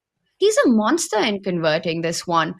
It's a tough one for Indian fans because I don't know if you know, Arthur, but Anish is an honorary Indian by the fans. They love him. I know. He's up against the big Indian superstar. But right now, it feels as if this is going to go Anish's way, simply because Pragg, he's struggling to find any activity here, any active plan. And all of it started with a brilliant opening prep. I mean, this queen c1, queen c2 idea, whatever it was, provoking black to play a5, a4. Again, I'm going to go back and show this. Like, you can't do this if you are not a super GM. But you can do this if you're Anish Giri. So Giri played queen c1. And at least I think so. His idea was that in this line, knight h5, there is suddenly bishop g5. And white trades the good bishops and then somehow tries to play against this bad bishop on c8. And a couple of moves later, black played a4. And Giri said, okay, I'm losing the tempo, but now after queen c2, now this pawn on a4 is under attack. So I think this was starting the sequence of how the game was proceeding. Of course, Praggnanandhaa didn't really have to play b5, but it all started with this. And a couple of moves later, Giri got a commanding position. b5, c5 maybe was not the best move. And now, because of this weakness on b4, because of the fact that black doesn't have the pawn on a5, black started to suffer, and this is the current position after this. Yeah, fantastic opening prep there and execution into the middle game, forcing black into that horrid pawn formation for the bishops, right? And then at the right time, striking to open up the game and creating the dark squares that he's playing on right now. As Anish continues to enjoy his position, Pragg in a deep think, how to respond to rook c1, where can he try to trick? He's relying on Anish to make a mistake to survive this game. But how can he get those maximized chances where perhaps Anish has more opportunities to go wrong? As he does that, we've got one more game remaining. Let's check in with Serena and Vincent. I see it's also a rook pawn endgame that we've got. And I see the eval bar says level. But optically, visually to me, it looks like there's still a lot going on here. We've got these central pawns, right? Black can defend it with the rook moving to d8. I don't believe rook d3 offering a trade, and we're talking about the right side, the right board in front of us, where rook d3, if you trade, you end up losing that pawn after rook takes rook and the other rook sliding back. But a move like rook d8, threatening the d pawn moving ahead, how does this game remain in balance? Because black also has ideas of advancing up with the king all the way to g5, grabbing that f5 pawn. What's the move after rook d8? Is it rook d4? Yeah, maybe the point is that even though these are very strong passed pawns, they're moving forward very slowly.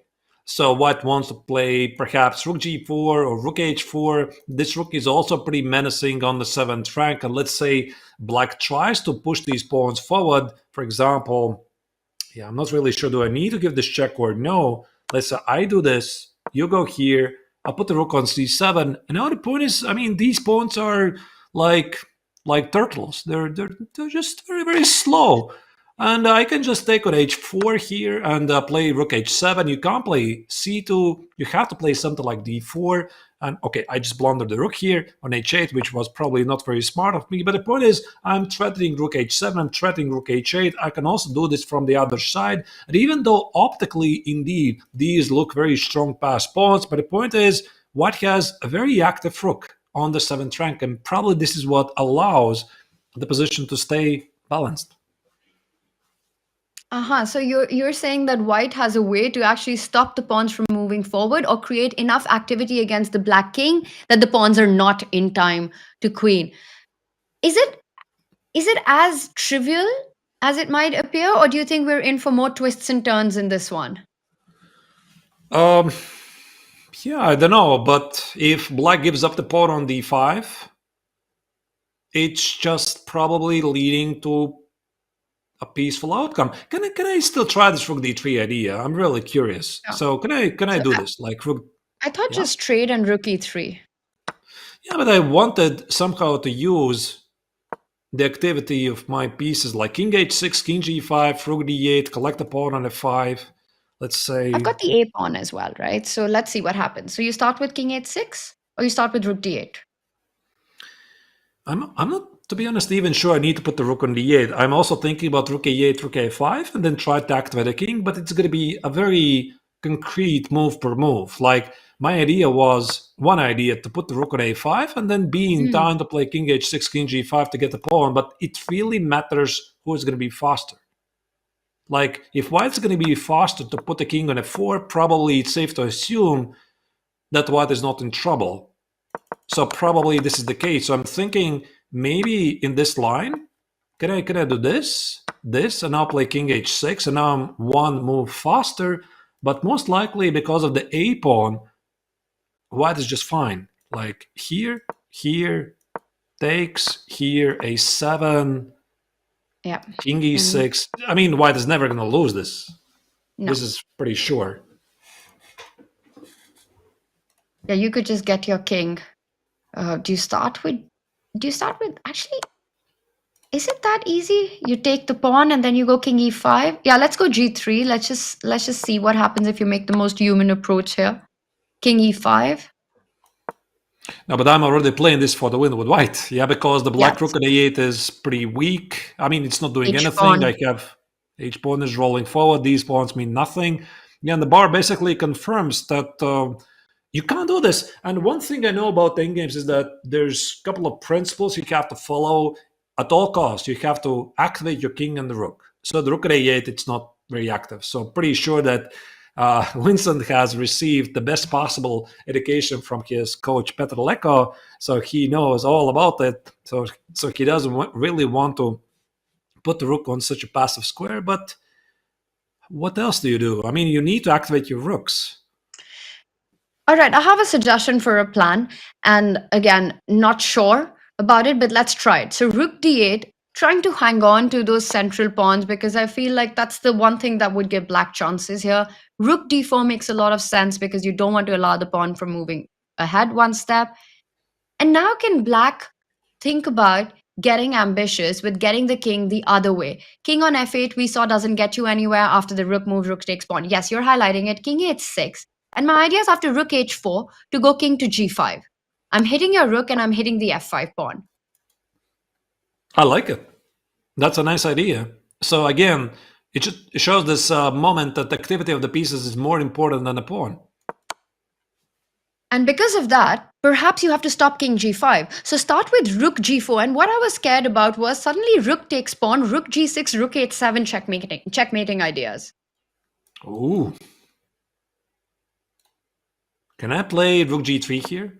Oh, I'm blundering rook h4. Because I thought if I can get something like this, then these pawns really roll forward. Yes. But that's a problem. Yeah, there's this check on h4. I can't do this.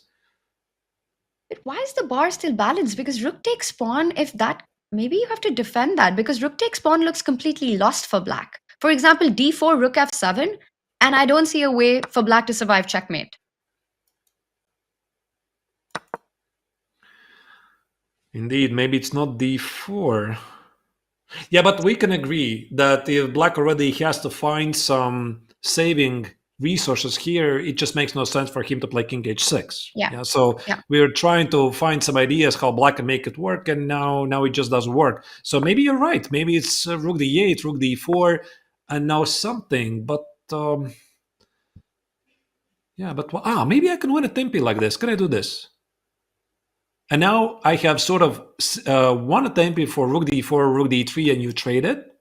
Okay, I go check. I don't trade now because rook g4, king f8. I want to go with the idea of rook c7, rook h4.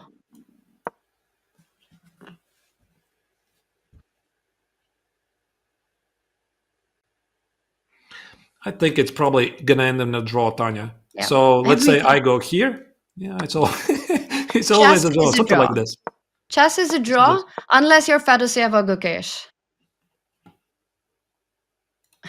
Yeah, visually it looks fantastic for black. Black is slightly pressing, but I think that you need to activate the king somehow.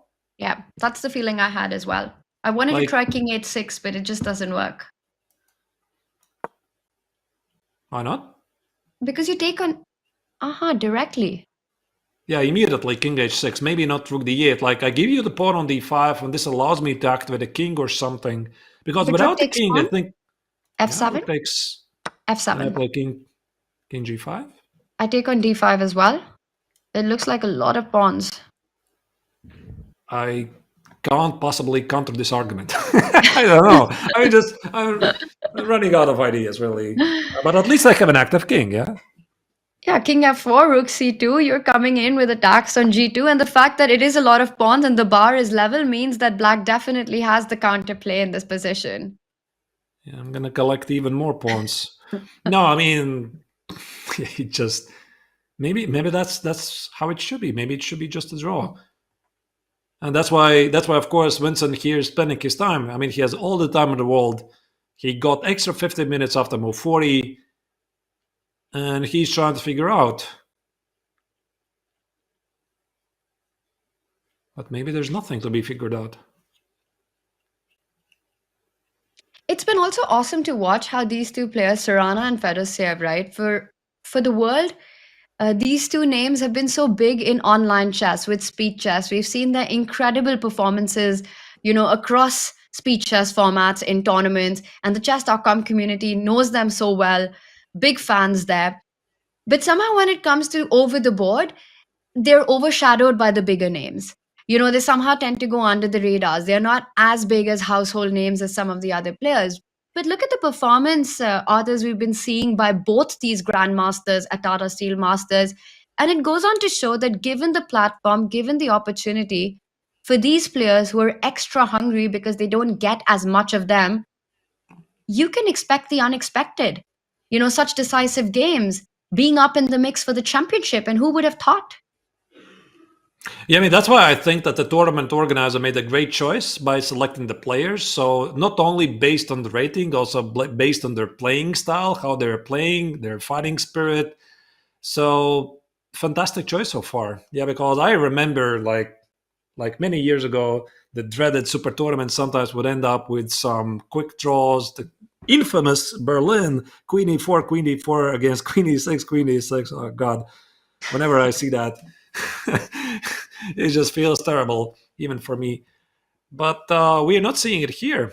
So once again, it just proves that tournament organizers have done a great job. They're giving the opportunity for young players to prove themselves. And I think essentially also the Challengers tournament is all about it. Yeah, so we have such an amazing cast there. So that's why essentially this is, for many players, one of the most favorite tournaments, the Wimbledon of chess, so to speak. I, along with, I think, majority of the chat shares your sentiment with those early Berlin draws. Meanwhile, take a look at what has happened on the left side of our screen. Pragg, it looks like he did strike with d4, but we kind of thought that wasn't possible because Anish could simply pick up the pawn, which could not be recaptured with the white rook jumping onto the 8th rank at the end of the trades.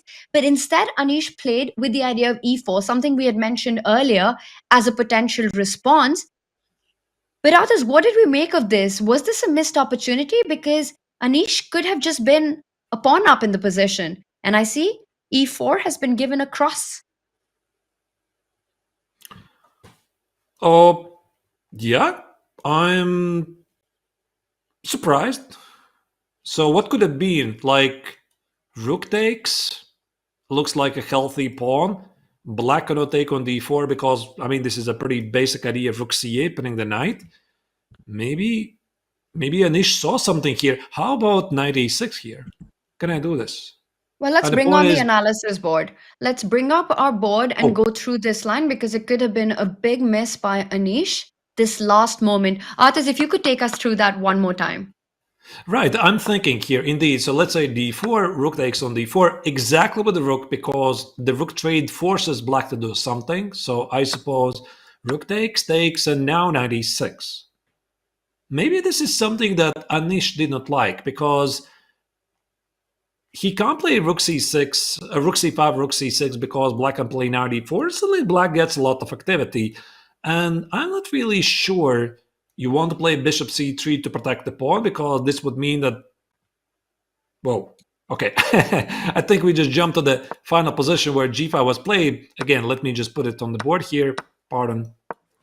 Okay, there we go. Knight e6 is played. And now the question is, where's the move? And maybe there was one single move for Anish to find, and he did not find it. And that's why he decided that e4 just keeps all the positional benefits he had. So, but what is it? I mean, if he plays rook d8, black can already play rook takes on d4. Bishop c5 quite doesn't feel right. Maybe there was something here. But yeah, something very forcing. Because the bar is all the way up. And I'm guessing it had... sorry to interrupt you, Tanya, but I thought king e3. Does this make any sense? Because I wanted to hit the knight. The black takes with rook on d4 with f5. But knight takes pawn? Just play for some domination. Like bishop c3, I want to collect the pawn. It feels... Well, it still gives the advantage, but Pragg's knight would be pretty active there. There was something stronger in the position, and perhaps chat can help us, because it feels like Anish has a knockout move right here with knight e6 without allowing the piece activity for black. Let me see if chat has some responses for us. Oh wow, and we do have some suggestions. And the more I look at it, the stronger it is. Look at this idea, Artis, that chat is pointing out. You go f5. You in fact force black to pick up that central pawn on d4. And after knight takes pawn, you go rook to d1, pinning up the knight. And the point is, if black retreats with the knight going into a bishop versus knight endgame, let's say knight c6, let's just have that on the board. Knight c6, rook takes rook, knight takes rook, king e3. And this is completely winning, as the white king is simply going to march up the board either via d4 or e4 and win the entire queen side with b5 and a4 falling apart. Wait a second. But what if I include another move? What if I play king f7 first? So I'm not playing knight c6, and I'm forcing you to lose a tempi. But then can we do the trick with... I wanted to get tricky with bishop a5. With bishop a5, you've got rook a8. Rook a8 even, yeah? Or rook d6. Rook d6 is also there. Let's go with bishop c5 here. So now bishop c5, knight c6. I mean, you have to do it. You trade it. Now it's a bit different. King e3. And you still can't stop him. King d4, king d5 is... Yeah, I mean, this should be pretty easy to pick up, but I can also imagine that White could miss it. Like again, this entire thing, like you see knight e6, you see that knight e4 is incoming, f5 and rook d1, it just doesn't. It's very tough. It's very tough. Yeah, it's not easy to spot this, and you're looking at some. I mean, when you have positioned rook on c1, you're not looking at rook d1. Now this is pretty clear. You're looking for ways to exploit this file. And then in this line to spot and then even to properly evaluate that this endgame is probably winning, even if black plays king f7, it's so easy, just to walk past us and say, no, I don't want to do this, especially when you have an alternative. Yeah, if Giri here didn't have an alternative, and let's say the pawn was on f5, then he would definitely pick this up. I mean, okay, with the pawn in f5, I can push f5 myself. But now he has an alternative, and that's why he did play e4 and king f3, which, by the way, Denjin marks as a double mistake in a row. I'm not sure I agree. Mistakes don't come in singles, I want to say, but I am with you on this. Why is the most natural move here? Why is the move that improves the position of the king, brings it into the game, and keeps all the pluses as they are? That's a bit harsh, giving this a question mark. He's just playing pretty great chess. I'm not really sure I agree with the assessment of the engine here. e4 keeps the positional benefits. g5, king f3 is just a great move, protecting the pawn on e4. The most important thing is that black still has no counterplay. Yeah, so here white wants to play like rook c6. Now that's a target. Also rook b6 or rook c5 could be a move. The pawn on d4 is not going to go anywhere. And if Pragg really wants to save this game, he desperately needs to activate this knight. And that's why Giri is keeping these pawns on e4 and f4, because even if I give the black knight a couple of moves, I mean, where do you put it? I have no idea.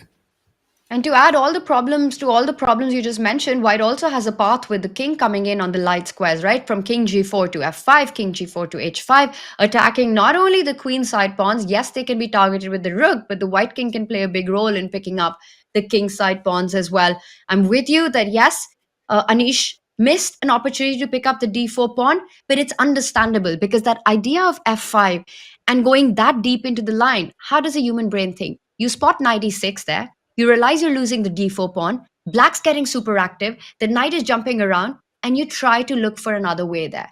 You're not going deeper into the variation, you're not calculating moves like f5 because you stop after knight e6. Even if you see f5, knight takes pawn, the concept of rook d1, once the computer points out, you can't unsee it. But for it to arrive in your brain is a whole different story. So I think Anish has had a very human approach in the position and still keeps a big chunk of his advantage.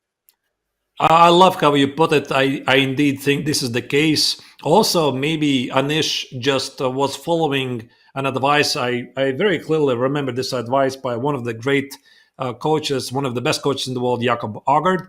So I once managed to lose a crushing game against him a long time ago, back in 2011, I think. And after the game, I asked to Jakob, how do you make an assessment in this position? How do you choose the right continuation? Because there were like 4 or 5 very good continuations. And he said to me that essentially you just choose one continuation and you stick to it. So stop being the perfectionist, always trying to come up with the best possible continuation. And maybe this is what happened here, is that Anish just saw e4, king f3 is just good, and he didn't even bother to check all the details with this rook d4, knight e6, whatever. For him, this is not so clear. Anish is perfectly confident that this position gives him a very large, if not a winning position, and he's happy with it. Huge advantages and pluses here.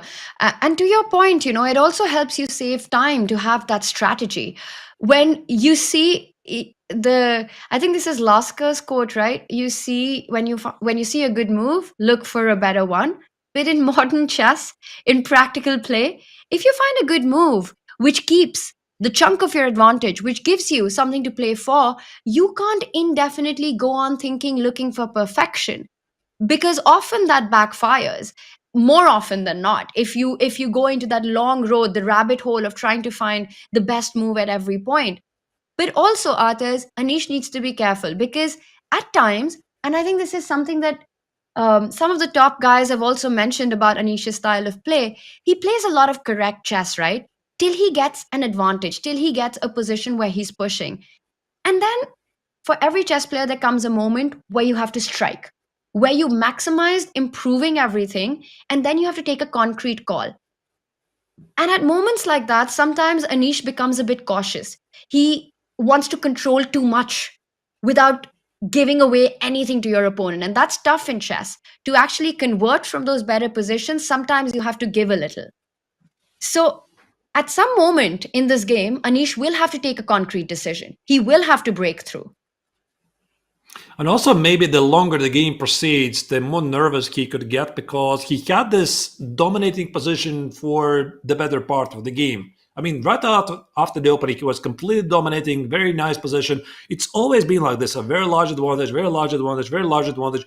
And you keep playing it 4th, 5th, 6th hour, and you still have the large advantage, and the game just doesn't wrap up, you know? And sometimes this can be annoying. It can be annoying to you because your opponent keeps finding the resources. Like here, White has this big positional advantage, but last time I checked, it's still material balance on the board. So he still needs to prove, he still needs to collect the pawn on b5. So let's not completely write down Pragg's chances in this game.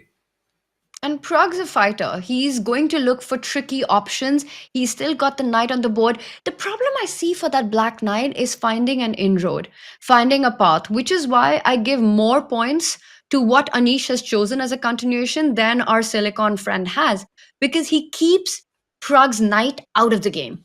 He keeps it out of play, out of squares. Yep, completely agree. So rook c5 is incoming. Pragg's task still remains a very difficult one.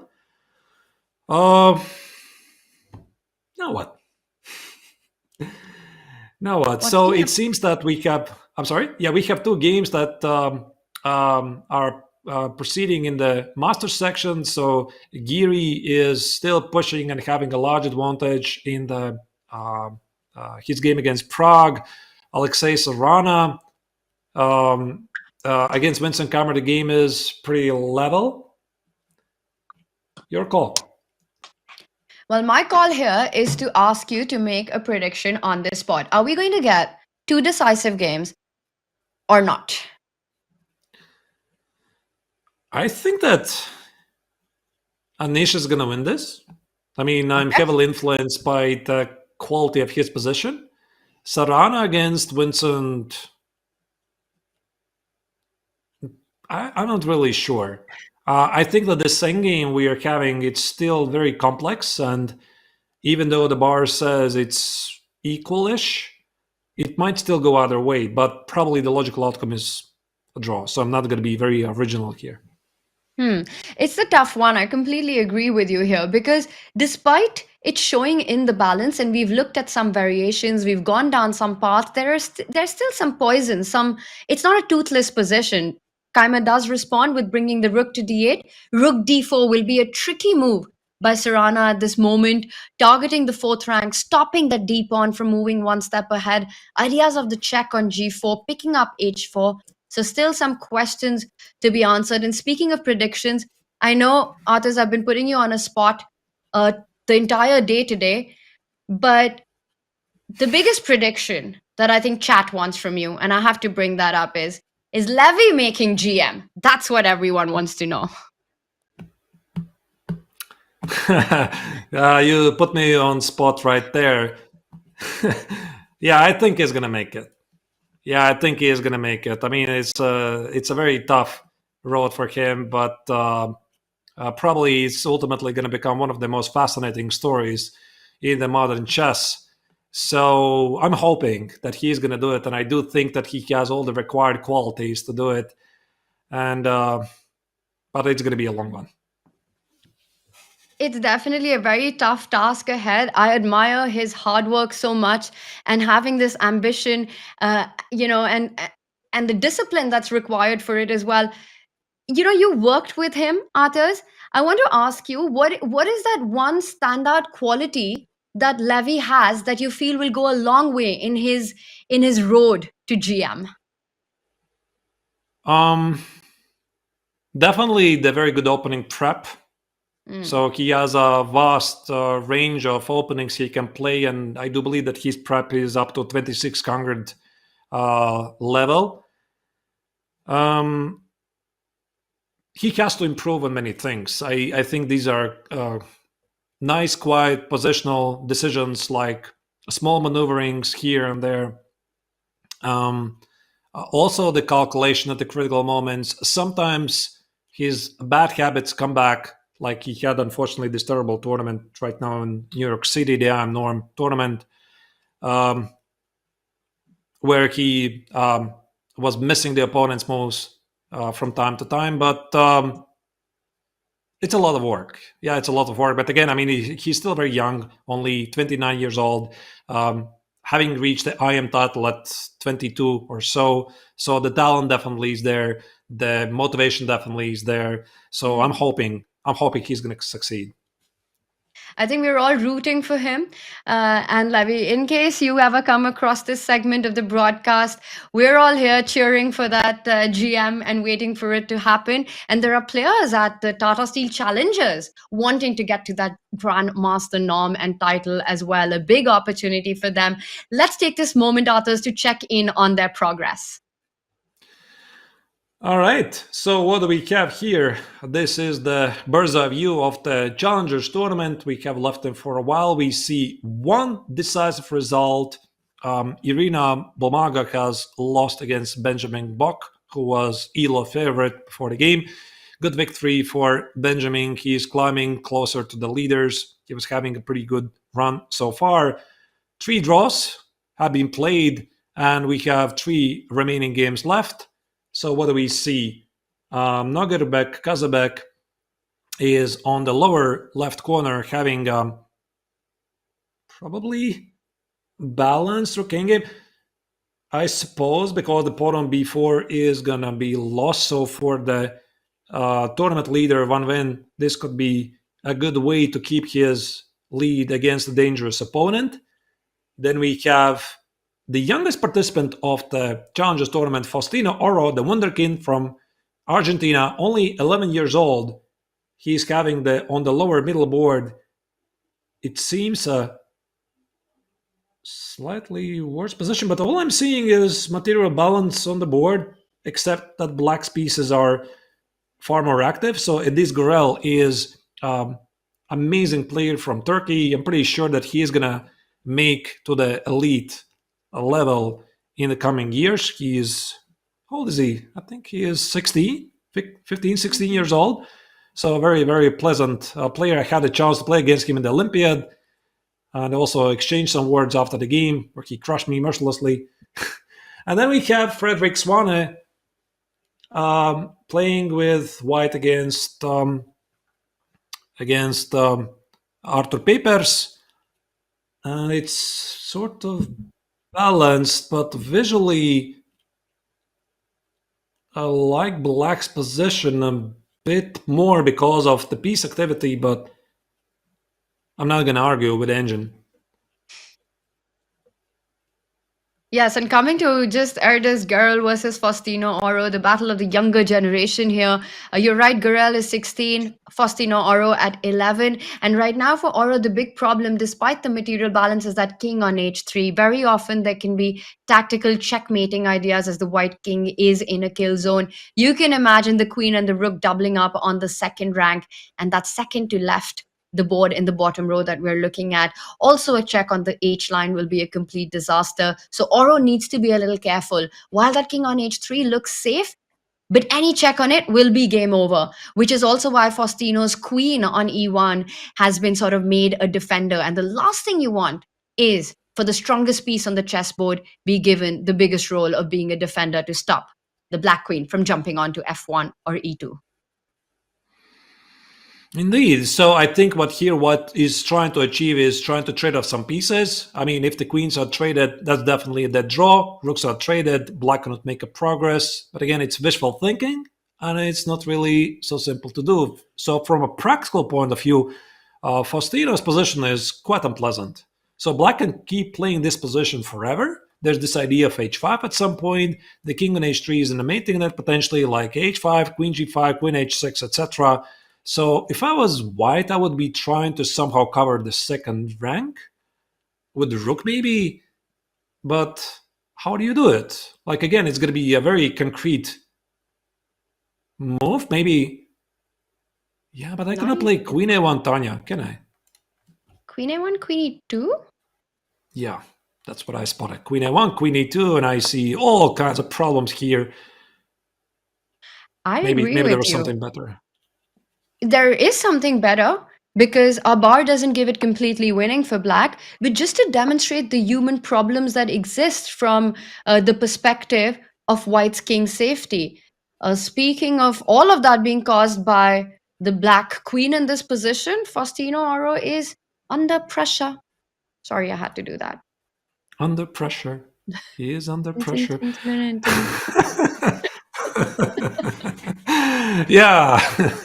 Okay, e5. There you go. He's trying to disconnect the queen.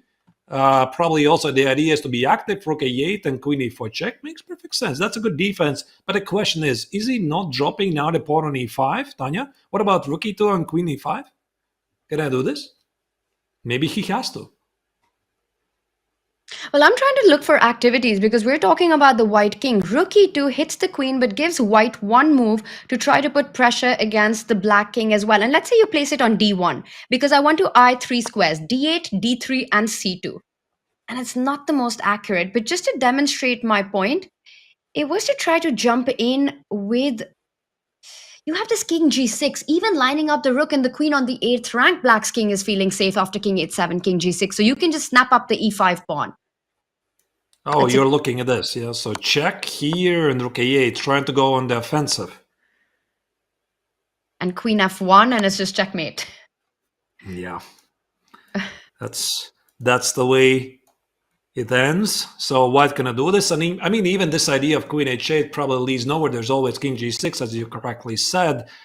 But maybe this is what Faustino has to do. I mean, it's either endless suffering in this 4 pawns each, 2 heavy piece endgame, or just give up a pawn and try to somehow get maybe to a rook endgame if black allows. For example, let's say something like this. Yeah, I play queen a1, and if black takes on e5, I think white is very happy about this. Like 4 pawns against 3, of course, the suffering is still going to continue, but it's going to be a lesser suffering here. And of course, also for Gurel, he's not going to trade queens as long as he can try to create problems for the white king. So rook takes on e5 and white's suffering continues. I agree with you. There's still a lot of poison in this position. G6 simply keeping the pressure. Our blue arrow is on the board, pointing that out as the best move. Rook e2 also adds to it. Faustino Oro returns. He's trying to gain activity with that last move, e5. A very strong defensive idea by him, creating this e4 square. You know, you've got rook a8 check, queen e4 coming in, if you can find the time to do that. So he's not making life easy for Gurel. Others... Do you want to stick and see some more action from the challengers, or should we head back to the masters?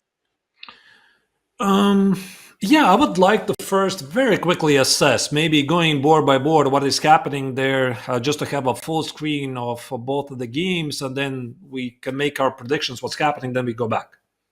Let's do it. All right. So Nodirbek versus the tournament leader, Nguyen. Right, so we have the Nodirbek against Manvin.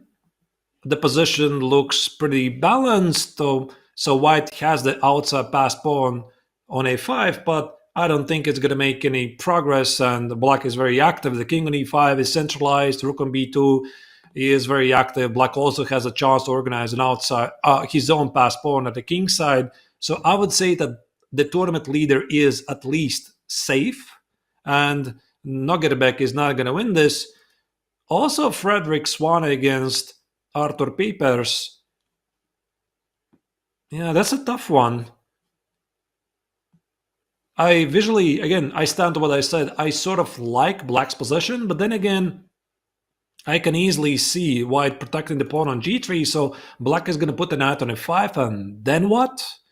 So maybe actually it's the ELO favorite Svanne who is playing this for the win, and he's trying to get to the pawn on a5 somehow, maybe use the c file open, play rook c5. but I would guess that the game is going to finish in a draw. So I would estimate that Gurel is going to trick Faustino because the position is very unpleasant for any player, and Faustino is still very young. So my money would be on Gurel, and the other games, I would say they're going to finish in a draw. What do you think, Tanya? Well, Nodirbek versus win in this one, I think draw is the most likely, but there's still things to play for here because black also has ideas of the H-pawn pushing forward, deflecting the white king to the side of the board if you get the opportunity advancing with your own king. But I agree, if I have to predict a result, I'm with you. This one ends in a draw.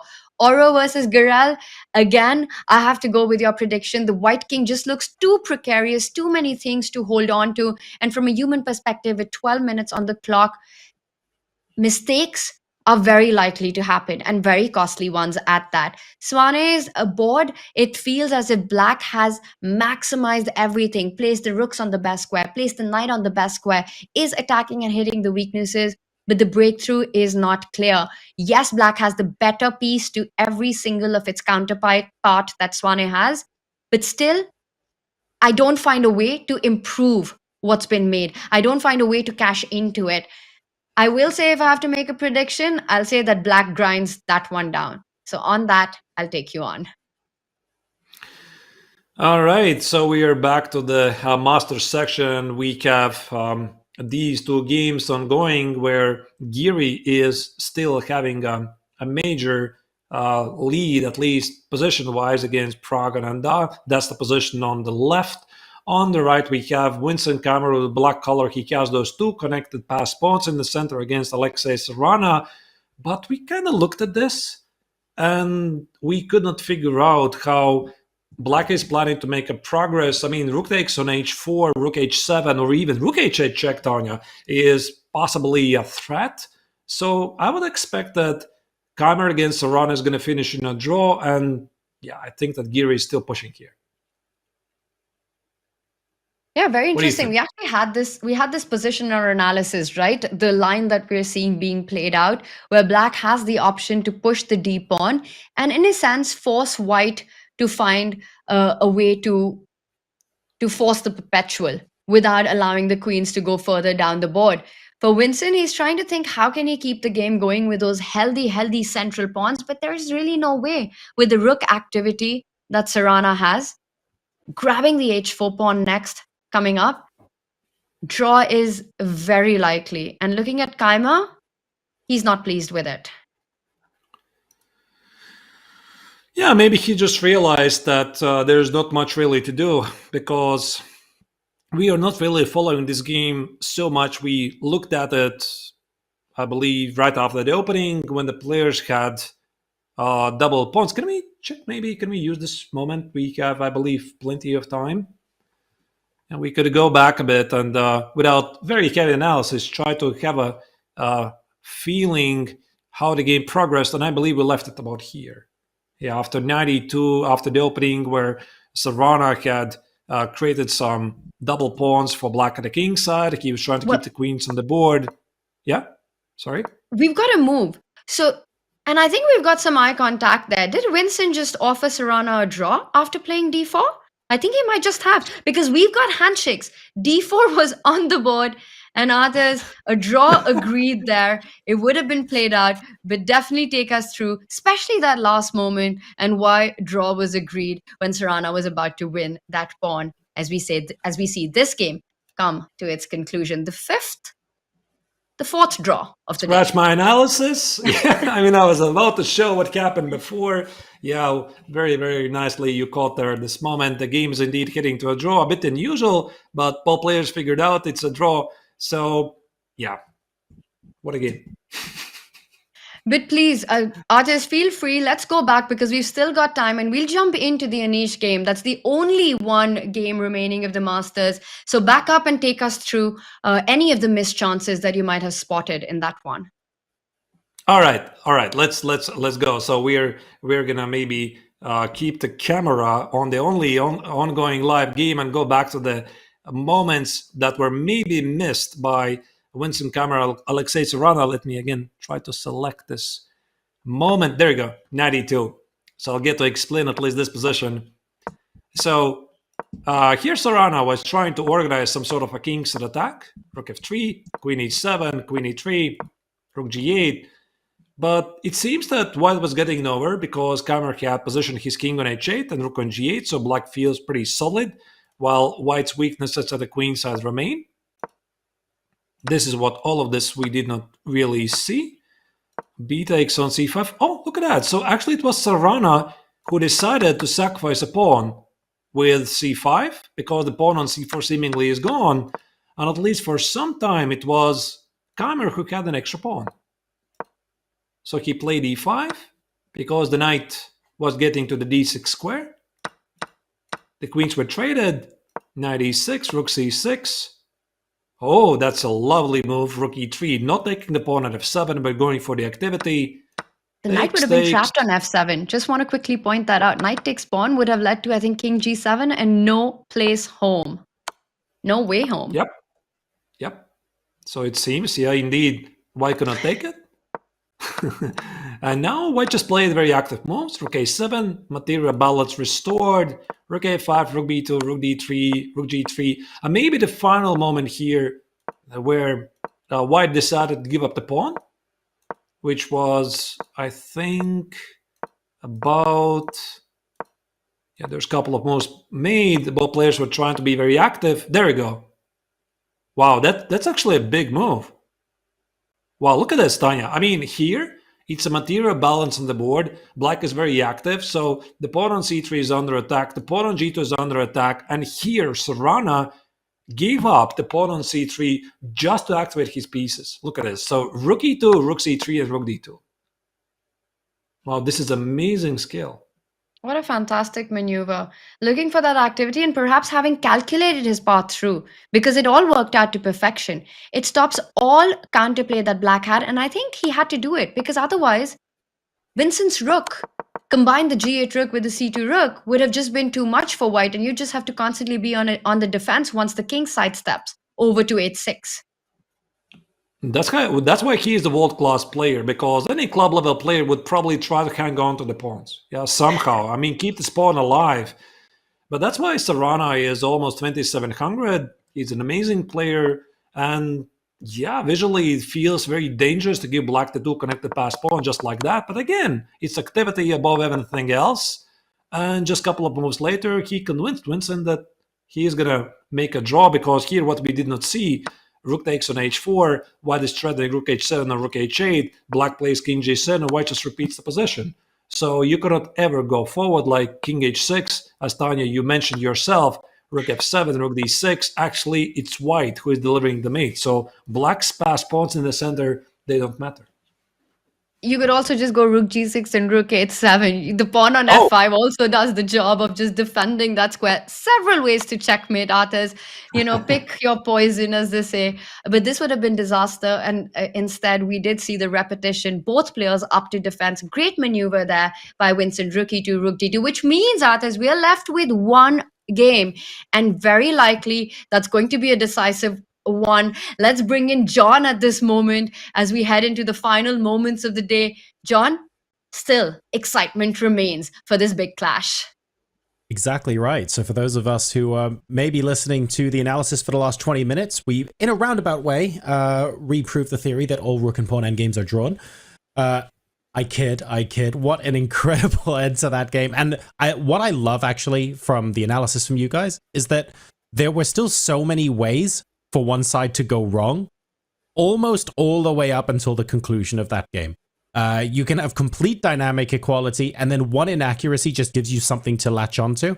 And not only are there winning moves available, but they're actually hard to see as well. It's not immediately obvious, and you still have to sit there and pretend every position is a critical position and really focus your attention to zero in and spot those opportunities. So I guess, Tanya, from your experience in tournament play and just play in general, when you get to an endgame where every position could be a critical position, that must be so difficult and so tiring to force yourself not to play moves automatically. Like, where do you even find the energy after playing a game for hours to do that? And that's what the best players are able to do, right? Because Right. they have worked on their fitness. They worked on their ability that when you're in the 5th, 6th hour of play, you're not messing up all the hard work that you've done in over the last, 40, 45 moves. And you're absolutely right, John. That's one of the hardest part for club players is to keep up the consistency, to keep up your level and quality of chess when we go into the end games. That's when the mistakes happen. In fact, traditionally, it was said that the best way to score points against the younger generation is to swap off the queens and go into a long grind, get them into the 3rd, 4th hour of play, because that's when they'll start making the errors. But now, the younger generation showing that just remains a myth. It's not the case anymore. They're willing to grind it down. But on the other hand, experience is prevailing in Anish versus Pragg. Certainly looks that way. Anish still has to convert, and luckily while he figures out what all the critical parts are in the position, we get the opportunity to have a sip of our drink and take a little bit of a breather. Let's find out if Anish Giri can convert against Praggnanandhaa right after this break. See you guys soon.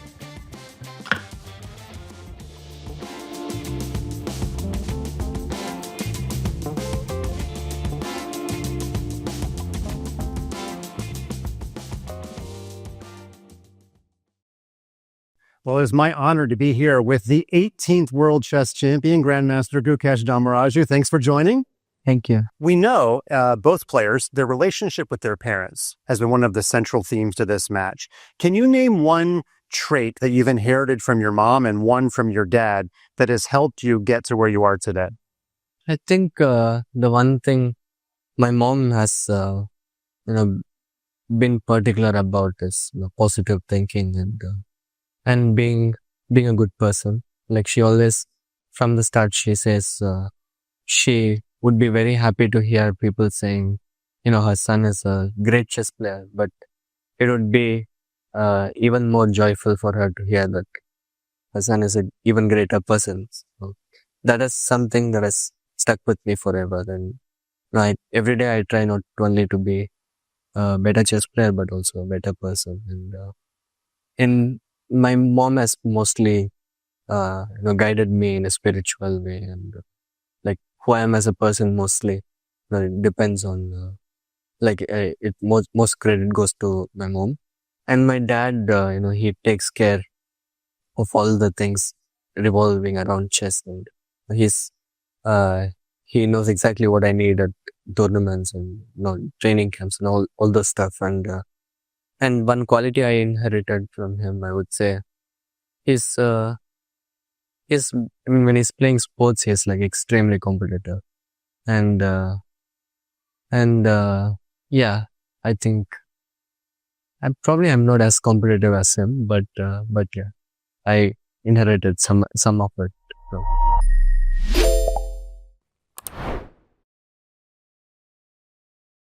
Do you think you could beat Ding in a World Championship match? Probably. True. Are you happy that Ali Reza is representing France? Yes.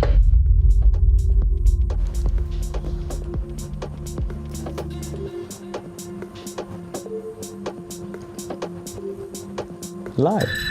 Oh, now we're getting spicy. If I may, I asked him to play for us in the Olympiad, and he didn't want to. So, I understand. The unhappiness comes from the point that Ali Reza is not representing the team. Yeah. Do you see yourself as a family man in the near future? No.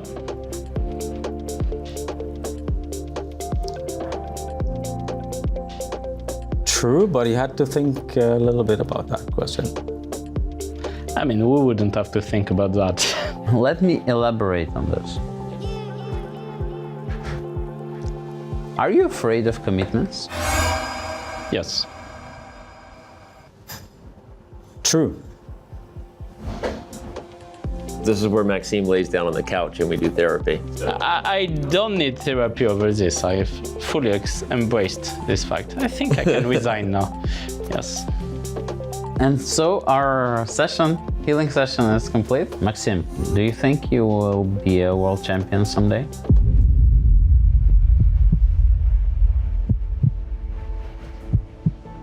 No, but I'll try. True. Have you ever destroyed anything or acted in an aggressive way after a chess game? Not destroyed, acted in an aggressive way, yes. True. Have you ever considered quitting chess? At some point. True. Yeah, when was that? A couple years ago. Well, we're glad you didn't quit. I'm also glad.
Welcome back to Tata Steel Chess 2025. We hope you're enjoying the live commentary as much as we are enjoying bringing all of the action to you. But if you happen to be local, make sure you check out the commentary in Wijk Aan Zee itself, where the beer is abundant and the chess is flowing. Or is it the chess abundant and the beer is flowing? Regardless, one of those statements is true, no matter where you look. Check this out.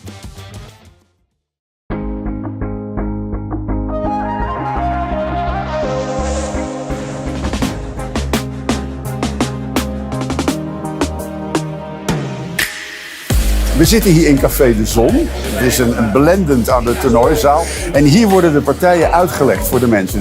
Dus live. Dus wat er in die grote zaal wordt gespeeld, wordt hier uitgelegd. Dit screen zie je dan alle lopende partijen.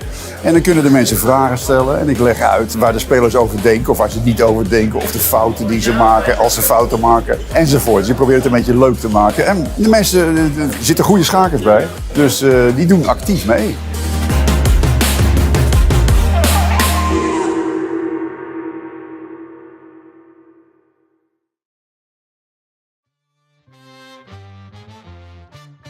Or something, but I did know we were back live on air. Man, chess in a pub environment, in like a nice casual sort of environment, it's so much fun. I was on the broadcast with Yovi over the weekend, and we actually met for the first time, I want to say in Hastings, in something like 2010.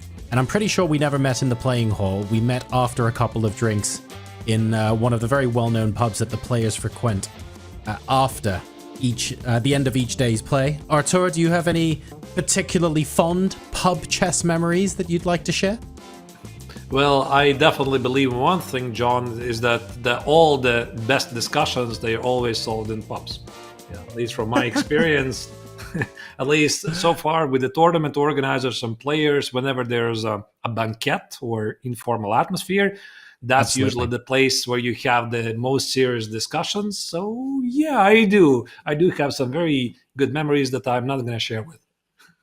I think all but one of all of my victories at any time control against titled players and against GMs in particular were at the Pig in Paradise in Hastings. So I have a total of 5 or 6 wins, all in Blitz and all against some very drunk GMs. So it was a lot of fun. Tanya, any memories you want to share with us? I don't want to share any memories, really good ones, but I will tell you one thing that I've learned. I play my worst chess after a heavy night at the pub. So that I would not advise to anyone, at least, well, in my experience, that's never gone off really well. But I've been to Wijk. There aren't too many pubs out there, but the ones that are very special. And because it's a small place, you get all the entire community, you get the chess players. It's one big party. And speaking of party, that tournament hall doesn't look like much. It looks like a party of 2 right now, as the crowds have really thinned out.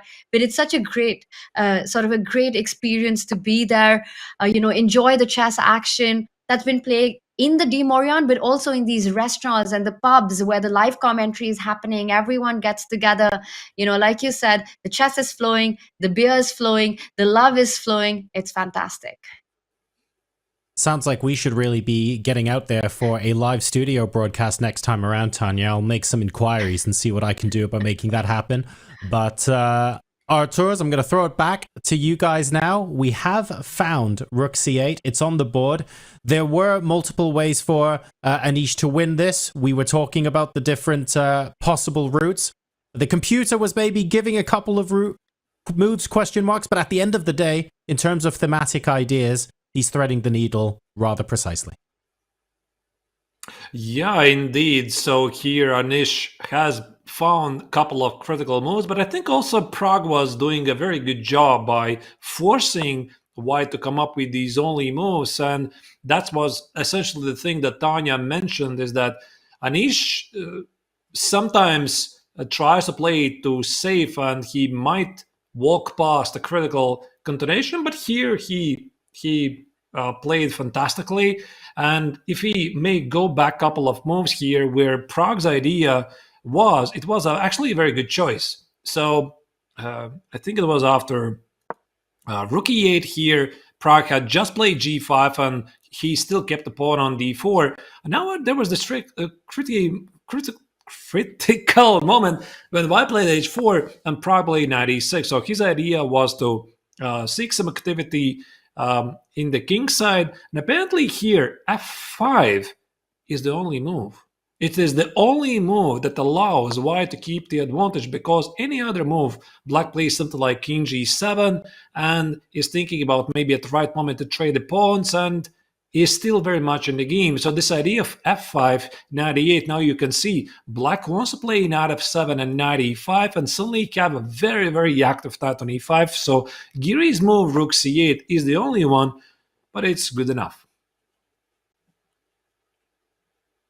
Very, very precise play by Anish so far in the game. Keeping control. And again, it's not only been a fight against the black pawns, it's been a fight against that knight. It's just been devoid of any activity of any squares by Anish's pawns and the bishop. And now there are some very concrete threats in the position. I think Anish, by keeping everything under control, is eventually going to win and pick up the d4 pawn. After the rook has bounced up to c8, dashed all the way, pinning that knight, not allowing a defense of the knight to c6, which would have been the case had White made the move that you're pointing out right now. If you just back up one move with the rook and c1, you immediately could not go with bishop c5, because the black knight jumps over to c6 and lands on a beautiful post on e5. In fact, I believe you've given away all the advantage. Not only given away, black's the one who's pushing now, once knight e5, d3 comes in. So very precise by Anish. Instead of rushing to get greedy, he steps up with the rook. Now the rook on e8 is attacked, the knight is pinned. Black has one move to go king to f7 to defend that rook to e8 and try and get the knight into the game. And now you could fall back with your bishop to c3. And I believe this is important, Arthurs, because I was first thinking about bishop c5, and it looks like it should win the game. But then I spotted this tactic, and again, I want to check what happens. Bishop c5, knight b7. Yes, the bar drops down. So knight b7 seems to be the move. Rook takes rook, and the intermediate knight takes c5, hitting the white rook and hitting the black rook on e8. And suddenly this is a whole different game we're talking about. So this might be the one trap that Anish has to watch out for. And I believe the simple bishop c3 would solve all the problems in the position. You go on to win the d4 pawn, and eventually the game, the black knight, no big jumps. A move on the board, meanwhile. Pragg has thrown in a g4, and this isn't brave, this is just desperate. You want to try to create as much of a mess as you can. It's really not that much. White, of course, doesn't capture on g4, allowing activity with rook takes pawn. Instead, king f4 on the board, and h5. Right, but the question I have here... right, yeah, knight e6 simply doesn't work, because I mean, I just noticed, yeah, there's knight e6 and rook on c8 is under attack, but you take on e6 and you also collect the rook on d7. So maybe this is what Pragg is hoping for. He plays h5, because naturally here Anish couldn't have taken the pawn on g4 because rook takes on e4, then black gets a lot of activity. So after king f4, white keeps protecting the pawn on e4. And after h5, this knight e6 check is something that white should always keep an eye on. But now the question is, do you play bishop c5 or bishop c3? Why not? Well, bishop c5 now, because rook on e8 is hanging, so you don't have knight b7. Maybe bishop c3 is equally good, by the way. Yeah, but after bishop c3, I can already take on c3. Rook takes on d7, c takes on b2, and suddenly there's... Knight e6 ideas. Rook d1 and knight e6, and b4, a3. So to avoid all of this is why instinctively I wanted to go bishop c5, but you're completely right. And the bar does say that suddenly it's black who's on the win here. You know, Tanya, I think actually Pragg is very, very smart here. So what he's trying to do, he's trying to confuse Giri where bishop c5 works and where bishop c3 works. So essentially there's two lines. Like there was this continuation. Once again, if I may go back here. So you mentioned king f7, and after king f7, bishop c5 is not good because of knight b7 and knight c5. So here specifically, you have to play bishop c3. And now this idea pawn takes of bishop, rook takes rook is a check. Exactly, that's a check. And maybe he has found a different resource like g4 here, h5, where it's only bishop c5 that wins. So he's trying to confuse Anish with sort of similar lines, but I still do believe, Tanya, that the Dutchman has enough time to figure out, because it just feels like you need to be accurate for a couple of moves, and that's it. White's going to win this. I also want to point out that from a human perspective, bishop c5 is really the move you want to make. Bishop c3 is what you think of if you refute bishop c5. Your mind will first always look at the option of placing the bishop to a square where you can't capture it as black. So Anish has definitely spotted bishop c5. I think he's trying to look ahead here, Arthurs, because that trick of knight e6 can appear at any point once that black rook moves out of the way. So how can Pragg keep the game going or keep the traps in place, still make it a minefield for Anish to navigate after, well, what to me looks like the most logical move in the position, bishop to c5. Can I do this? Now this is actually a threat. So I think this is what Pragg wants. So that's why he played h5, g4, so that the king is trapped. And now, curiously, knight e6 cannot be stopped. It just cannot be stopped. It's incoming, and the rook cannot be positioned on any single square to be protected. But the point is, Giri can sacrifice the exchange. So he can play rook takes on d4, knight e6 here, rook takes on c8, and maybe because of the active king on f4 and the pawn on e6 and the dominant pieces here on c5 and d4, he is winning. But the question is, how obvious is this? Well, step one done, bishop c5 on the board. Will he find the whole line? Or perhaps something else after rook h7 if he doesn't want to give material, maybe just sidestep. But you really can't, because notice how the rook on c8, you move the black rook laterally on the 7th rank. White doesn't have too many squares. You are falling into the knight e6 idea, because the white king on f4 is trapped there. You're not stepping back with the king. The white rook on c8 can't go to c6, can't go to c7 after a move like rook h7, a move like rook b7. So in fact, Anish will have to sacrifice the exchange, one way or the other. So what was it again? I'm not really sure. Is it rook h7, rook g7, maybe? Or rook b7. Maybe rook b7. Actually, it's... I don't know if it matters, Arthurs. Yeah, I'm not sure. So maybe it matters in the final position. Like, okay, maybe the rook on b7 is a bit more active. And I the did see question the is bar how creep up, easy. so it's probably not the best square. Yeah, but I have a question, Tanya. Do you agree with the bar? Like, I mean, I'm seeing this position and I think I'm doing great. Yeah, but I'm still down an exchange. Yeah, and the pawn on e6 is going nowhere. I mean, after e7, there's king f7. I still have to prove. So from a human point of view for Giri, even though this feels really great, I'm not really sure this is such an obvious choice. For example, after whatever, yeah, after rook b7, rook, maybe actually it's rook h7. But maybe Anish is not going to have a choice because knight e6 is incoming anyway. But maybe you take it with the bishop then, so that the f6 pawn is hanging at the end of the lines, right? Or not?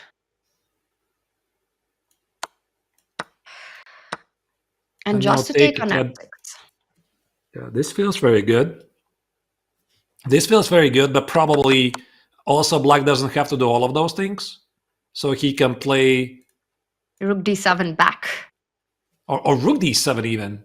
Yeah, maybe rook d7, pin the bishop. And yeah, I mean, this is suddenly getting a bit tricky. A bit more trickier than it should have been. And you know, Tanya, you have been there in this situation many times, and I've been in this situation many times as competitive players. It's just the longer you play the winning game, the more annoying it gets, right? And you just can't wait for this game to finish. Your opponent keeps finding these resources. The material balance keeps staying on the board for the 6th hour. And then it just takes one slip and that's it. The win is gone. And that's why here Pragg is... I mean, he's doing fantastic work to make Anish work for the win. And this idea of rook h7, knight a6, I think we have a very good chance to see it on the board. To win a winning position is one of the hardest things in chess. We all know that. We've all experienced it. How many times we've played a game that we're proud of until that moment where everything goes wrong with that one move. And Anish doesn't have to look too long back to have experienced that himself. First round of Tata Steel against Gukesh, a brilliant game on the brink of victory. What would have been the winning move, instead one slip and losing the game on the spot. He lost to Gukesh, the compatriot of the player he's up against right now. And I think that's a lesson you take away from, where you know that till the job isn't complete, you don't lose your focus for even 1 second against these players. And so far, Anish has really done a fantastic job of that. I will also point out the one difference when I look back at that first game against Gukesh and the one that we have right now, that position with the queens on the board, the king having slight danger, it was still very important to be very precise until it's over. In this kind of a position, the margin for error is still there. White will still keep a big chunk of the advantage, even if you don't play the most accurate move. So rook b7 has been played. Can Anish this time against Praggnanandhaa complete the job that he started and executed so far so well? Knight e6 is coming up. Anish has to sacrifice the exchange, which is the way that he'll choose, which he believes is the best path forward that gives him maximum compensation for the material. Rook takes pawn or bishop takes pawn? I mean, Tanya, I'm now trying to recall, have I ever seen a single position where you know what is your opponent's threat, like a discovered check, and there's nothing you can do about it? Like, I can't immediately recall, because this is a very unique position. Because, I mean, this rook couldn't see it, it just can't go anywhere. And knight a6 is incoming. Of course, I mean, I'm fully aware of the bar. The bar says that white is completely winning and Anish is doing fantastic work, etc. But, I mean, the actual fact alone that white can't do anything about it, it just makes this position quite special. And answering your question, is it bishop d4, rook takes on d4? I don't know. I mean, rook d4 feels right. Knight e6, rook takes on c8, and maybe something like... Yeah, but I would have my doubts here. Maybe not bishop b4, maybe rook d5.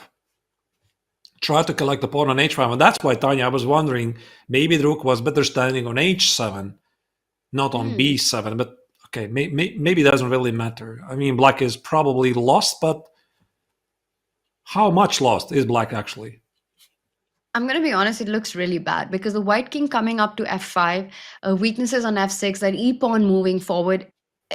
Not only the bar, optically it looks very lost. The rooks are only as active as the open files that they can be on, as the targets that they have. I'm fully with you that for Pragg and Anish, who are not aware of how big an advantage this is, it's a game on situation. You feel you have the extra material, you should have chances to fight. And coming to your earlier point of the live board, the little board that we see on the right corner of us, really a beautiful motif, right? With the white king stuck on f4. Again, the point that it doesn't have any square where it can fall back to, escaping the idea of knight e6 check. The white rook on the 8th rank can't run anywhere to defend itself. It sort of self-trapped these two pieces to fall into this tactics. Luckily for Anish, it still works out in his favor with beautiful geometry of pieces and pawns on the board. Yeah, maybe Anish is right now trying to figure out, okay, he probably is pretty sure that he keeps a large advantage after rook takes on d4, but this bishop takes on d4 is a very tempting move. And he's trying to figure out, okay, probably Pragg is not going to play knight e6 and take on c8 because the second pawn drops. And he's looking for the other moves and trying to figure out which is the more clean victory here. Actually, bishop d4 looks pretty convincing to me because... Oh, wait, there was the rook d7 move, because rook e7, I think I can... Can I just... Or I'm blundering something. I think I blundered something. There's always a way to blunder. Yeah. And he does take a decision. So he doesn't allow these counter ideas of the rook doubling down on the pinned bishop or the attack on e4. He's captured with the rook. Rook takes pawn. Moves are coming in fast and quick. We are seeing the trades on the board. And now Praggnanandhaa with the extra exchange, but the position remains helpless. Look at that beautiful white pawn on e6. Just to demonstrate the dangers, I think your move bishop b4. A quiet move, simply sidestepping. Looks like it doesn't have any idea. Others, I would believe it still keeps a huge advantage because that king coming up to f5 next, the pawn moving to e7, the rook stepping in either to the 7th rank or the 5th rank. It just shows the power in white's position with the bishop, pawn, rook, king at the center of the board. Yeah. Yeah, I think you're right. You're right, Tanya. Actually, yeah, I like rook d5 a bit more. Maybe not bishop b4, but bishop d4. Also hit the pawn on f6. So it feels that Pragg did his best, but Anish has managed to find a solution. Wow, and Anish, he's on the brink of getting his first win at this year's Tata Steel Masters. And for Pragg, this would be a massive setback on his tournament victory dreams, being on the leaderboard, coming into this position. And what a performance it's been by Anish this game. A very strategic masterpiece by Giri. Right. Yeah, I think he would deserve it. For Pragg, definitely it's a disappointment having such a powerful tournament. But again, it's a very long distance, 13 rounds, and every single round you're playing against some of the best players in the world. So even though Anish is on -1 right now, only 3.5 points out of 8, doesn't make him the underdog for this game. So that's what makes this tournament really, really so exciting.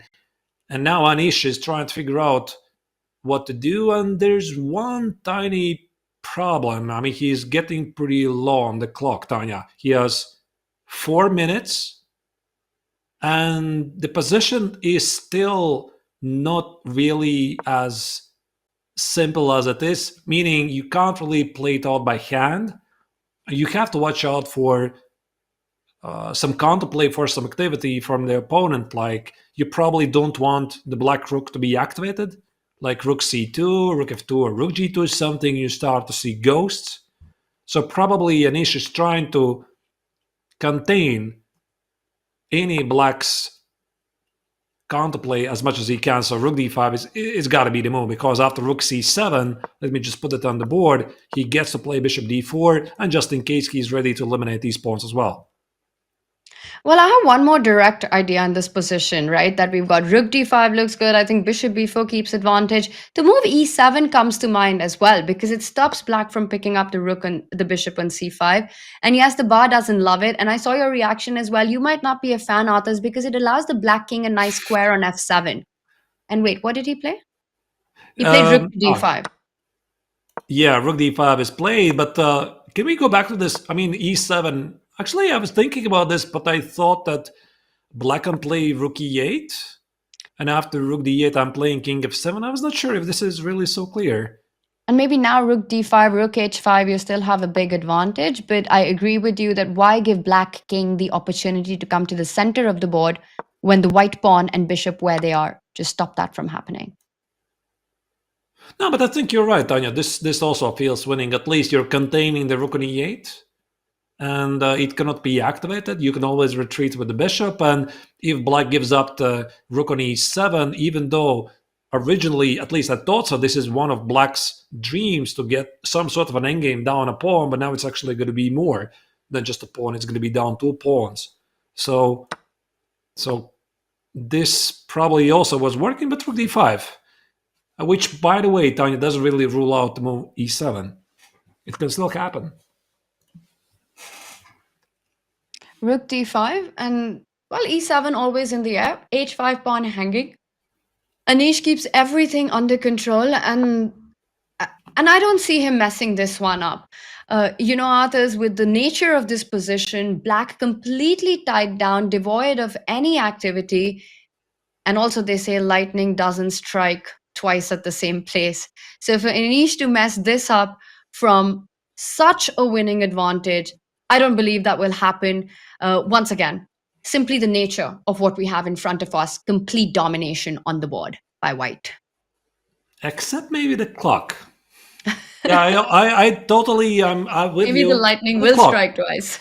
The clock, I mean, 3 minutes. 3 minutes, I've seen weirder things happen in time scrambles when you've been winning the entire game, and then comes the time scramble, one inaccurate move, you get nervous, and all the hard work after 6 hours, it's gone. So you need to remain accurate and concentrated until very end. And that's why you can see also from the Anish's body language, he's not relaxed. He's trying to work out until the very end. And of course, also Pragg right now is looking for this final trick. I mean, how to trick? What's the best chance? What are the best odds he can try to get in this position where Anish can make a human mistake and allowing black to save the game? And that's what it's tough to even find a trap setup, right? Where it felt like this concept of knight e6 was just that, sort of like your last chance. But when your last chance also ends up happening and yet you're losing on the board, it just shows how hopeless the position is. What can he do? He doubles up on the c file. So now the bishop can slide back. Anish, could he also push the e pawn now? e7 comes to mind, because rook takes bishop would be met, well, by rook d8 or rook takes rook. You can choose the path to victory. Or will Anish again just sit back, enjoy his position, and simply slide back with the bishop? I really like Tanya e7, because after e7, black doesn't really have any other moves except of rook e8, because after king f7, rook d8. You've got rook d8. Yeah, rook d8, rook you d8 can't. wins. Yeah, you can't sacrifice on e7 because the rook is hanging. I mean, I was trying to come up with something, and now rook d8 is just immediately killing the game, and this pawn is promoting. So that's why after e7, you have to play rook e8. And with a passive rook, this feels so much easier for white. I mean, you collect the pawn on h5 and g4, or even think about some future e5 and king e5 and king d6 ideas. So my money would be on e7. By the way, e7 was played. e7 on the board, and Pragg will slide up with that rook to e8. It's been played because rook d8 was a devastating threat which would be game over on the spot. And now Anish, he can start getting greedy. We know he likes his pawns at Tata Steel, and he grabs one, doesn't put it straight away into his pocket. It's at the side of the table. but that's a happy pawn capture. And And g4 there's going to about be to fall another. as well. There's another pawn. There you go. Another pawn to be put in the pocket. You can take it on g4. And there's another pawn on f6 and another pawn on b5. So I'm pretty sure that Anish is looking at all of them. Yep. One down. More Two to go. down. Two down. And bishop b4 is yet another easy move. Well, by the way, it just makes perfect sense. The less pawns on the board, the less pieces and pawns you can blunder. And it's not a mistake. It just delays the victory for a couple of moves. Now I'm completely confident, Tanya, that Anish is definitely going to win this. The clock's leveling out as well. Anish, he's feeling the energy of the position. I don't even know how much longer Pragg will continue playing. It looks completely hopeless simply because there are no tricks or traps or ideas that Black can even set up. White is fully dominating. Like you said, the king can sidestep, move the rook away, start pushing the h-pawn, the g-pawn coming forward, bishop fall, put your rook on f5, put that bishop back, pick up the b5 pawn, start pushing h-pawn, bring your king forward. You could make all these moves, and I still don't see an idea for Pragg to fight back. It's a difficult moment for Pragg. Yeah, I think his last idea was to double the rooks at here, right here. This is the final chance. So give me something like to work with. Rook c2, rook b2, rook f2, rook g2. Just give me something. And that's why this Anish's e7 was so precise. So you called it, Tanya, before, a move before. So e7 is a great move, forcing the black rook to be passive. And that's it. I mean, right now Anish is just mopping up, collecting every single pawn there. And I don't really expect this game to continue for long. Maybe right now Pragg already is considering, is it a good moment to resign or just make a couple of moves because there's just basically no ideas, and give up the exchange on either c5 or e7 just gives white a rooking with at least several extra pawns, which is a piece of cake to win. Artis, I don't think there's ever a good moment to resign. It's always the difficult moment. It's always sort of grief settling in when you realize that everything is out of control. You want to keep delaying the inevitable. You're fighting yourself. You want to look for a way to keep the game going. So good moment or not, we're very close to it. It's got to be a little heartbreaking for Pragg. You know, he mentioned it in one of his interviews here that usually Tata Steel in the first half goes incredibly well for him, but it's in the second part and closer to end that things start turning. So he hopes that will not be the story and the narrative this year. But this, well, I want to call it an unexpected loss. It's never a surprise when a player like Anish's caliber would win against Pragg.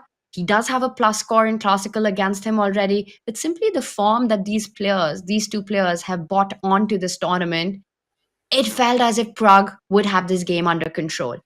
But I have to say, start to finish, Anish Giri in driver's seat in this one.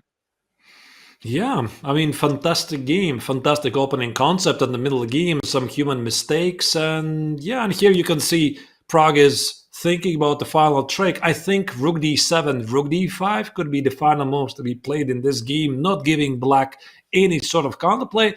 But what I want to point out, Tanya, here is that even in this position, when it feels, okay, that's it, here white is completely winning, look at the body language of Anish. He's still very much concentrated. He just knows it all too well. If you relax so early, even in such a winning position, you work it out until the very end and do not celebrate the victory until the win is there. So that's why here you could easily see a couple of moments ago that Anish, even in this very position, he's super, super concentrated. Completely agree with you. And you know, there have been so many mistakes at these kind of moments where you feel you've got the win in your hand and you lose focus for that one move. We saw it happen to Arjun against Fedosiev earlier in the tournament as well, from a dominating position, making that completely uncharacteristic mistake, losing focus for that one moment, and there was no coming back from it. Well, Pragg doesn't resign just yet. No one drew or won a game by resigning. Pragg still trying to stay in the fight, hoping that Anish makes a big mistake. The rook is about to slide across, eyeing that d8 square as well at the right time. The h-pawn combined with that idea would be a very tough one to combat. For now, it's both rooks on the 8th rank, at least stopping rook d8 for the time being. Rook d8 is not going to happen. I think here Anish can play king f4, g4, h5, bishop b4, even hint at the pawn on b4. So maybe what Pragg is going to do, he's just going to wait for a while here and there, keep the king on e6, and as soon as the bishop leaves, hope for some rook c2 ideas. King f4, by the way, is played. He just wants to push the g-pawn forward. Anish move by move, improving his position. Pragg has got nothing to do, nothing better to do than to just keep waiting for the inevitable to strike the h-pawn and the g-pawn. Well, right now, g4, rook takes pawn. Is there... Maybe g4 is not possible. He goes h5. He can start with h5. Yes. Yeah, and then go probably... g4. Yeah, the answer will be why. Why would even Anish consider this? Sacrifice the pawn on h4. Maybe it's winning, maybe it's not winning. h5 is just secure. g4 to follow. Let's see what Pragg comes up with. I'm out of ideas. Well, his hand might be coming up and out because it feels that g4 coming on. Let's say you get g4. What next? Because you can't push h6. So... Okay, Pragg's played rook to g8. White can go g4. And let's say Pragg gets that rook back to the h file, stopping h6 from coming on. What's next for Anish? How do you break through? How do you finish this off? Well, I'm seeing the pawn on b5. And maybe so is Anish. I mean, I'm thinking like ideal, I want to push e5. Of course, not blundering the rook on d5. And giving me two pass pawns at the king side. Put the bishop on d4, and these pawns should essentially promote. So let's say something like bishop b4, rook c8. I take it. You go here. Yeah, but now e5 is not so clear. There's rook c4 check. There's some rook g2. Can you go rook d5, rook d8 and come up with this idea? Just rook d5? Yeah, probably. Black just can't get active, right? You can't improve your rooks because of this e7 nail in your position. No, I mean, I somehow tried to push e5, but I got distracted by the pawn on b5. So, I mean, even this might be winning, but I see no reason why I would want to give up the pawn on e7, like king e7. There's all kinds of discovered checks threatening, but yeah, why should I even do this? Although the bar says even that is winning, just to show how big of an advantage that is. But like you said, why do that? Why give up the e7 pawn for free? And Anish, he is reaching out for the rook. He might place it on f5. Also putting pressure on the f6 pawn. If ever the black rook from e8 slides away, there would be ideas of, well, I wanted to say bishop d4, but I would never want to give up the e7 pawn. But perhaps, Arthurs, that's an idea. Rook f5, bishop d4, pick up the f6 pawn, and queen the pawns on the right side of the board. Yeah, that feels pretty clean. I think right now Anish is trying to figure out, does he even need a pawn on b5? Maybe just place something that immediately convinces the opponent I've got this, so there's no tricks. I think he did play rook f5. That was a great call. So trade a pawn on f6 for the pawn on e7, and then these pawns are just rolling forward. It would be impossible to stop that, right? You'd be forced to give up a rook or in exchange for those pawns, and then white would still have two extra pawns in the position, b5 falling. And this is what I mean. After rook c8, Anish can, of course, fall back with the bishop to b4. Keeps a big advantage, but perhaps it's a more direct approach to convert that advantage now to actually queening and winning material. So bishop d4, give up e7, pick up the f6 pawn with check, and go h6, h7.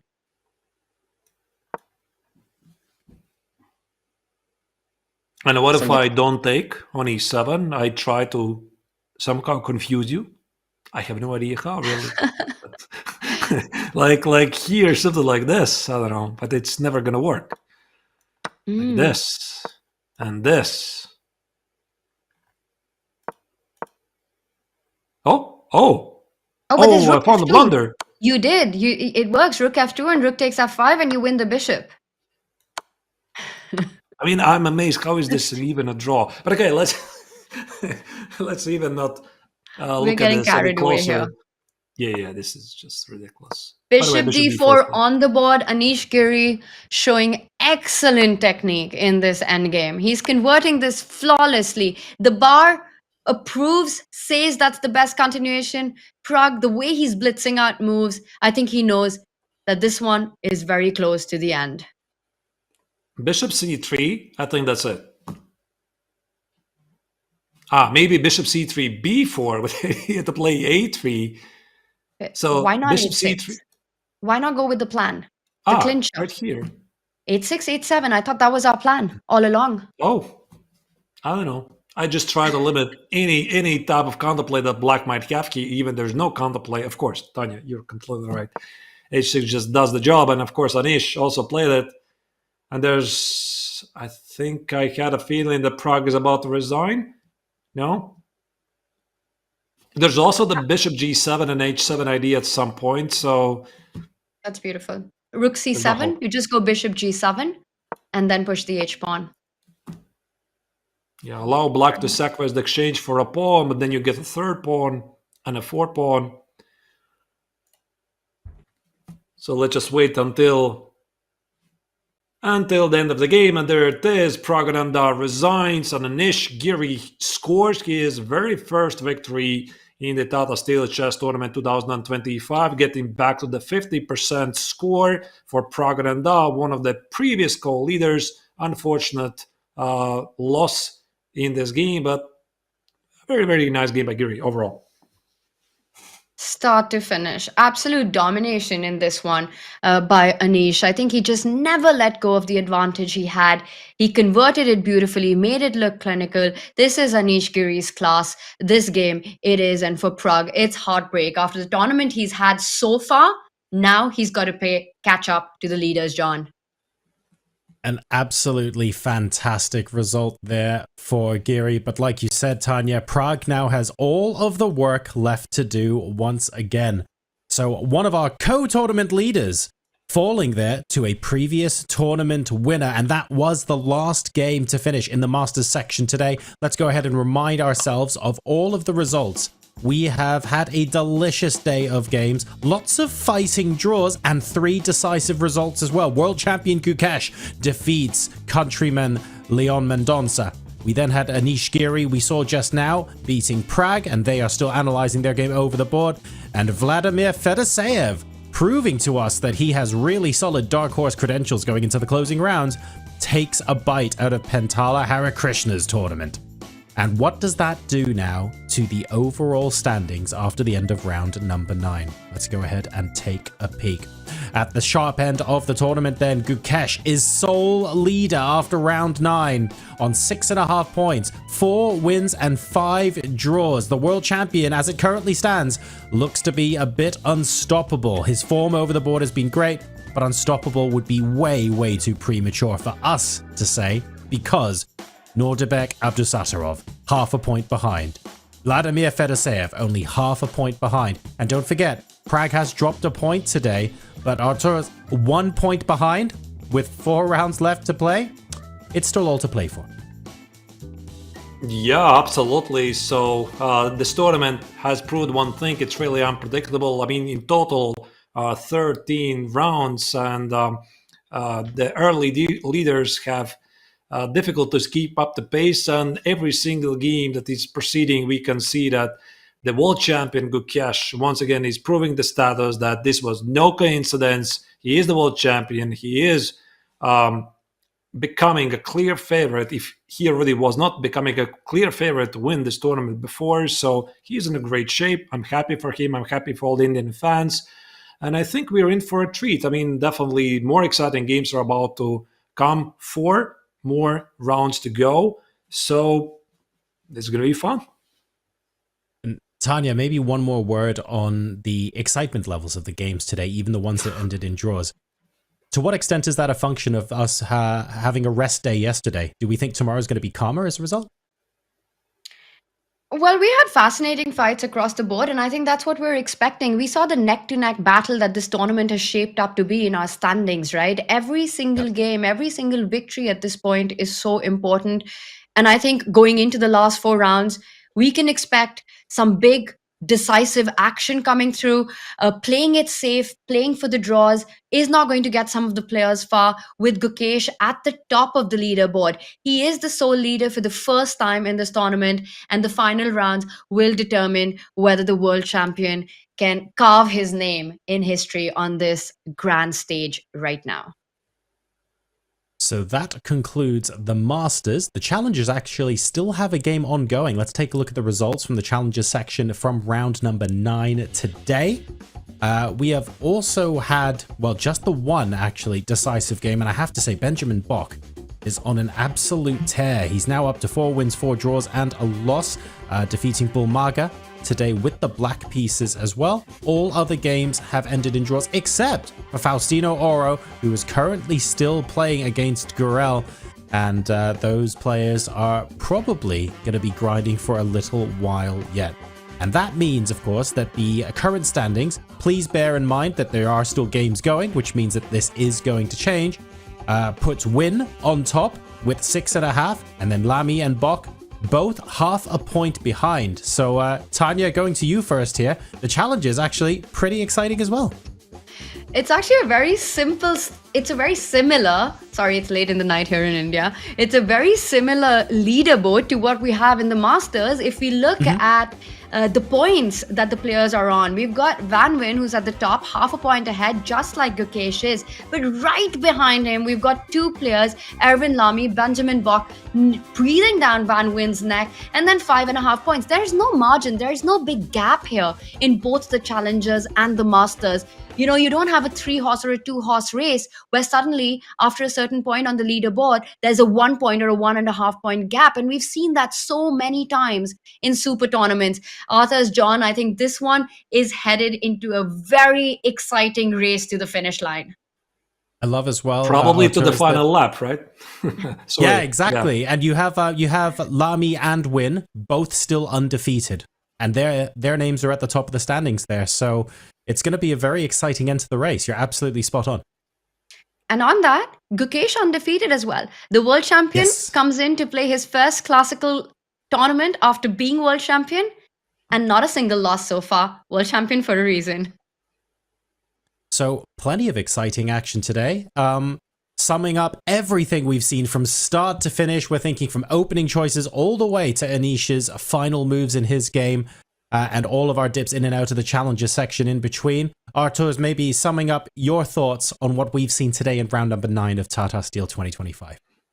Yeah, we definitely saw a lot of action, John. The games did not disappoint. Luckily, there was no Berlin draw with Queen D4 against Queen D6, Queen E6. I'm grateful for that. And even those couple of draws we saw, they were really exciting. And maybe one of the most interesting games of the round was the draw, which was Wei Yi playing against Arjun Erigaisi. We looked at this game quite intensively, and we could not figure it out. I mean, what was going on? And I predicted that probably, even though it's so super sharp, somehow it's going to fizzle out to a draw, and it did. But again, it just once again proves of the super high level here in Wijk Aan Zee, which is one of the most favorite tournaments for all the chess players, the so-called Wimbledon of chess. So I'm just very excited to be part of this, having essentially the best seats in the house, like